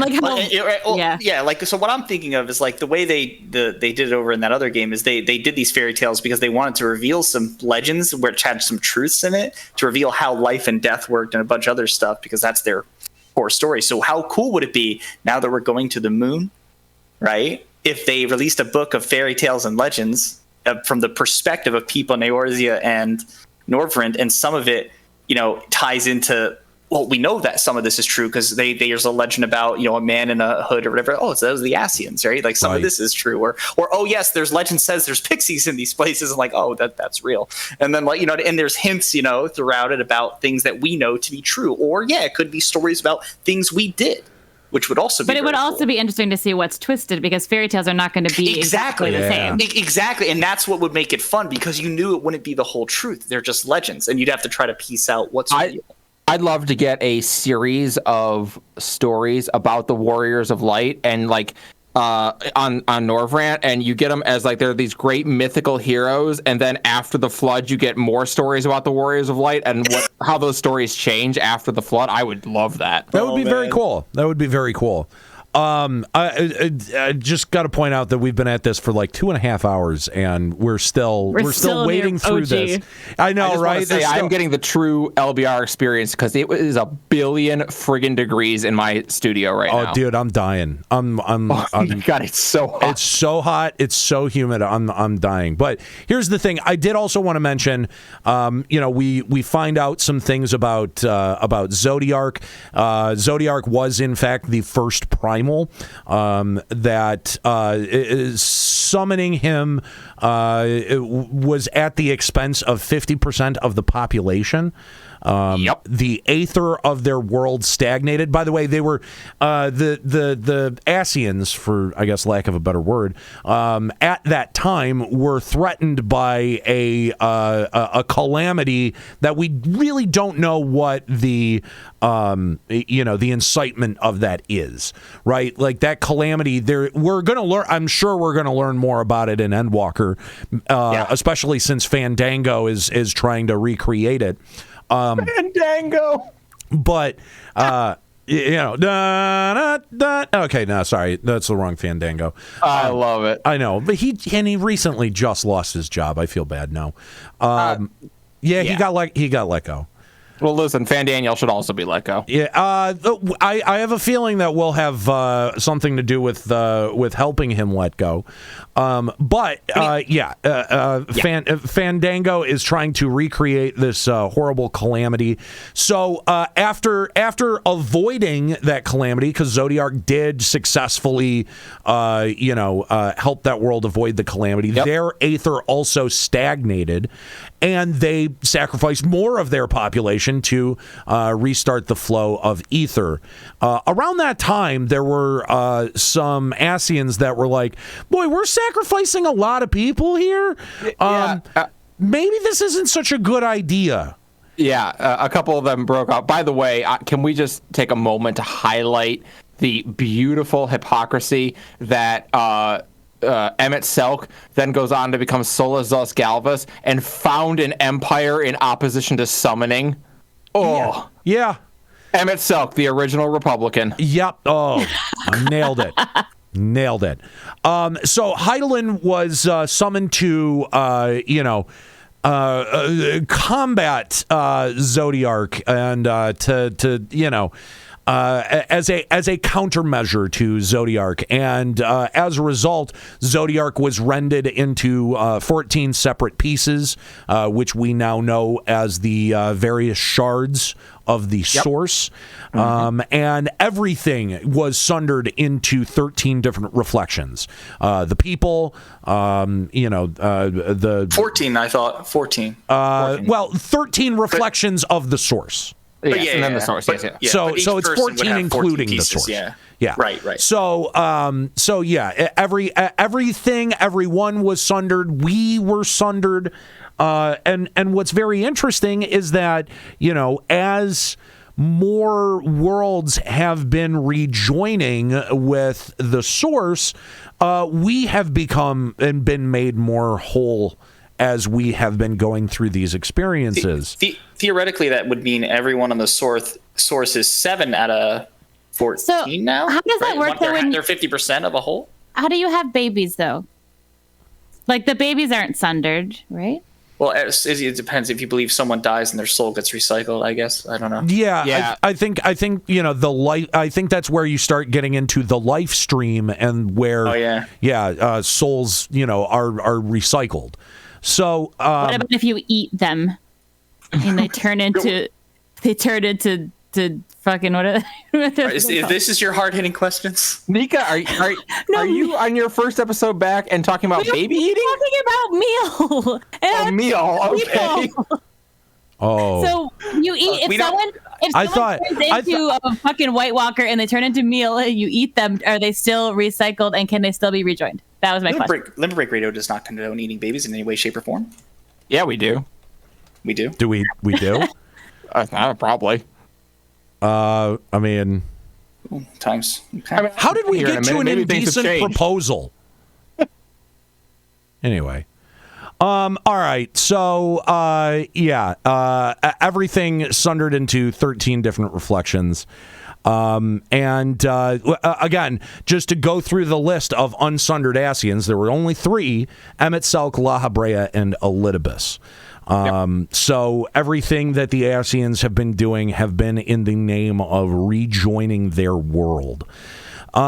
Really interesting, I think, gives some cosmic stakes to not just this expansion, but literally everything that we've been doing. That was a lot of info that was sort of, foisted upon us. And really, again, unexpected from me when it comes to this expansion. I did not think that we would be learning so much about the nature of not just this new world that we're on, but the nature of our world as well. Very clever with how they did that. Doesn't that kind of become the brilliance, though, of the fact that we did this side story where we go to somewhere new? Because they don't have to focus on telling the story that we've been building over the last couple of expansions, they can step away and say, great, while we're telling you this little story about Norvrant that you're going to be part of, we're also going to explain kind of everything. We're going to explain very, very complex, deep issues that, you've been struggling with, but because you're not also having to juggle the politics of the world that you're in and, the relationship of the scions and yada, yada, yada, it becomes a little bit more easy to wrap your head around. I liked it. It built the urgency back up too, because in the beginning you're just kind of focused on, okay, I got to figure out where I am and how I'm going to help these people, and okay, this is all very new, and but then as more and more details are revealed about the bigger picture, I feel like the pressure kind of mounted to, I got to get back to the source. Holy shit! Like you know what I mean? Like we gotta stop these things from happening, and I liked that. Absolutely. So we also, we were talking about the various areas of Shadowbringers. We've spent some time talking about Amarang as well as Kalusia, but there's some others in here that are also worth talking about. Ilmeg, which was literally my least favorite part of this whole expansion. Can I tell you, Nate, that when I was playing through the expansion, I was in the Ilmeg part going, Nate's going to hate this. Yeah, and I did. But fortunately, it was pretty short and wasn't that invasive, and that part didn't force its lore on you, and I was so relieved when I was like, oh, okay, we're done here, great, let's move the fuck on. Also, that cutscene right before you fight Titania was creepy AF. And I will say that some of the lore that existed in Ilmeg wasn't terrible. So, it may have had they turn people into trees for fun.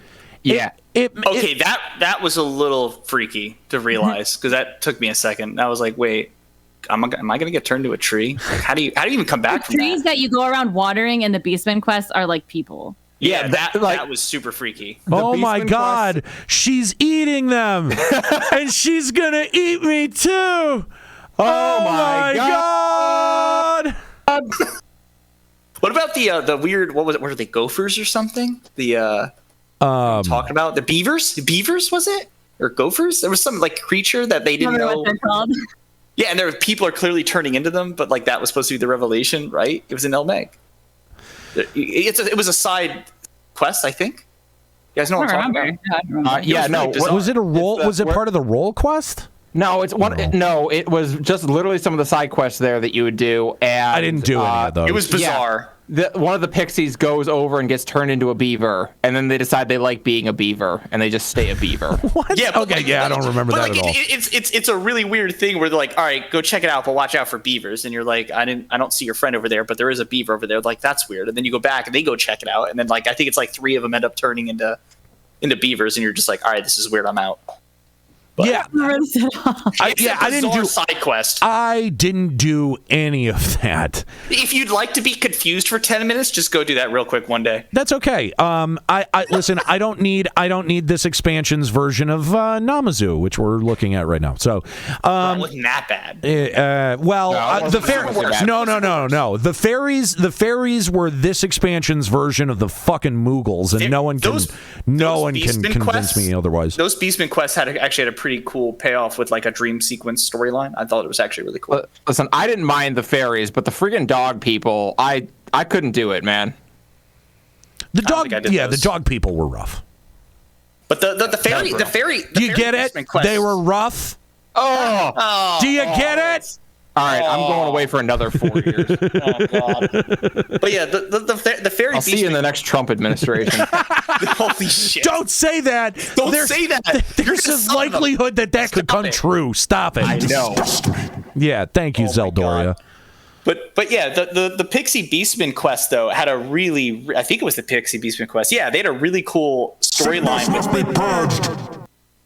with children, children having an evil pixie invade their dreams and give them nightmares and shit. Yeah, and it was creepy as hell. It was insane. Yeah. The Beast Tribe in Ilmeg was really good. Yeah, so way better than the dwarves. Exactly. So like as annoying as the Pixies were as a whole, their little storyline was actually pretty compelling for the Beastman dailies. Just because it's the creepiest stuff ever, with like this candy-coated veneer of like cuteness. Yeah. And you're just like, okay, but that's terrifying. And you're building up these candy cane slides and merry-go-rounds, and everything's just lovely except for the darkness creeping in. Correct.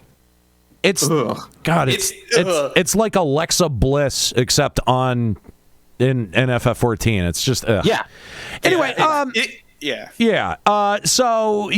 that's mostly Ilmeg right there in a nutshell. Also the music. Ugh. You know, like that was a miss. That was a miss for me on this. A rare miss. A rare miss. Weird because I actually didn't hate it the first time through, but the more I had to go there, it really started to bother. Did you guys dislike the primal there, that boss music, or just the zone music? Titania was awesome. Titania was fine. Okay, yeah. Listen, I thought that was great. I beat Shadowbringers 3 times, once on my main and twice on both alts. And are you okay? Ilmeg gets rough the second time and rougher the third time. It's not as bad as Amarang 2. Amarang 2 is the worst, but yeah. Well, it's bad. And speaking of horrible music, Lahi, we got to talk about Raktika.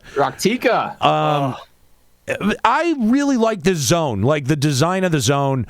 Like this is how you do a forested zone without forest, baby. Yeah, without. I wish I had Lahi playing every time I walked into the woods. I'm just saying.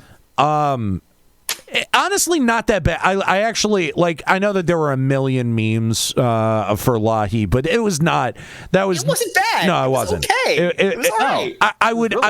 If I was going through this again, I would probably mute the music. For Raktika and for Ilmeg, I would probably Ilmeg. I understand. I would probably mute the music. Amarang, if you do that, you go to jail. If you go to Amarang and you mute the music, you just go straight to jail. Just turn yourself into the police. That is a crime. Do not. Just go straight to jail. When you first go to that zone and you're hearing the amazing music and then you jump into combat and hear the combat music, I lost my fucking mind, man. Yeah, the combat fucking cool. The combat music was specifically very, very good. Like 10 out of 10 right there. So yeah, we've talked about Amarang and Kaluja as zones. I think that there's a lot there. We have not talked a lot about Vothri though. Mount Gold. That whole as soon as you see Vothri, you're like, oh, okay, I'm killing this guy. That guy's evil. I actually assumed he'd just have a heart attack and die himself. That was my thought. But listen, I'm going to say something that might not be popular with 47% of our potential audience here. But did anyone else think other countries are watching what's happening in the United States, and that is a direct parody of our president at the time. That was 100% meant to be. Yeah, absolutely. He seemed very Trumpy to me. So, I don't listen. I don't know if that was on purpose, but. Is it the weight or the dictatorship that gave it away? Listen, yes. He was one make Yulmore great again, short of being like this is a direct direct comparison, right? Like correct. if he had said those better mule. No one has better mule. Yes, mule. you're yeah. Like it, honestly, like it would, especially when he was throwing the fucking temper tantrum about Alfino coming to the other Catboy's defense. Like that specifically, I was like, oh wow, someone has a fly on the wall in the Oval Office. This is interesting. Yeah, when he showed up to help Kaishir, that was quite the moment where you're like, oh boy, someone we as Americans are being called out right now. Rightfully so, for sure.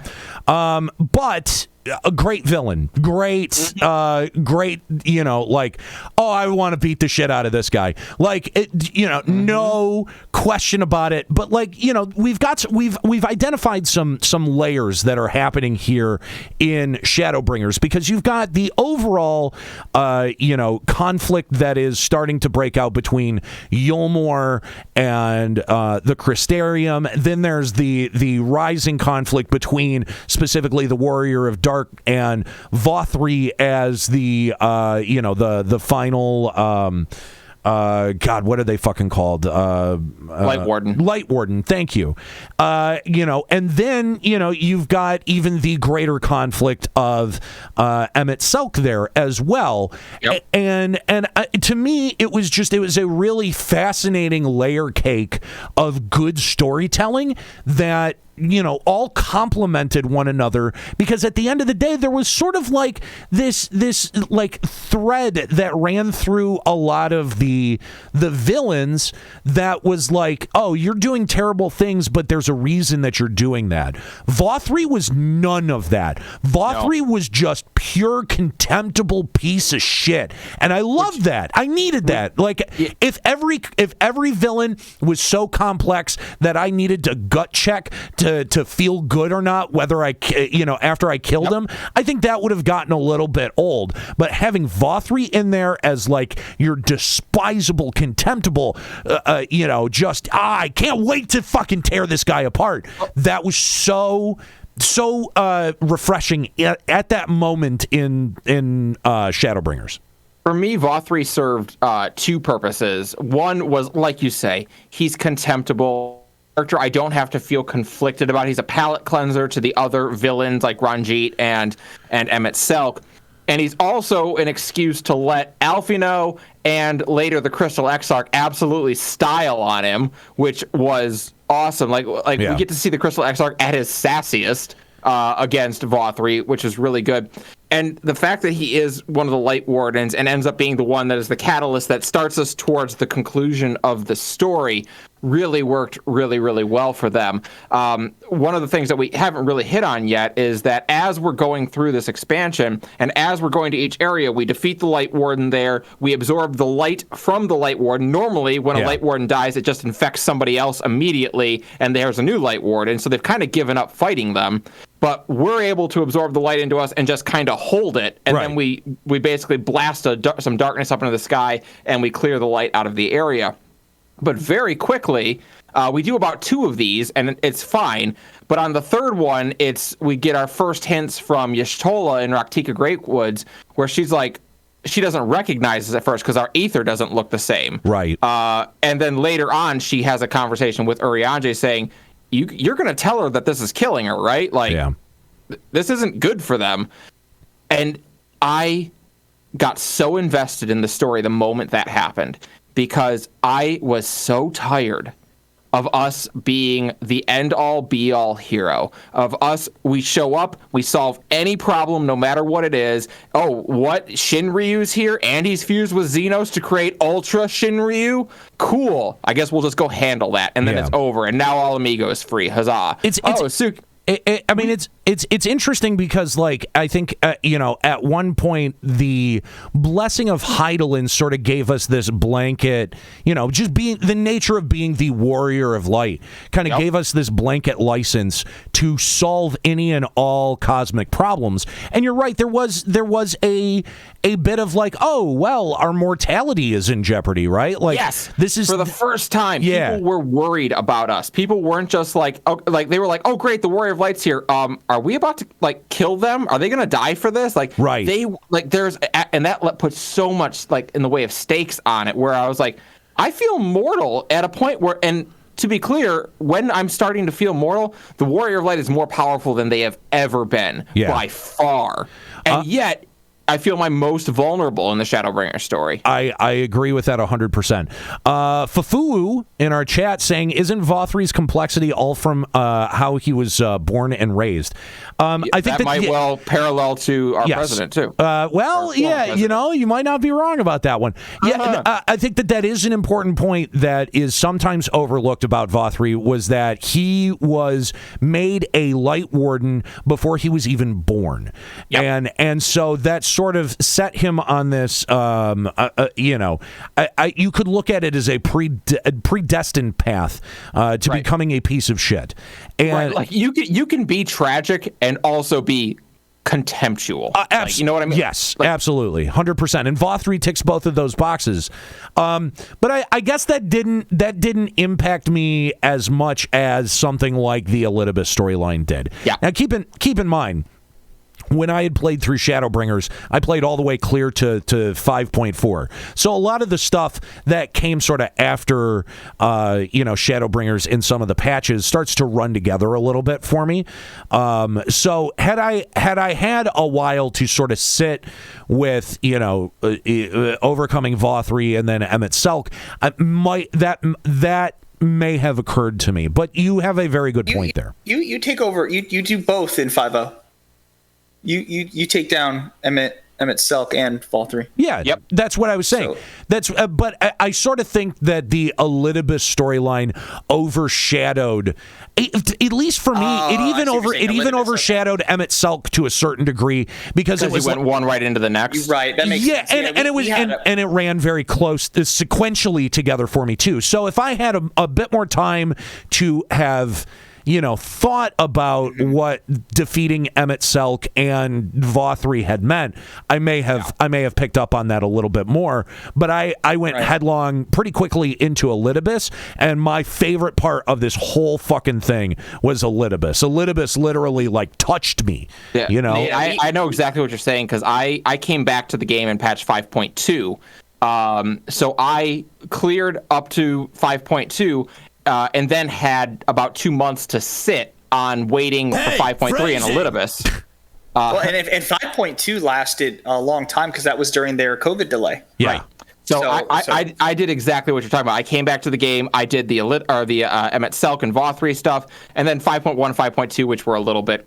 We'll talk about it later, but like slower. But I had time to sit and really appreciate Emet-Selch and Vothri for the villains that they were. So yeah, honestly, 5.2's cliffhanger was actually amazing. Like the star showers. Very good. Yeah, that was really, really good, nice touch. Yeah. So we kill Vothri, and that kind of sets us on the collision course to the end. Yes. We absorb the last Light Warden. Darkness returns to Calusia. Everyone celebrates, and then we start breaking. Our soul hole cracks open, and it's not good. Soul hole. And we find out that it's been the Crystal Exarch's plan all along to allow you to absorb all this light. He is then going to take that light, and he's going to take it into himself and go into the void. And go to the void. Yes. Yep. And he is about to do that when who shows up but hand-waving, ombre-haired motherfucker Emet-Selch. Yep. And that's where... their shoe drops. Yeah, that's where... Okay, all right, here we go. Ascian's doing Ascian shit, finally. Yep. This has been coming for a minute. And in classic Ascian and specifically Emet-Selch fashion, we get him showing up. He shoots the Exarch and says, "No, that's not happening. That would really screw up my plans. Don't get me wrong, you've already screwed up my plans, but that would really screw it up." They the other Scions kind of call him out, like, why now? Why would you do it? And he says the line that, again, I would be the one I would ask Square Enix about is, I genuinely would have taken you on as allies, even though I consider you lesser beings. I was genuinely intrigued, provided they could live up to their end of the bargain and contain the light. And you're not able to. Again, it's a theme of failure, and I love it because it repeats in this story. But he even doesn't he say when he first shows up, the reason he has not fighting you and introducing himself and all that is he wants to see, even though he knows it'll inevitably fail, if you can come to an understanding and see his perspective. Well, two reasons he states. He says that is one. The other one he says is, I've seen what's happened to my brothers who choose to fight with warriors of light, and it goes badly. And he's right. Now, and whether he actually believed it or not, I don't know that he actually did believe he would lose in a fight to you, and at that point he probably wouldn't have. But like, yeah. Yeah, and again, he was right. He was absolutely right, because when it does come down to a final confrontation, not just the Warrior of Light, but now this new sort of status that we've been given as him, along with Ardbert becoming the 8th part of our soul to rejoin, we strike down Emet-Selch. And okay, we have to talk about this because this gave us back-to-back 2 of the best cutscenes they have ever put in the game. The first one right before the Emet-Selch fight, where once again our soul hole overflows and we're dying. We collapse to the ground, and all the Scions try to help. None of them can stand up to Emet-Selch. And Ardbert appears and asks if you could take another step. Could you do it? Could you save our world? Right. And he finally, after 100 years, walking as a cursed shade, watching his failure and just constantly having to live with it, knowing he can do nothing to help, which, by the way, in the single-player duty in Lakeland, where he tries to save the 2 people who are about to be killed by Sin Eaters, and all he can do is scream and watch them die. Yeah. Ugh. Brutal scene. So, but I think the best part isn't just this amazing thing with Ardbert, but it's rather the end result of the fight, where Emet-Selch looks at us, and instead of seeing our character, he sees someone else. Yeah. Yeah. He sees who we thought, probably at the time we thought was Hythlodaeus, but no, it's not Hythlodaeus. It must have been Azam that he saw, yeah. We fuse with Ardbert. He becomes our the 8th shard of us. To rejoin with ourselves, and we get to stand up, and the Exarch shows up and summons down warriors of light from other realms to come help us. By the way, another canon instance of other heroes coming to fight with us, that we haven't had that in a while. Yep. And what an amazing cutscene as you finally say, all right, Emet-Selch, let's do it. It's you and me. And Emet-Selch gets to have this great line where he says, the victor shall write the tale and the loser become its villain. And what a poetic ending to that story. Yeah, it was incredible. And true words to life as well. My world will have no need of history heroes. is written by the victors. By the victor. Yeah, right, exactly. So we find out they're Hades. That's cool. Right. Just an amazing climax to an overall amazing story. Let's try to barrel through as much of these, patches as we can. The first one was kind of a bit of a letdown, but you end up going back to Flamin to let her know Minfilia's fate. To me, really kind of definitively closing the Minfilia as an individual storyline. Yep. Yeah, definitely. 5.1, a lot of who's going to be the mayor and who can help us figure out how to get the Scions home is basically what fills up 5.1. Well, I feel like that's also when they finally Alize's new purpose starts to come into light with the tempering cure, which is playing a decidedly large role in the events moving forward. I think in Endwalker that they're, with the tempering that is coming with a lot, these towers, it's going to be a huge component of everything moving forward. So learning that tempering can be reversed, I think that revelation is sort of at the heart of patch 5.1. Also, we have and we haven't talked about this at all, but all throughout Shadowbringers, we had been getting, and I had called them at the time on the stream, Flash Sideways, as a bit of an homage to Lost. But we were getting, a parallel story that was being told back in the source of Estinian and Gaius fighting against the Black Rose. We get a little bit more of the Estinian here, and also I believe it's the throne room with Gaius, right? Correct. The death of the Emperor. Yeah. Yeah, and I mean, I'd love to take more time. I think it would have to be an episode into itself to talk about like the sorrow of Werlet and that story arc with Gaius. But oh my gosh, that's a lot of revelations in that one. I was surprised. Yeah, I was about a redemption story done right. There you go. Absolutely. I for as much as we didn't get anything with the near raids in terms of. Like really tangible lore. I think that was made up with the Werlet storyline. And Bozja. And Bozja as well, yeah. I think that both of those are absolutely correct. So gotta keep moving forward, keep barreling forward here. Patch 5.2. Make a warrior of light. Yeah, it's sort of, I think that it reinforced, at least with me, that the Echo is not necessarily the primary gift. That's not, because we knew that we weren't alone. There are people in EORZEA that also had the Echo as well, but that, in terms of what makes the player character special, there has been a big shift in redefining it from, your attachment to Hydaelyn and her blessing and the Echo to now your status as him and what that means in sort of the greater I guess Ascian lore or cosmic lore. I don't know what you would want to call it at that point, but sort of the greater lore of all of Final Fantasy XIV. Yeah, I think cosmic's appropriate in this case. Yeah, no, I think cosmic fits. Yeah. And I think you're right. It does kind of set up, like, we have known for a long time that there are different levels of people's gift with Hydaelyn. We've seen it with other people who have the Echo that manifests in lesser, quote unquote, lesser forms. Like we know that Kryl has the Echo, but not in the same way that we do. Right. The Warrior of Light seems to kind of get everything. We have all the powers of the Echo. We bought the season pass. Exactly. We bought the season pass. Theoretically, wasn't Minfilia supposed to be the same as us? Yeah, she was, but she sucked. So yeah, she sucked and died. She didn't buy the other expansion packs. Minfilia was good at doing two things: sucking and dying.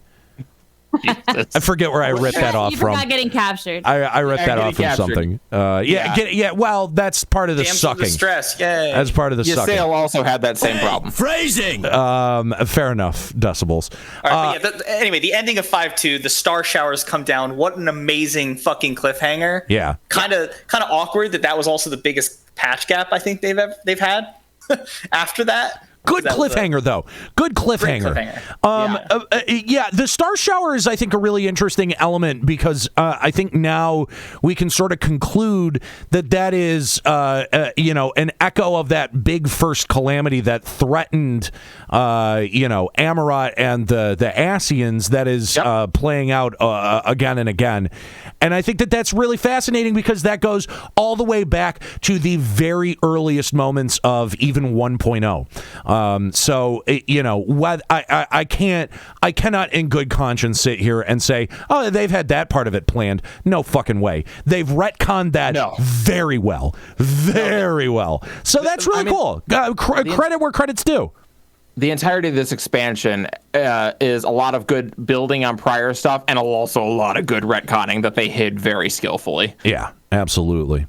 So 5.3, we get the basically picking up where 5.2 left off. We find out that a lot of the new heroes that have been made are now wanting to leave and go out and be adventurers and be heroes. And we realize that their world needs ditch diggers too. That's basically the lesson in the beginning of that. But of course, we move into the second half where we find out about the Warrior of Light, like the FF1 Warrior of Light, the original hero, and the many different incarnations they've taken over the years. And we also get my favorite single-player duty, we've ever done, where we basically go back and forth with Elidibus, fighting through our entire history, being reminded that we are no better than they are in their eyes. Yeah, absolutely. Oh, so good. I love it so much. And then like after we take down Elidibus and like it kind of we finally, that payoff, that storyline's been going on with the crystals of Grahatia's blood.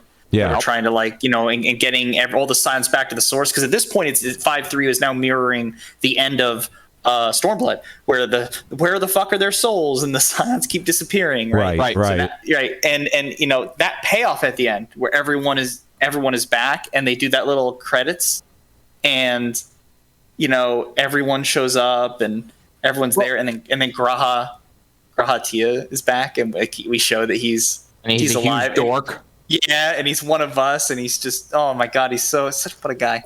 I don't know, it was so fun. Well, so before that, we got to talk about Elidibus, because to Nate's point, just 2 Ascians in a row with incredible stories that finally pay off. And boy, I'm so glad they're focusing on La Habrea and the in one of the raids for Endwalker, because he really got done dirty compared to the other definitely. Yeah, Jesus Christ, for sure. No build up. He took over Thancred and we beat him up, and like that was. And then he gets murdered by the king in in Heavensward. What's his name? The Pope.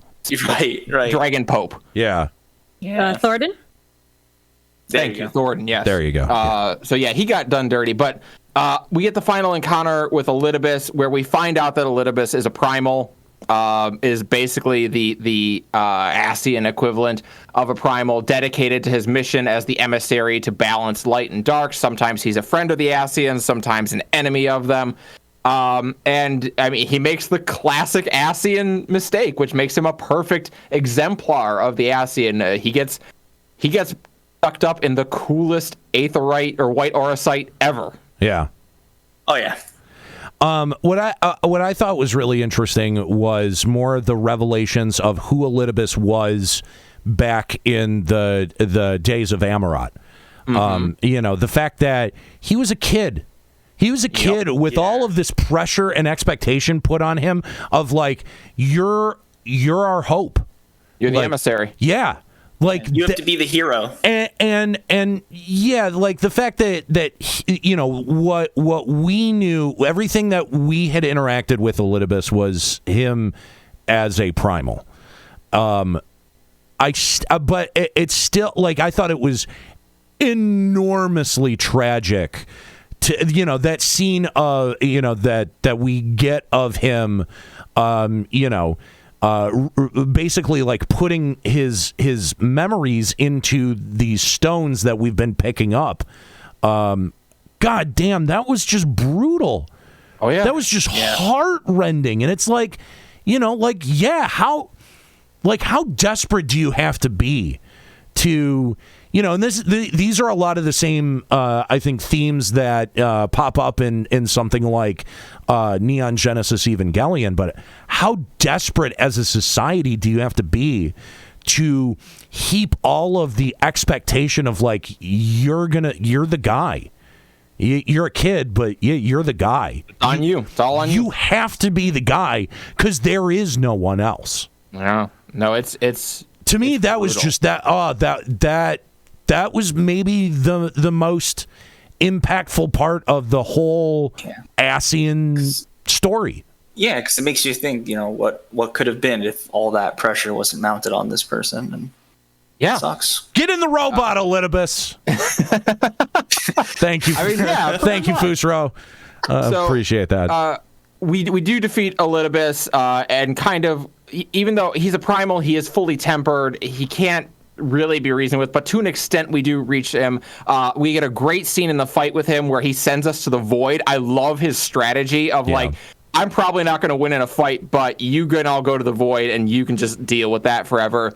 We get saved by Emet-Selch, who shows up as his robed self, and for a minute I thought it was Hythlodaeus once again, until we got the sassy hand wave, and it's like, all right, never mind. Emet-Selch coming to the rescue, good guy. The Exarch ends up giving his life to activate the crystal tower and use it as auracite to trap Elidibus and put an end to him. But And don't thus- worry, he'll be back. Yeah, thus kind of is an end to our time on the first. Everyone goes home, and we get a scene back on the source that, to me, at least, rang very clear of the last time everyone was all happy together. Like, Oh a my moment god, it was such a flag, dude. Yeah. The entire thing was a flag. Like that it whole was, it had like cutscene- seven Shit's about to go sideways. Yeah, that whole cutscene, I was just thinking, like, we're going to remember this cutscene in a flashback in the next expansion at some point. Oh, it's gonna be. It's gonna be that. I just felt very sweet and happy. No. It depends. We're totally gonna be revisiting those moments in like a sepia toned snapshot of like, you know, like they're at the table and like fucking Alphino's head is down on the table, and then it cuts back to where we're at, and it's Alphino's head in our hands on the table. No, his head is in our hands, and we're like, oh god, how did we get here? God. Like, it's Holy just shit. to me, like like that is the ultimate setup for like, oh, it's all gonna go to fucking hell. I kept going back and forth in that scene, whether is this a nice moment of hints of the future, because like the twins make a obvious reference that they're getting new outfits and silly stuff like that. Or is this like supposed to be a setup for something darker? And also, what happened to Graha? That sucks. And then he just shows up, and we're off to another grand adventure. But it's really hard for me to tell from that tone whether it's supposed to be one way or the other. Is it supposed to be this happy? Oh, this is the hand, like the high five freeze frame over the credits. Right. Right before the next episode that opens with your partner's chest like blown wide open from like a 45 that like some fucking robber. You know what I mean? Like, it's like that's exact. Like, this is like fucking Law and Order setup right here. Like, it's right. that kind of tone where I'm like, oh, this is gonna be so bad. What I worry about is, did we? And again, it goes back to the timey-wimey thing, because of what happened and what we had to do to save Graha and what we went through. Did we really save anything? Did they called the one patch after that like futures rewritten? Did we really? I have to think that after the Heidelin thing, like I think that the repercussions of the whole time travel are 100%. We're going to be dealing with those throughout like the next series of content, for sure. I hope so. Going back to our phone lines, we've got Ahanu from Genova who wants to talk about Azim. What's going on, Ahanu? Hey, Nate. Hey, everybody. What's going on? Thanks for calling Limit Break Radio. I did want to bring up something that I think, at least in my personal opinion, is I don't think Elidibus was the first Warrior of Light. I think my idea makes him even more tragic figure. When they talk about Azim, they talk about how he was the wanderer. He explored the world, met other people, learned, solved problems, which kind of describes what the Warrior of Light is. Right. And I think the reason why Elizabeth was raised up to the convocation at such a young age is we weren't there. So okay, let me riff off that, because I'm super with you. So there's one of the stories that they told surrounding Emet-Selch and Elidibus, talking about Azim and how they went and saved this island that was being that a volcano was exploding to, and they ask why, and apparently Azim thinks the grapes are really good, and so they don't want the island to be destroyed. And I could totally see that the Warrior of Light, the FF1 Warrior of Light that Elidibus kind of transforms into, being a child's viewing of Azim, a childlike wonder of this hero who walks around the land and just saves people who need help. I could totally see that being what Elidibus is and what that primal is. It's an ideal. It's a vision. It's an ideal. It's not really anything. Anyone who is real. It's their ideal. Well, especially only a child can have. Well, and especially because he ended up becoming a primal, so again, becoming reformed. It's a kind of different entity. But, also Kailani in the chat bringing up a really good point that Elidibus was also a title, much like the rest of the convocation. But I think that was less germane to the point of the fact that, I think that there was even an Elidibus before the kid, right? Or am I wrong about that? No, I believe there was. Yeah, I thought there was, yeah. It's tricky because we don't know how many of them, because remember, they're immortal beings. We don't know how many of them have been that title for a long time or forever in some cases. Well, I think we can assume, though, that it's been the same one with that title since the Sundering. Yes, yeah. Because what, at least my understanding of them explaining the titles was that the Convocation of 14 was a some sort of established body long before their calamity. And it was really their calamity that cemented, and again, like, when you have a society that is run for a really long time, I think the United States is finding this out right now, is that, like, you're not, maybe at that point you're not getting the best people that are being put in positions of power. Maybe they're not the most fit people. And I think, like, by the time that calamity threatens that world, that convocation may not have been as wise or heroic as previous incarnations of that. So yeah, and the nature of it being a title, I think, is also to show that there was people who held these positions before the entities that we know as Elidibus and the other ones. I can't. And to be fair, that was also the point of Azam. Remember, Azam was meant to be the one who doesn't stay in Amarot. They are meant to be the one who goes out and experiences the world and sees the needs of the world.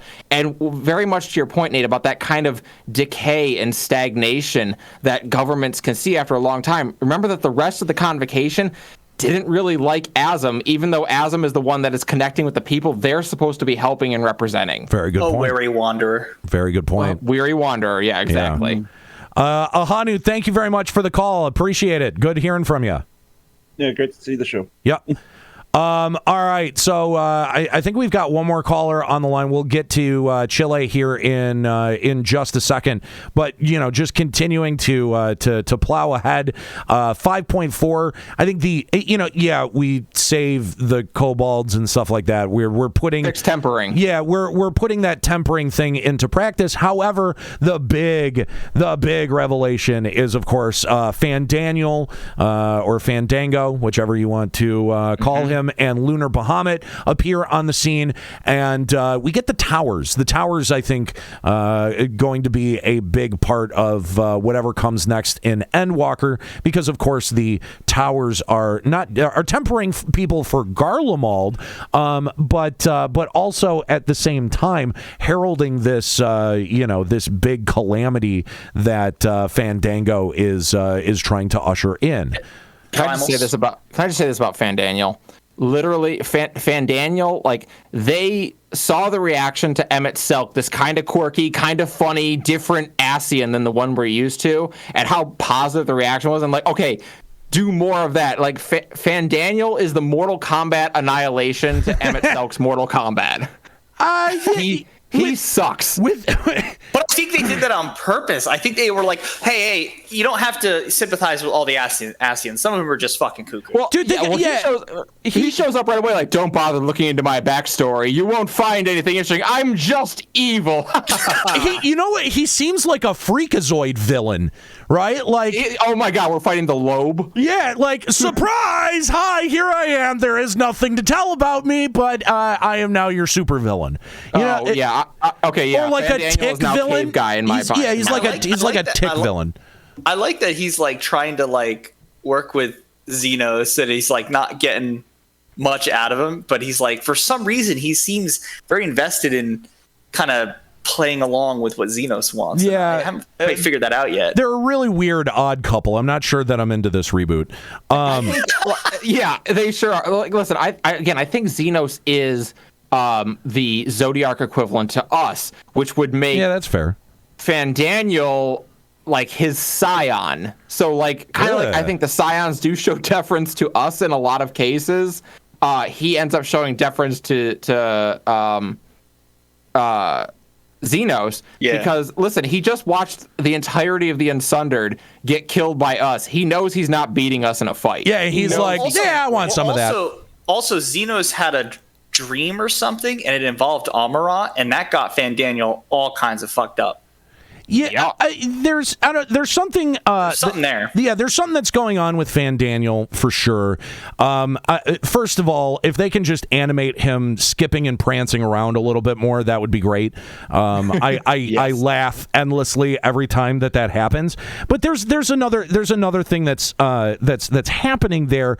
You know, I think first Fandango is like maybe the very first like true nihilist. You know, like the of the series. I think, you know, like a lot of people called Xenos a nihilist, and I think that might also be accurate, but like Xenos is too boring to be a nihilist. True. I don't know. Fandaniel truly does just want to watch the world burn, and that's interesting, I guess. I don't know if there are some philosophers that are also really boring as well, so you know, fair enough. Yeah.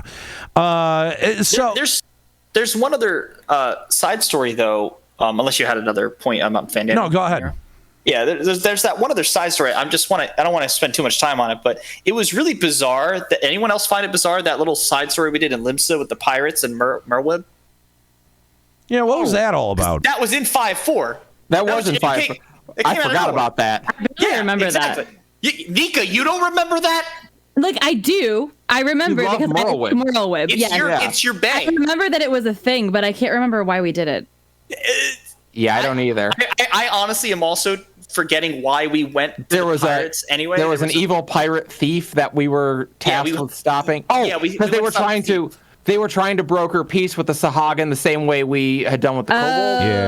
Yeah, because they were trying to get all the beast tribes together, which they do. Right, and they're like, as long as these thieves are fucking it up, we're never going to be able to broker peace with our beast tribe. Yeah, and Merlwib and there's some revelations of stuff we already kind of knew about, like the last big pirate guy and who, you know, and some other stuff, and she kind of just has like a weird fucking duel and wins with the guy. Yeah, so it's kind of cool, little weird pistol duel, but it just felt so out of place. Compared to everything else that was happening. It sort of felt a little bit like filler for sure. Yeah, it sure did. Yeah, but all right. Didn't need to be there. But. And then speaking of filler, 5.5. Yeah, 5.5. This was such a like.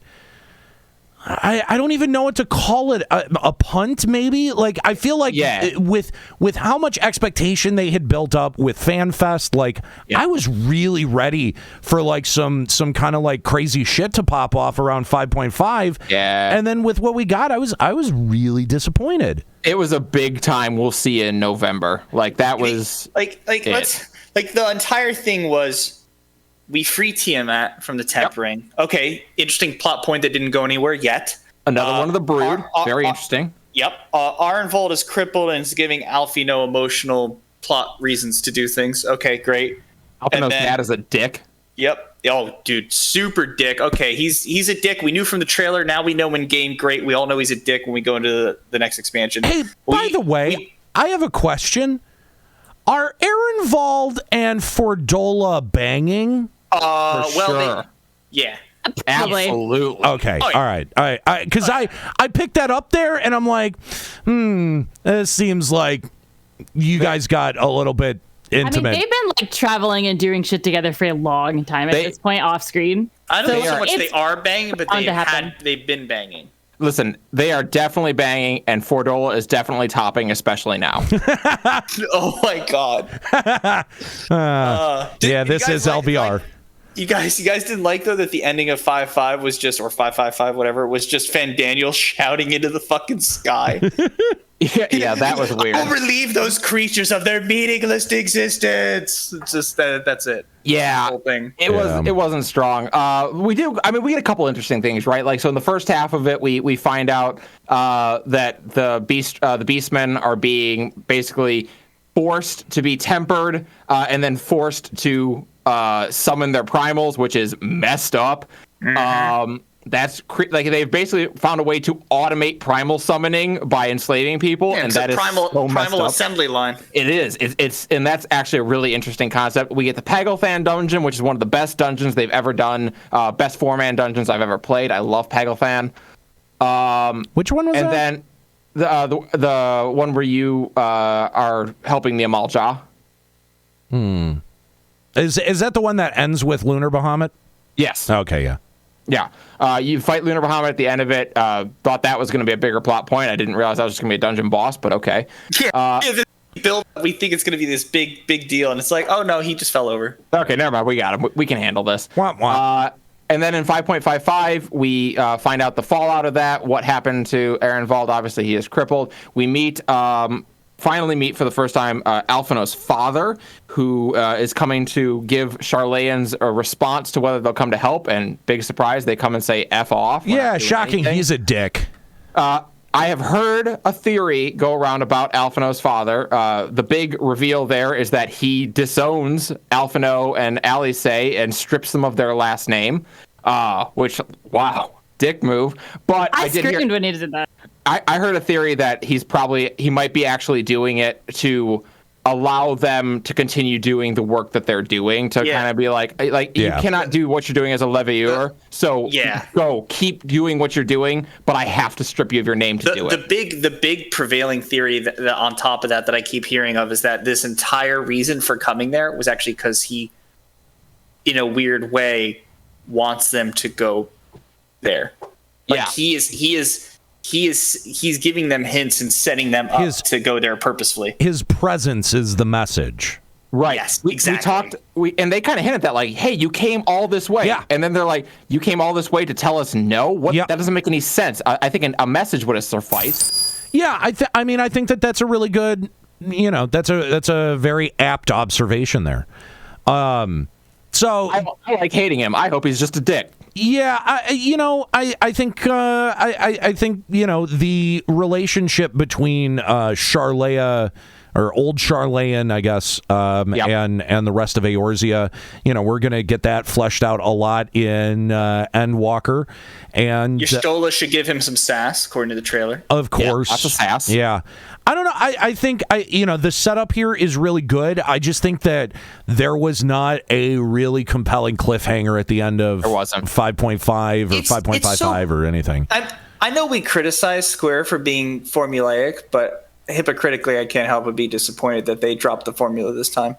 They did. Like, we get the final duty in Cartano, where we find out that Fandango is trying to use the basically the ley lines of energy of ether that run through them to do a massive summoning that's going to be bad news bears for everybody. Yep. And we go there and we literally just foil his plans like we always do. It's the most straight up, okay, we showed up and we stopped you. And even he's kind of at the end of like, well, that's annoying. And then that's just kind of it. Yeah, it doesn't even rise to the outrage of Scooby-Doo villains. He just kind of goes like, huh. Well, that's a bummer, and then he leaves, and we just look at the moon. There's another aspect of Fandango that I think is really interesting, and he's made mention of this a couple of times where he's talked about like players on a stage, and part of me wonders if he doesn't have some like deep ulterior motive. That could be. Yeah, I don't know. I'm much more interested in Fandango than I thought I would be. But you're right. His reactions to things seem off. Like and perform and again, and to your point about him yelling at the sky, some of his things seem very performative.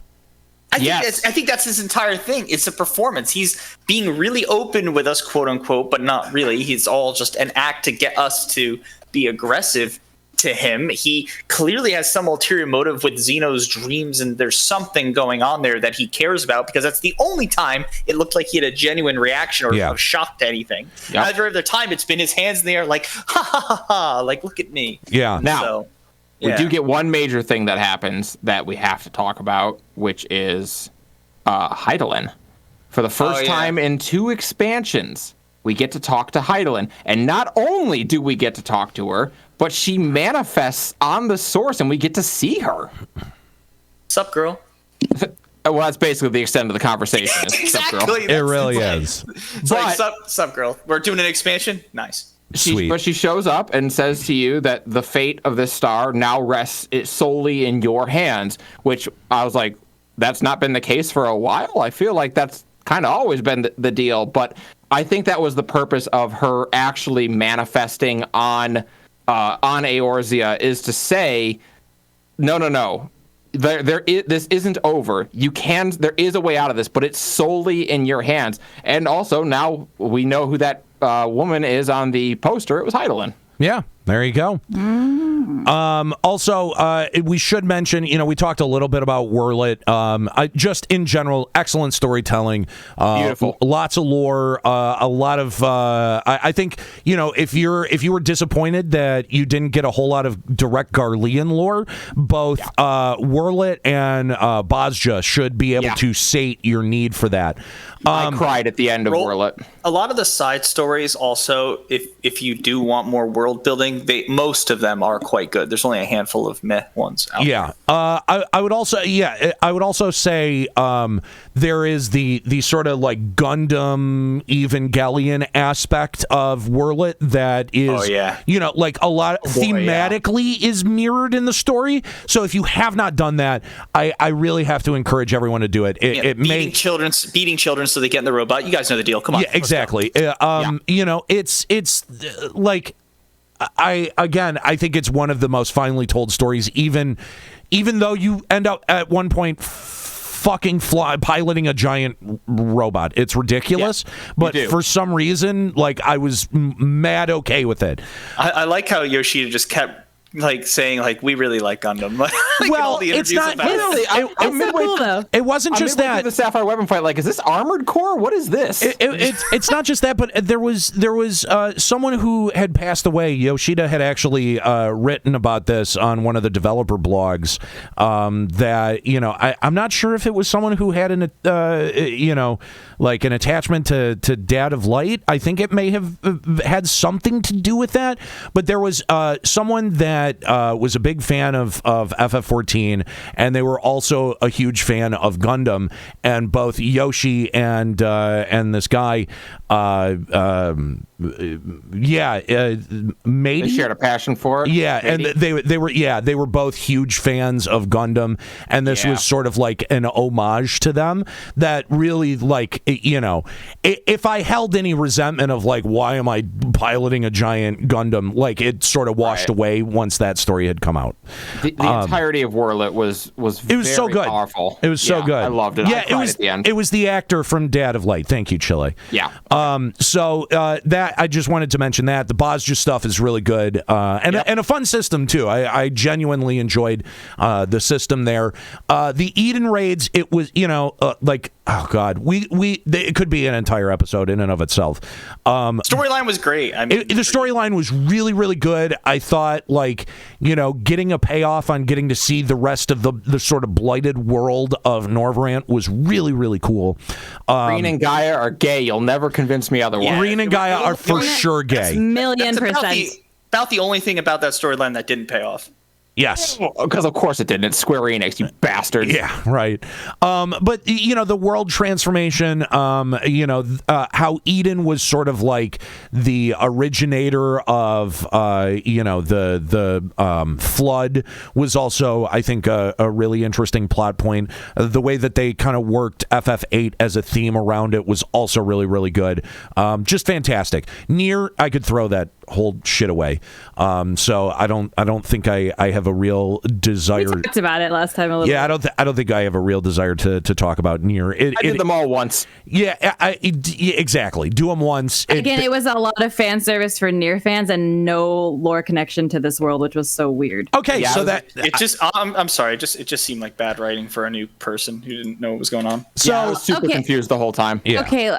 Let me tell you, I played the Nier games and still was confused. So yeah, fair enough. Right. Okay, Awesome. End of story. Yeah. The thing is that the first two raids were quite they made a little bit of sense, and you could see how there was going to be some big culminating payoff. But then in the end, they just went out of left field and actually made zero sense.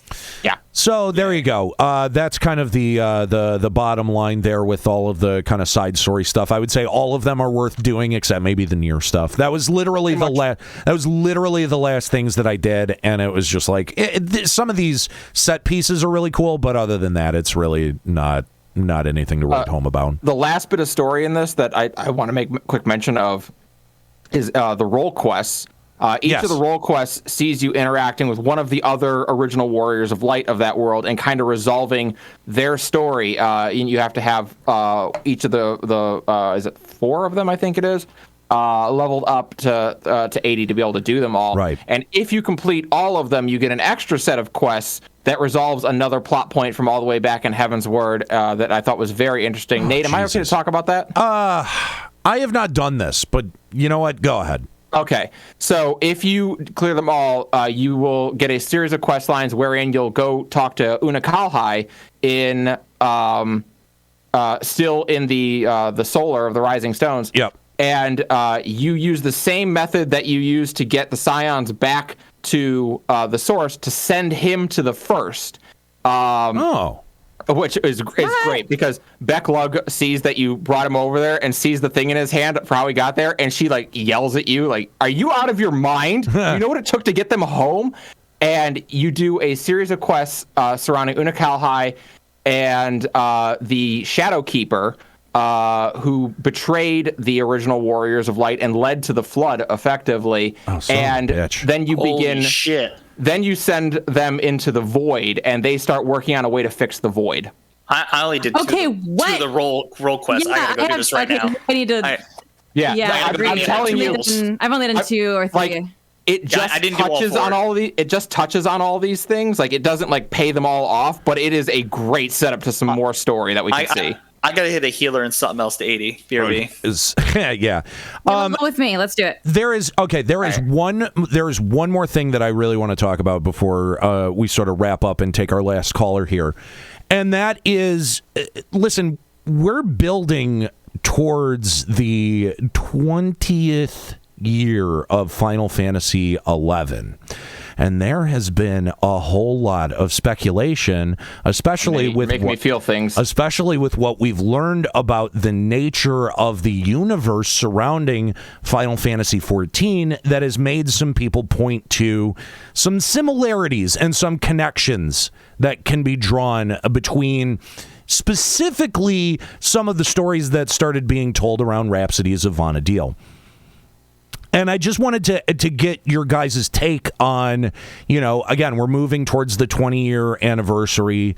It's going to occur in sort of a midway point between when we get Endwalker, like that 20 year, like we just turned to the 19, so we'll still be in the expansion series of patches for Endwalker once we hit that 20 year.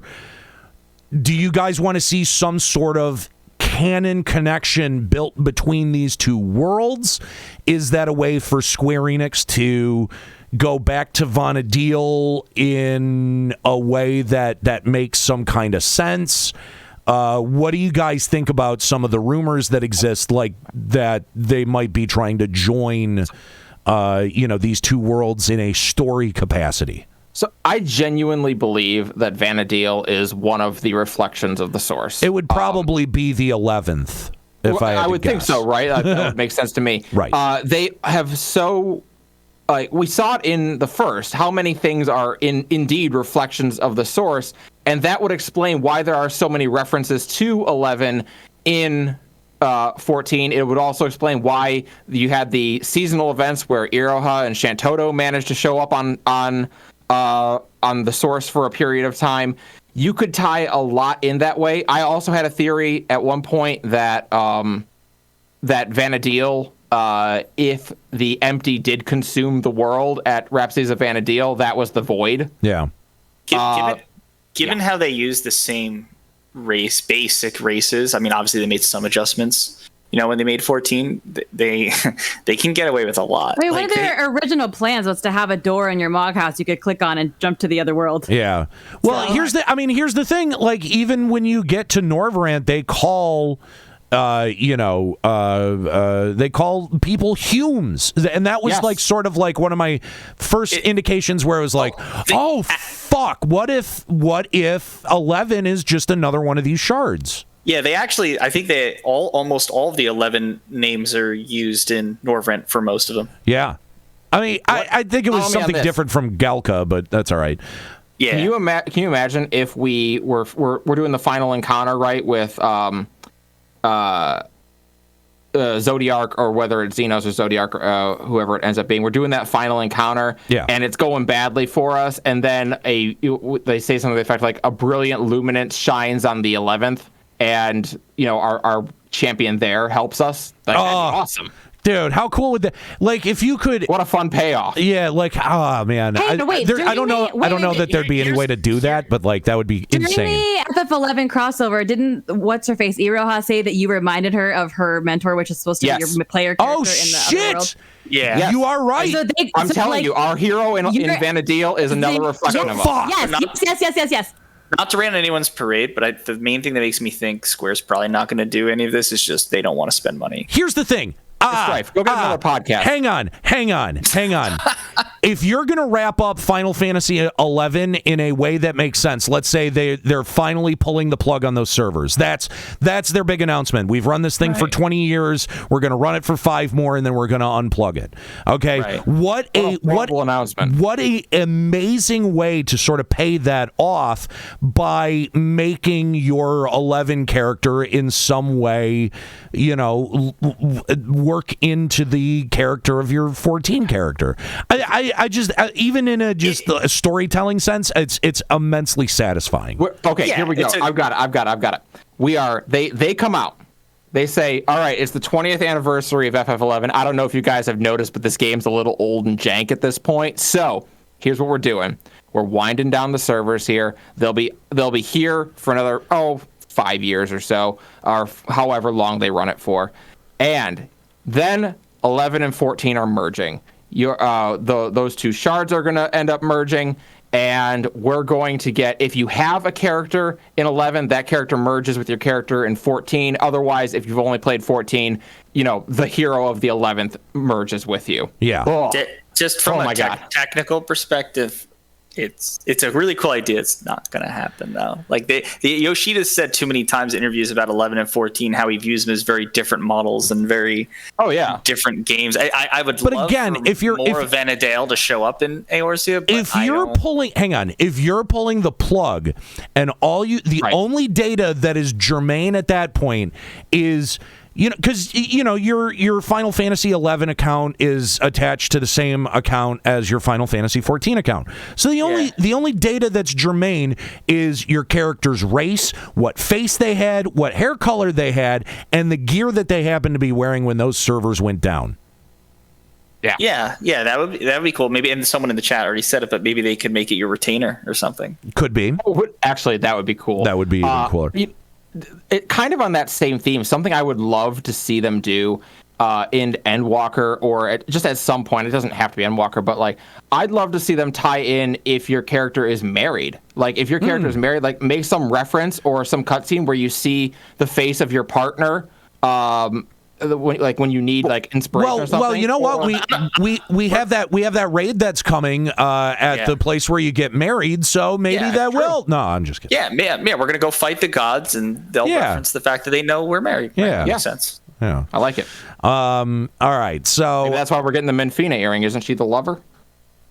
Oh God. Uh oh. Anyway, all right. Well, that's going to do it for our spoilerific story discussion of all things Shadowbringers. I do want to go back to our phone lines here one more time, really, really quickly. Chili Rosewing from Gilgamesh. What's going on, Chili? Hello, everyone. Hey, thanks for calling Limit Break Radio. Appreciate it. No problem. Thank you for having me on. I know it's very late here, but it's late here too. It's also really hot. I'd be like 5 a.m. where you are, Chile. I know. Yeah, it is 5 a.m. Wow. Oh my God. Jeez. All right, let's make this quick so you can get to bed. What's up? Well, what I brought up earlier was so long ago that I'm trying to bring something else up, I guess. You were talking about the raid just now. Yes. I have a couple of theories about that raid. Now we know from Shadowbringers that La Habrea was basically a mad scientist during the Admiral era. Yep. What if the new raid is just going to be his craziest creations that he made while he was still alive back then and moved over to the moon? It's a void a void sent zoo on the moon. There you go. Yeah, basically. I mean, there is precedence for that. Yeah. Oh my God, we're finally getting our Garlean lunar station. Oh my God. Yeah, after all this time, goddamn Skuro ends up being accurate. That just pisses me off. That's the real tragedy. That's really, that's the thing I think that is insulting the most. That's how you know this game's really gone downhill. Yeah. I mean, Damn it's it, Skuro. yeah. I don't know. Ever since they decided, You're it's some just kind weird. of moron, you know that? Hey, Juxta came back. Yeah. All right. Oh, he must have got more points. Yeah, there you go. But yeah, I think it'd be great if we saw like some sort of experimentation stuff going on with La Habrea. But honestly, it's hard for me to speculate on what it is because they already said that this story is going to conclude all the stuff with the Ascians, and it sounds like the La Habrea raid will be kind of a cleanup, like an epilogue.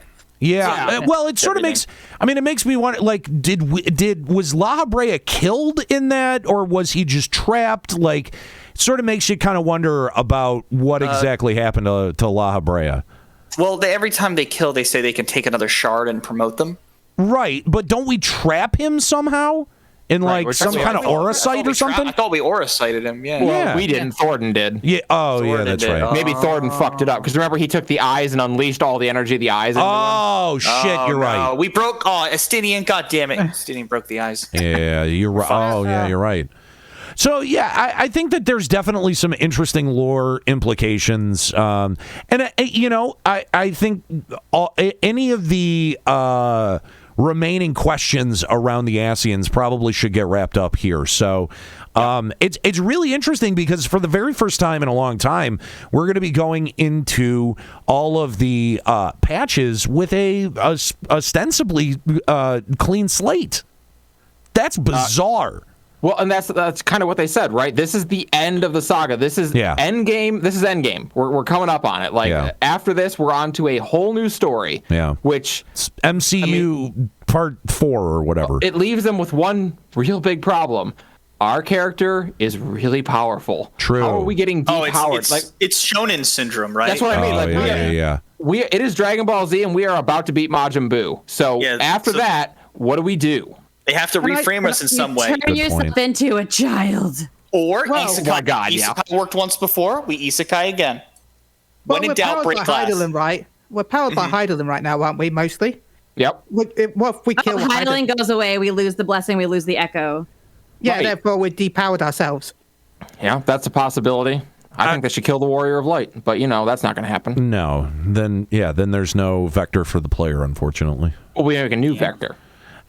Really? Like force us to make a new character? That would be fucking wild. It's called a new game.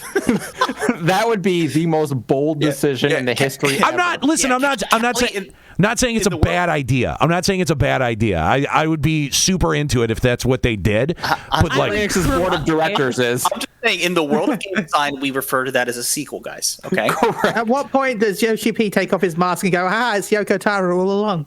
Oh God.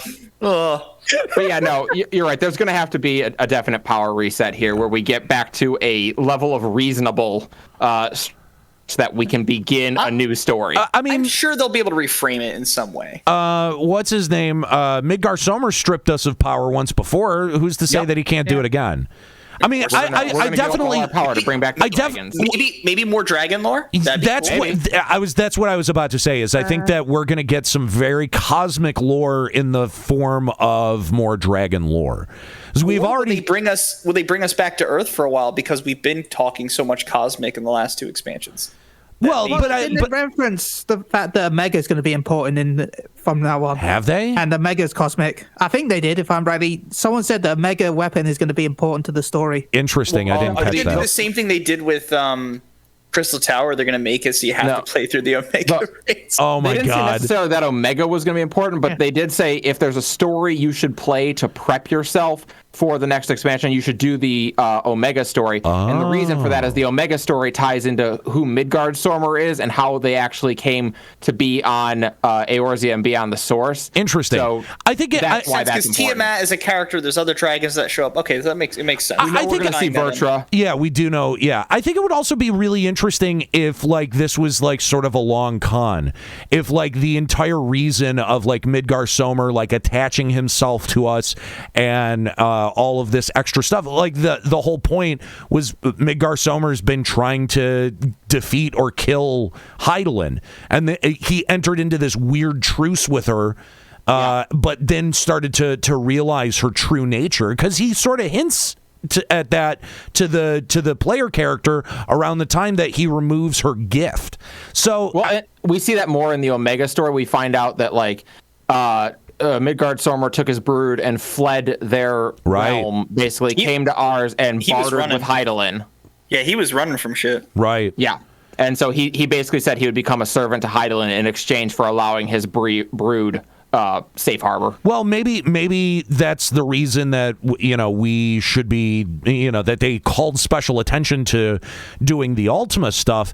Maybe we're going to get some more information about the the society or the culture that ended up making Ultima. Because or Omega. I'm sorry. Yes, Omega. That's Omega. Right. Yeah. Because I definitely think that is also really interesting, because we have no idea what was hunting the dragons. Right. Well, wasn't Omega actually from the previous Final Fantasy games, if I'm rightly? He's a constant character in every game.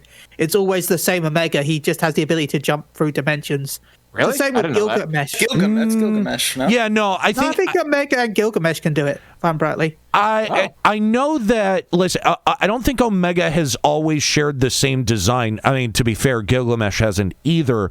But I've not heard that. Like, that's not a lore tidbit. I've never heard that either. That I've come across before. Look, the 11 Omega and 14 Omega are identical. They are identical. Yes. The real terrifying aspect is that we know that Gilgamesh took Hildy with him, so we don't know when the fuck he's popping up. That's the real horror. True.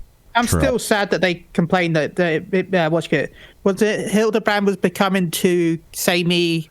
That's the reason why there was no Hildebrand in Shadowbringers.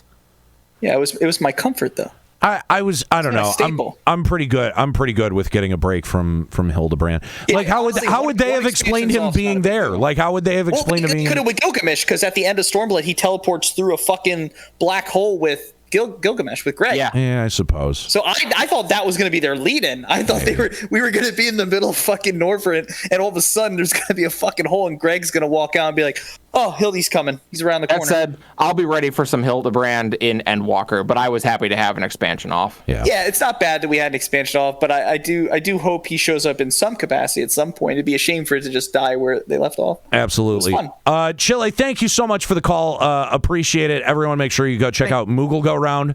Thank you so much. Yeah, absolutely, and thank you for all of the kind words that you've been sharing on Twitter. Much appreciated. See you on Thursday, Chile. See you on Thursday. All right, take it easy, Chile. Thank you so much. All right, so I think that covers it. Like even if there is stuff that is not covered, I just don't know that I can sit in here that much longer. We are going on hour 4. This is classic LBR. Oh yeah, this is like not even the revival. This is like going super old school. But we have so hot. I know. But you know what? We've got one more thing to get through before I let everyone go here, and it's a pretty important thing, because we have been getting a whole lot of questions. By the way, before we get into this, I do want to say Nico Tosca in our chat pointing out just a note. While the father actor died a few years ago, the original blogger who it was based on, Mady, who died last December 2020. So just a small correction there. I just want to be sure that we're giving out factually correct information. So what I want to tell everyone, so we have been getting a whole lot of questions about where is the podcast archive? I want to listen to old episodes. Where can I do that? The website is down.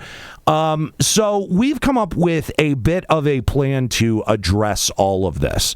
And what we plan on doing is once I finish this spiel, we are going to be relaunching the Patreon campaign over at patreon.com/limitbreakradio. So what we're going to be doing is we've got a couple of phases that this whole thing is going to go through, starting with getting the archive back online. We have a massive archive for both, not just Final Fantasy XIV, but for Final Fantasy XI as well. So there's a couple of phases that this goes through, but the first phase is making sure that the archive is back, that the podcast feed is back, and that things like iTunes, Spotify, those things are all working and functional for you guys. And that's got a pretty reasonable price tag on it. We'll get to those specifics here in just a second. The second phase is bringing the website back. One of the things that we had found was that our website had been infiltrated, and there was some really nasty shit that was injected in terms of like pop-ups. Like I had people that were sending me messages like, "Dude, I'm getting ridiculous pop-ups from Limit Break Radio," and then I think finally our host took it offline. But we have to be able to bring this back online. And, obviously we've still got the web space. I still have my entire archive backed up on several different hard drives. But, it's going to take some time to sort of recreate the archive filing tree and make sure that the RSS feed is pointing to all of the proper files. That's the first part. Then we actually have to build a website. And what's clear is that we can't use the design of the old website because that's how people got in the first fucking place. So we have to build a whole new website from the ground up. But this gives us a really unique opportunity that if Strife wants to talk about it, I will hand over to Strife now. Yeah. So I've been helping plan and prototype something that I think some of you may be interested in. Essentially, there's an opportunity here since we're going to have to redo the RSS feed. Yeah, since we're rebuilding from the foundation up anyway. Right. Then I was thinking about writing a little bit more than just an RSS feed for Limit Break Radio and coming up with some other features. And I was thinking, what could we do with this? And if enough people donate to the Patreon, there is an opportunity for us to come out with the Limit Break Radio app for Android and iOS. Ooh. So what are some of the features that one might be able to expect on the Limit Break Radio app? So before I state these features, note this is all spitballing. We are not committing necessarily to any of these yet. This is just our initial thoughts. So please don't hold us to this yet. We will get you details when we can confirm things. And essentially, the app would require you to log in via Twitch. Only followers can access our Limit Break Radio app. If you're not following the channel, you can't get in.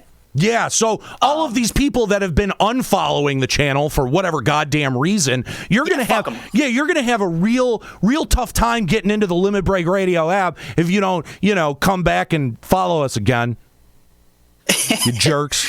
But you know what? I wish I could ban them. I wish I could figure out who unfollowed us and then ban them so that they couldn't ever follow us again. And then it would be like, well, fuck you. I guess you don't get the app. I mean, I can write an API that crawls through our follower list and then refreshes it every day and see I'm just kidding. Is removed from it, and then we can find out who it is and you can hunt them down. No? Okay. Anyway, you know what? Hang on. If there is an automated way to build an enemies list, I'm all for it. I am all for it. All right, we'll talk later. That's another Patreon goal. All right. Anyway, so some of these features in the app, we will obviously list. Again, these is just what we're thinking. we're going to list news and announcements from LBR, and this could be things such as, next time there's a show, or if there's an event we want to post, or something we want to let you all know about. There's a couple of things we can do with that. We do want to show you the Twitch broadcast schedule for either the current week or month. Not really sure how far out we want to show it to you. And that would include, if Nate's streaming on Tuesday with 14 and I'm on Wednesday with World of Warcraft or FF14, and then Thursday is like FF11 and Friday's Fallout 76, whatever the schedule might look like. We want to be able to show it to you. And if we're going to change it, we're going to try to come up with a mechanism where we can change that schedule on the fly so that you guys are always updated without us having to tell you in stream or on Twitter and stuff like that. We're considering putting in polls where you guys get to vote on upcoming content, designs for possible merch, and other things. We're going to let you submit stories and drama to the LBR crew so that they can read it out loud for you on either a stream or a podcast, TBD. For example, if you want to have Nika read really, really awkward drama, this would be a good opportunity. Oh God, please. No. Please, yes. Or fanfics. Or fanfics. We have to have a fanfic submission.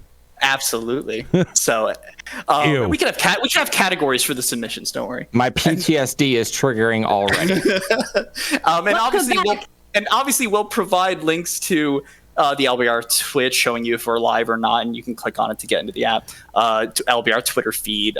If podcast we decide to feed. set up, yeah, absolutely. Yeah. If we decide to set up the merch store, there'll be a link to that as well. And then finally, and this is the really cool part that I'm very excited about, and this is kind of the selling point for us and why I thought we should do an app if we can. We want to not just have all of the LBR episodes, and by LBR, I mean all the things we'd be bringing back. If we're bringing back FF14, FF11 Archive, and Final Encountercast, or any other shows that we're doing, I want to give you guys the ability to search and filter these episodes by the titles, the cast members that were in those episodes, the season, if we want to split the shows into seasons at some point, or by tags for things that happened on the show or topics, topics, things like that. Exactly. So we could put like a salt tag for like the Reddit salt tag for those Reddit episodes from back in the day. There's all kinds of fun stuff. Absolutely. Yeah. So you guys would be able to filter through and kind of curate what old episodes you want to listen to very easily. I mean, listen, there are nearly 300 total episodes that Limit Break Radio has produced within its lifetime. If you can tell me which one of those episodes the ass box conversation happened on, then you know what? Maybe we could use your talents in helping to tag some of these things. However, I don't think anyone can do that. So let's just go with that'll help you find some shit that you're looking for when you're trying to dig deep within the crates of our archive. I mean, we could also, if we could have a button somewhere where people can report suggested tags for an episode or something. Absolutely. We can look at them later, and then we can update if we feel it makes sense. Absolutely. So, and one other thing, potentially, eventually, there would be subscriber-only content where, because you're logging into Twitch, we know if you've subscribed or not. And if you're a subscriber, we may give you access to exclusive features, such as early access to episodes, maybe a sneak peek on some content that Nate's pre-recorded. Maybe if we decide we're going to do some merch before it comes out, we have a couple choices. You get to look at what we're thinking about. Or vote on it. Or vote on it, exactly. Or buy it early? Well, maybe. Pre-order it. Pre-order it, sure. There you go. So there might be some room for that as well. And just for context, because someone already mentioned in the chat, this sounds very ambitious. My day job is I'm a lead on a mobile development team, so I have quite a bit of experience with this. So it's not that ambitious. Yeah, so suck it. Sorry. That was a little aggressive. That was aggressive. Goodness. We want them to do the Patreon, Nate. We want them to do it. Yeah, so suck it. Sorry. I panicked. That time I panicked. But yeah, Nate has one mode. I want to know about signed merch. I think if we did something like that, it would definitely have to be subscriber only. What do you think, Nate? I could see that. Like we're definitely going to be big on the exclusive content. So again, you have to follow the channel on Twitch if you want to even get in at all. And we're going to try not to make too much exclusive content. We want you to be able to use the core features without having to, be a subscriber. But being a subscriber, we're hoping we will be able to make it worth your while. Absolutely, and yes, while this is ambitious, I am looking forward to this ambitious project. And again, with the way that the app would function, a lot of the the underpinnings for the website would have to also change quite a bit as well. So when you get the price tag of these things, when you take a look at the price tag of these things, just kind of keep that in mind, that there's a considerable amount of work and effort that is going into making that happen, because it's all happening from the ground up. It's not like we can just kind of click like, hey, let's bring the site back. Like it's not quite that easy. It's going to be a bit more of an involved process, and you guys might be able to help us out with that, especially if we can come up with like a robust tag system and things like that. So Strife, again, I can't thank you enough for volunteering to do this. Most of the ideas have come from Strife in terms of the new way to set up the website and integrate that into an app that we think that you guys would really, really dig. So, and one other thing, if you guys are on the Patreon, I believe we did say that there is going to be a category, right, where we may give them access to test early. Absolutely. Yeah. So if you are a donator on Patreon, depending on the level, I think we are going to try to set up, again, assuming we're doing the app, assuming we hit the right levels, we would give you guys an opportunity to test early for certain people. And dev streams too, right? Okay, so if you guys show interest, and I need to hear it, so let me know on either Twitter at StrifeX24, or let me know in Discord at the Limit Break Radio Discord, or let me know on Wednesdays when I'm streaming. Let me know if you want to see a live stream of me developing the LBR app, assuming we're going forward with it. There you go. Let me know. To see that. I would also be very interested in seeing that. Same. I'd like to see that, please. Okay, I might have to do it then. Kai in the chat, the Patreon is not live yet. We are going to click live together here at the very end of the presentation. So yeah, that's just some of the things that we're looking to do, but that's not all that we're looking to do. The phase 3 of this project is creating new content for Final Fantasy XIV.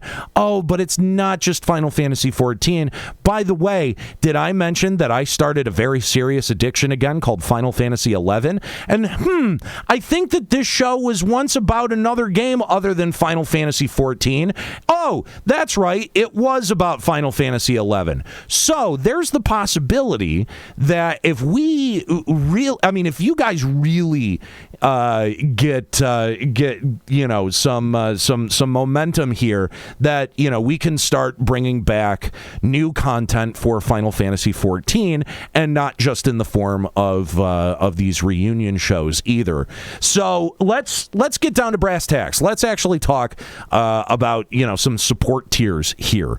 So the first support tier is obviously $1 a month. The easiest. You will receive the deep love and appreciation, and access to some behind the scenes content as well. It's going to be a minute before we start spinning up other, some real content creation. So there may not be a ton of that. However, there is stuff in the archives that we can post until the archives go live. And there's also some side projects that I know that I'm involved with that I would be happy to share as a part of the Patreon. So there will be some sort of content that ends up coming at the $1 level. At the $5 level, you'll get the special shout out, especially on shows, any reunion shows that we end up doing. If new content ends up being created, you'll get the special shout out at the very beginning of the show, as we would typically do when we were doing Limit Break Radio. The $10 a month. So do you want to be the first person to check out new stuff, new projects from myself and members of the Limit Break Radio crew? Do you maybe want to be one of the first people to check out builds of the Limit Break Radio app? Well, $10 a month gets you into our test audience. We're going to be trying stuff that is not even out yet for public consumption. A good example is the Daily Drop, one of this podcast that I'm going to be launching in the next couple of weeks. That is something that the test audience would get access to over on Patreon. And then, of course, there is the $20 a month. That is the currently, I believe, the highest tier that we have available. That's your producer tier. You are now considered a producer of Limit Break Radio. Your name is going to be read at the end credits of any new Limit Break Radio production that we do. We will also have some extra bonuses, on the Patreon as well as on the app for you as well. And eventually, one of the most challenging parts about doing the Patreon the first time was doing physical rewards for you guys. But Patreon has actually made that process a little bit easier with some merch that you can do through Patreon and attach those to reward tiers. So let's just say a couple of months of Patreon support go by, we'll get someone to do maybe a throwback design of the 11 crew, back in the old Norg studio, right? And let's say we'll put that on a T-shirt and we'll make that available. $20 a month will get you that T-shirt, or there's the store that you can go buy it from. We're going to get kind of creative with the way that physical rewards are done. The thing that we wanted to avoid was managing that ourselves. That was really, really difficult. It put a huge, massive strain on Juxta, and we don't want to do that again. So that's while it's not there yet, that is where we plan on going with that. So those are the support levels that you can give at, and we've got let's talk about the funding thresholds for what you get when you support the Limit Break Radio Patreon. So at $60 a month, the Final Fantasy XIV archive of Limit Break Radio will become publicly accessible. So that the revival of the FF14 archive, $60 a month, I think that is very, very reasonable. So at $90 a month, the FF11 archive of Limit Break Radio becomes publicly accessible. 10 more bucks after that. Final Encountercast podcast archives become accessible. So there you go. All of the most all of the content is now at $100. Collective between everyone on the Patreon campaign that will get access, full access to. Almost full access to the archives. The final is at $150, where the Limit Break Radio Network podcast archive will come online, and that includes Limit Breaking News, Elegantly Edwith, Today in Vonadil, Rogue's Den, Simply Juxta, and Voices of Vonadil, if you wanted to go back and listen to those shows that are ancient for some reason. So again, $150, that all is available. That comes with RSS feeds that would feed the shows as a podcast feed once more. So all of the Limit Break Radio archive becomes instantly accessible through iTunes, Spotify, wherever. At $250 a month, This is where we would see the Limit Break Radio website become revived. Again, I think we laid out a very strong case before for what you're getting when you get a new Limit Break Radio website. It is built from the ground up and designed to help you find the content that you're looking for as fast as humanly possible, as well as eventually end up serving up new content as well. So that and again, I understand $250. That's a pretty big price tag. But again, understand that we would want to be able to pay Strife and whoever we would find as our web designer for their hard work, and that's really at the core of everything. This has been a brand for now close to 15 years. Like there's not. It's really difficult to go to someone and be like, yeah, can you work for gratis? Like, can you work for exposure? I'm done doing exposure deals. Like, I don't want to give people exposure. I want to give them money. And I think that is a fair exchange. Again, for, and you guys get the content. At just $50 more than that, at $300, Limit Break Radio will start to record new episodes for Final Fantasy XIV content around large patches, the producer live letters, and stuff like FanFest.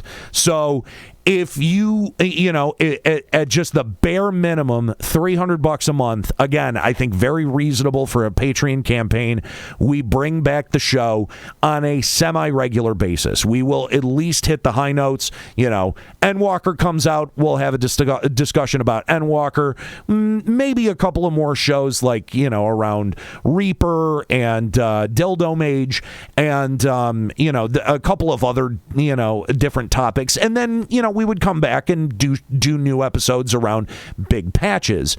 That obviously will grow with more support, but that's where it starts. Okay, $350. That's where the app starts becoming a reality. Again, $250. That triggers the website. At $350, we start working on the app. So, and one clarification, because I realized I didn't mention this before.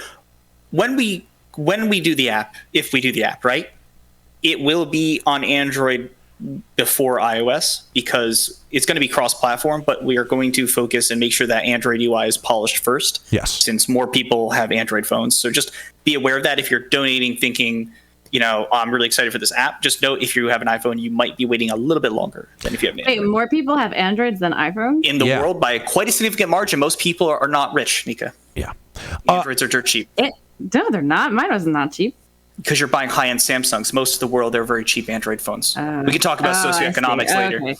That makes sense. I just feel like everyone I know has an iPhone. Because you're in a bubble. Kai also asking a very important question. Is this dollars per month or per creation? This is dollars per month.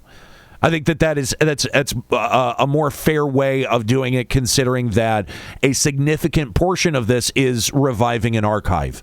I think it would be kind of unfair to go, dollars per creation, and then there's no creation for a significant portion of the campaign. By the way, if there's some sort of lag time before the archive becomes available, I am totally happy to post portions of the archives and rarities through the Patreon feed. So if you want some incentive there, that is definitely going to be something that we would put out there for basically anyone who gave $1 or more. At $400 a month. Or I'm sorry, at $400 a month, yes. Limit Break Radio would record Final Fantasy XIV podcasts once every month. So we would do, of course, these episodes on Twitch live for all of you guys. We would do call-ins, but here's the thing, and this is the honest to God's truth. I don't know that there is the will in any of us to do a weekly show for Final Fantasy XIV. It just doesn't exist. Some of the most difficult episodes that we ever produced were in that dead zone in between, the one that we're in right now, in between expansions. And it was really difficult coming up with, that much content every single week. So I think where we have landed on a Limit Break Radio revival is that we could definitely do a show once a month. So that is the suggestion that I'm putting out there, and again, I think that that's fairly reasonable. Higher tiers will see Limit Break Radio start to produce Final Fantasy XI podcasts once a month. So let's say you want Limit Break Radio more than once a month. Well, hopefully you enjoy some Final Fantasy XI content, because we're looking to expand our horizons outside of just strictly Final Fantasy XIV. While, yes, Shadowbringers was great, while I'm sure that Endwalkers is going to be good, I don't think Final Fantasy XIV can be the only thing that any of us think or talk about. My time with Checkpoint showed me how much I enjoy playing other games. So I think that is a reasonable way to still get Limit Break Radio content, but not end up creatively draining all of us to the point where after a couple of years we're like, I don't know if we can fucking do this anymore. This is sustainable. Just so everyone is clear, this is sustainable. And then even higher tiers of support could see brand new shows for covering video games, for example, like Final Encounter Cast. And again, all of this has a smaller price tag than our original Patreon did as well. So just all things to keep in mind when looking and considering your support of Limit Break Radio on Patreon. I just want to make it perfectly clear that there is no scenario where Limit Break Radio gets so much support on Patreon that we do weekly FF14 content. I just don't think that that's in the cards, between where all of us are in our personal lives and in our professional lives. I think that would be a very, very difficult thing for us to pull off. So you all saw the result of that about the time Stormblood came out, where we were burned out and hated everything. Exactly. And I think, I don't know how much Final Fantasy XIV players are going to want to listen to a show like that. I think everyone can appreciate when we're being honest. I think that we got to a point where we weren't being objective in Stormblood, because there was some redeeming stuff in Stormblood. It was tough to find, but there was some stuff there. I don't think any of us were prepared to say that at the time that we were going through it.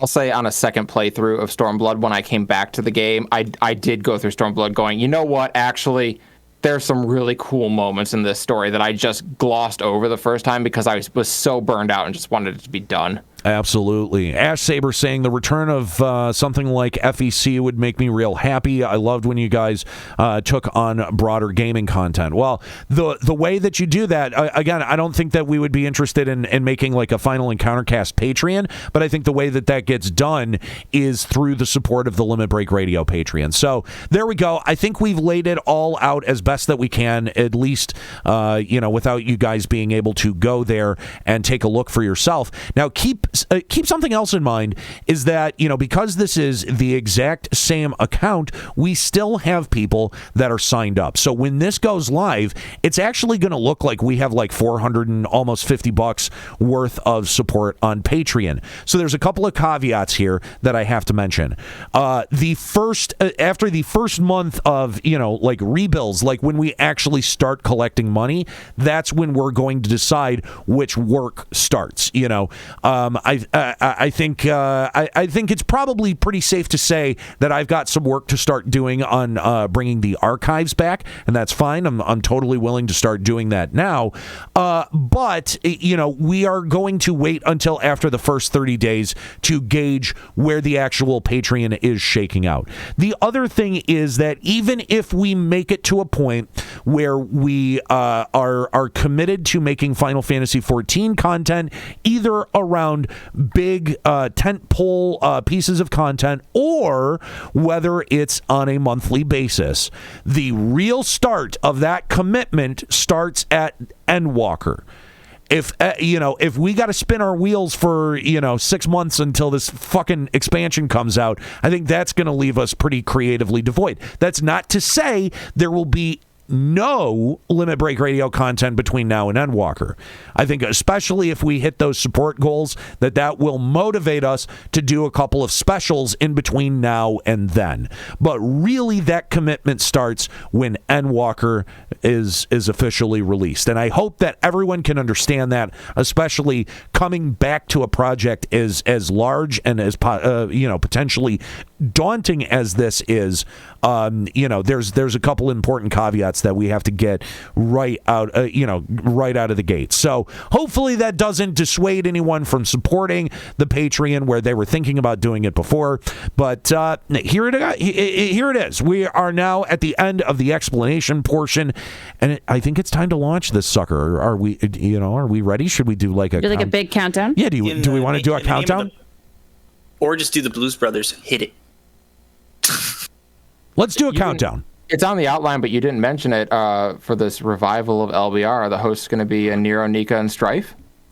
The hosts are going to be a mystery that will be revealed later on. Because here's the real thing. I haven't really talked to really anyone about this as a long-term commitment. So I think you will not see me on an FF11 show. Gotta tell you that. That's the other thing, is that we do know that for sure the Final Fantasy XI content will have a massively different cast.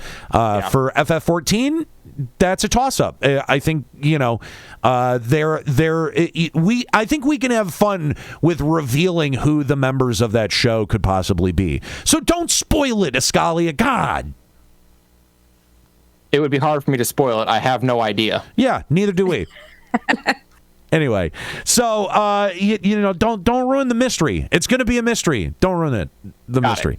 Anyway, so let's go ahead. Let's count this down. All right. Let's start from 5. All right. 5, 4. Why am I the only one counting? Because we didn't know when you were going to start. I can't see you. What am I? Hang on. What do I need to do? A countdown to our countdown?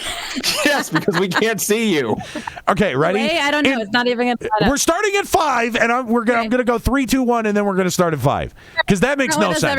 Everyone listening, count with us. We have become Square Enix. We're doing a countdown to our countdown. We are. All right, ready? 3, 2, 1. 5, 4, 3, 2. Jesus, did you even try? 1. Hey, and Happy New Year. I'm hitting the launch button. The launch button has been hit. Link it. Patreon.com/Limit Break Radio. Here, the link is in the chat. There you go. Go nuts. A smile better suits a hero. So there you go. It looks like so far we have 60 patrons at $449 a month. Again, that's going to fluctuate quite a bit here, guys. So let's make sure that the expectation is reasonable. Go ahead, check that out. Again, patreon.com/Limit Break Radio. Support if you want to. Thank you guys for listening and for considering supporting Limit Break Radio. I would like to say soon, within like a couple of weeks, hopefully, depending on what's happening, that we'll be able to have some archive information going for you. And hey, look at that! We even get on-screen Patreon messages. Just the Fox, thank you for the $1. 65 right now. Everyone just backed you. So there you go. Appreciate, guys, you listening to the pitch and considering supporting Limit Break Radio on Patreon. And again, a good moments to do that will be when we're live, because obviously they're gonna be able to see that on screen. Although I'm not sure why it's telling people, like, I see the pledges coming in at $5, but then it says $4 on screen. I'm not sure what that's all about. That's weird. Yeah, that's kind of weird. Service. Oh no, maybe okay. I don't know. Anyway, we'll figure this out. But again, if you're considering supporting, thank you guys so much. If you have supported in the past, thank you so much. And let's try to cast rays on Limit Break Radio. I think it's a little bit closer than anyone. Holy God, Angel Lux, Jesus. Already, look at this. Angel Lux forking over the $100 on Patreon. What the fuck? I wish I could clap and hold my button at the same time. Wow. Listen, I definitely have some archive work ahead of me, but Limit Break Radio has been incredibly important, not just to me personally, but also to me professionally. And, it's folks like Angel Lux that, are really helping to, see a way forward for this brand. And, for as much as I've been, streaming on this channel, and I would invite you to join me when the channel is live, it says a whole lot that we get 4 to 5 times the amount of people that we normally get, when the channel's just live, when we do a show like this. It shows us how important not just the show is to you guys, but how important we as a collective unit are to you and your listening habits. So we can't thank you enough for all you do to support Limit Break Radio, whether it's through supporting the stream, through subscribing to the stream. And I saw those wonderful gift subs that started off the hype train before we even started the show today. Thank you guys so much. That is just so kind of you guys. And then to see more of this support through Patreon, I can't thank you guys enough. So it really, really does mean a lot to me to have this. And I hope that more of you will consider helping to bring this brand back, so that we can continue to tell the truth. Listen, I think that we had fucking close to 5 hours worth of content on this show, and most of it was glowing reviews of everything that Square Enix presented with Shadowbringers.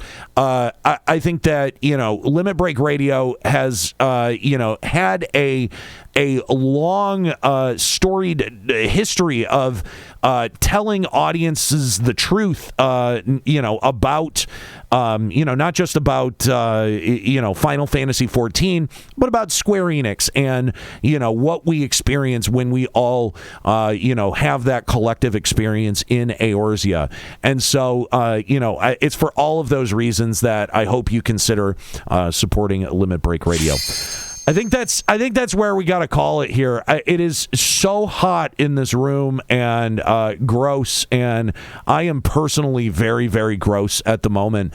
But this is the only show. This is the only content that I would really kind of put myself through this for. So before we wrap up here, Eskalia, our special guest for this episode, remind everyone where they can find your future projects and everything that you're going to be doing in the next couple of weeks. Yeah, so the easiest way to follow it is going to be following me on Twitter. That's at Eskalia, and on Twitch at twitch.tv/Eskalia. We're making the push to really get the streaming channel up to speed, and that starts actually tomorrow. I'm going to be streaming starting at noon tomorrow throughout a good bit of the day, and then every day this week I'm going to be streaming leading up to my fundraising stream on Saturday, July the 3rd. That's going to be at 6:30 p.m. Eastern Time. It's probably going to run close to 24 hours as we play through Final Fantasy VIII. We're raising money for new streaming equipment because while I want to...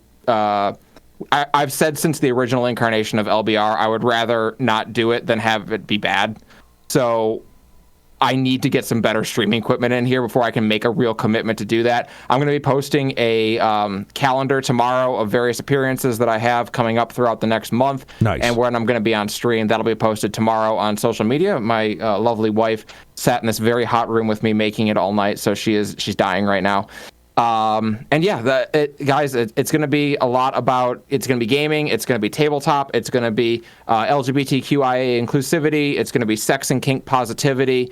I'm really looking forward to continuing to perform for you guys for hopefully the next 10 years of my life. Same thing I've done for the last 10. So, and also, if the door remains open, to come back and guest host on more LBR episodes, because this was so much fun. Absolutely. Twitch.tv/Eskalia and Twitter.com/Eskalia. Make sure that you are followed and prepared for the epic content that Eskalia is going to release on you over there. And again, Eskalia, thank you for joining us today. It was wonderful to be here. Also, again, thank you to Strife and Nika. Also to Juxta for hanging out for at least the beginning of the show. He literally just left. Yeah, he literally did. He just took off, and then I guess he was in the chat for a little bit. But yeah, just never to be seen ever again. So ran out of points. I mean, it happens. I guess. I didn't know that when you ran out of chat points, you could no longer be a guest host on the show. But apparently, that's the new rule that we just came up with. But that's going to do it for this episode of Limit Break Radio. Again, guys, thank you so much for hanging out with us today, and for all your incredible support of Limit Break Radio, not just today and through the Patreon, but for all of the years that Limit Break Radio has been a thing. Guys, thank you so much. You are so very welcome. Oh my God. Right at the end. Seriously? Are you fucking kidding me? Anyway, guys, thank you so much. We will hopefully see you back here on a future episode of Limit Break Radio. Jesus, did you even try? I'm an hero. Keep listening.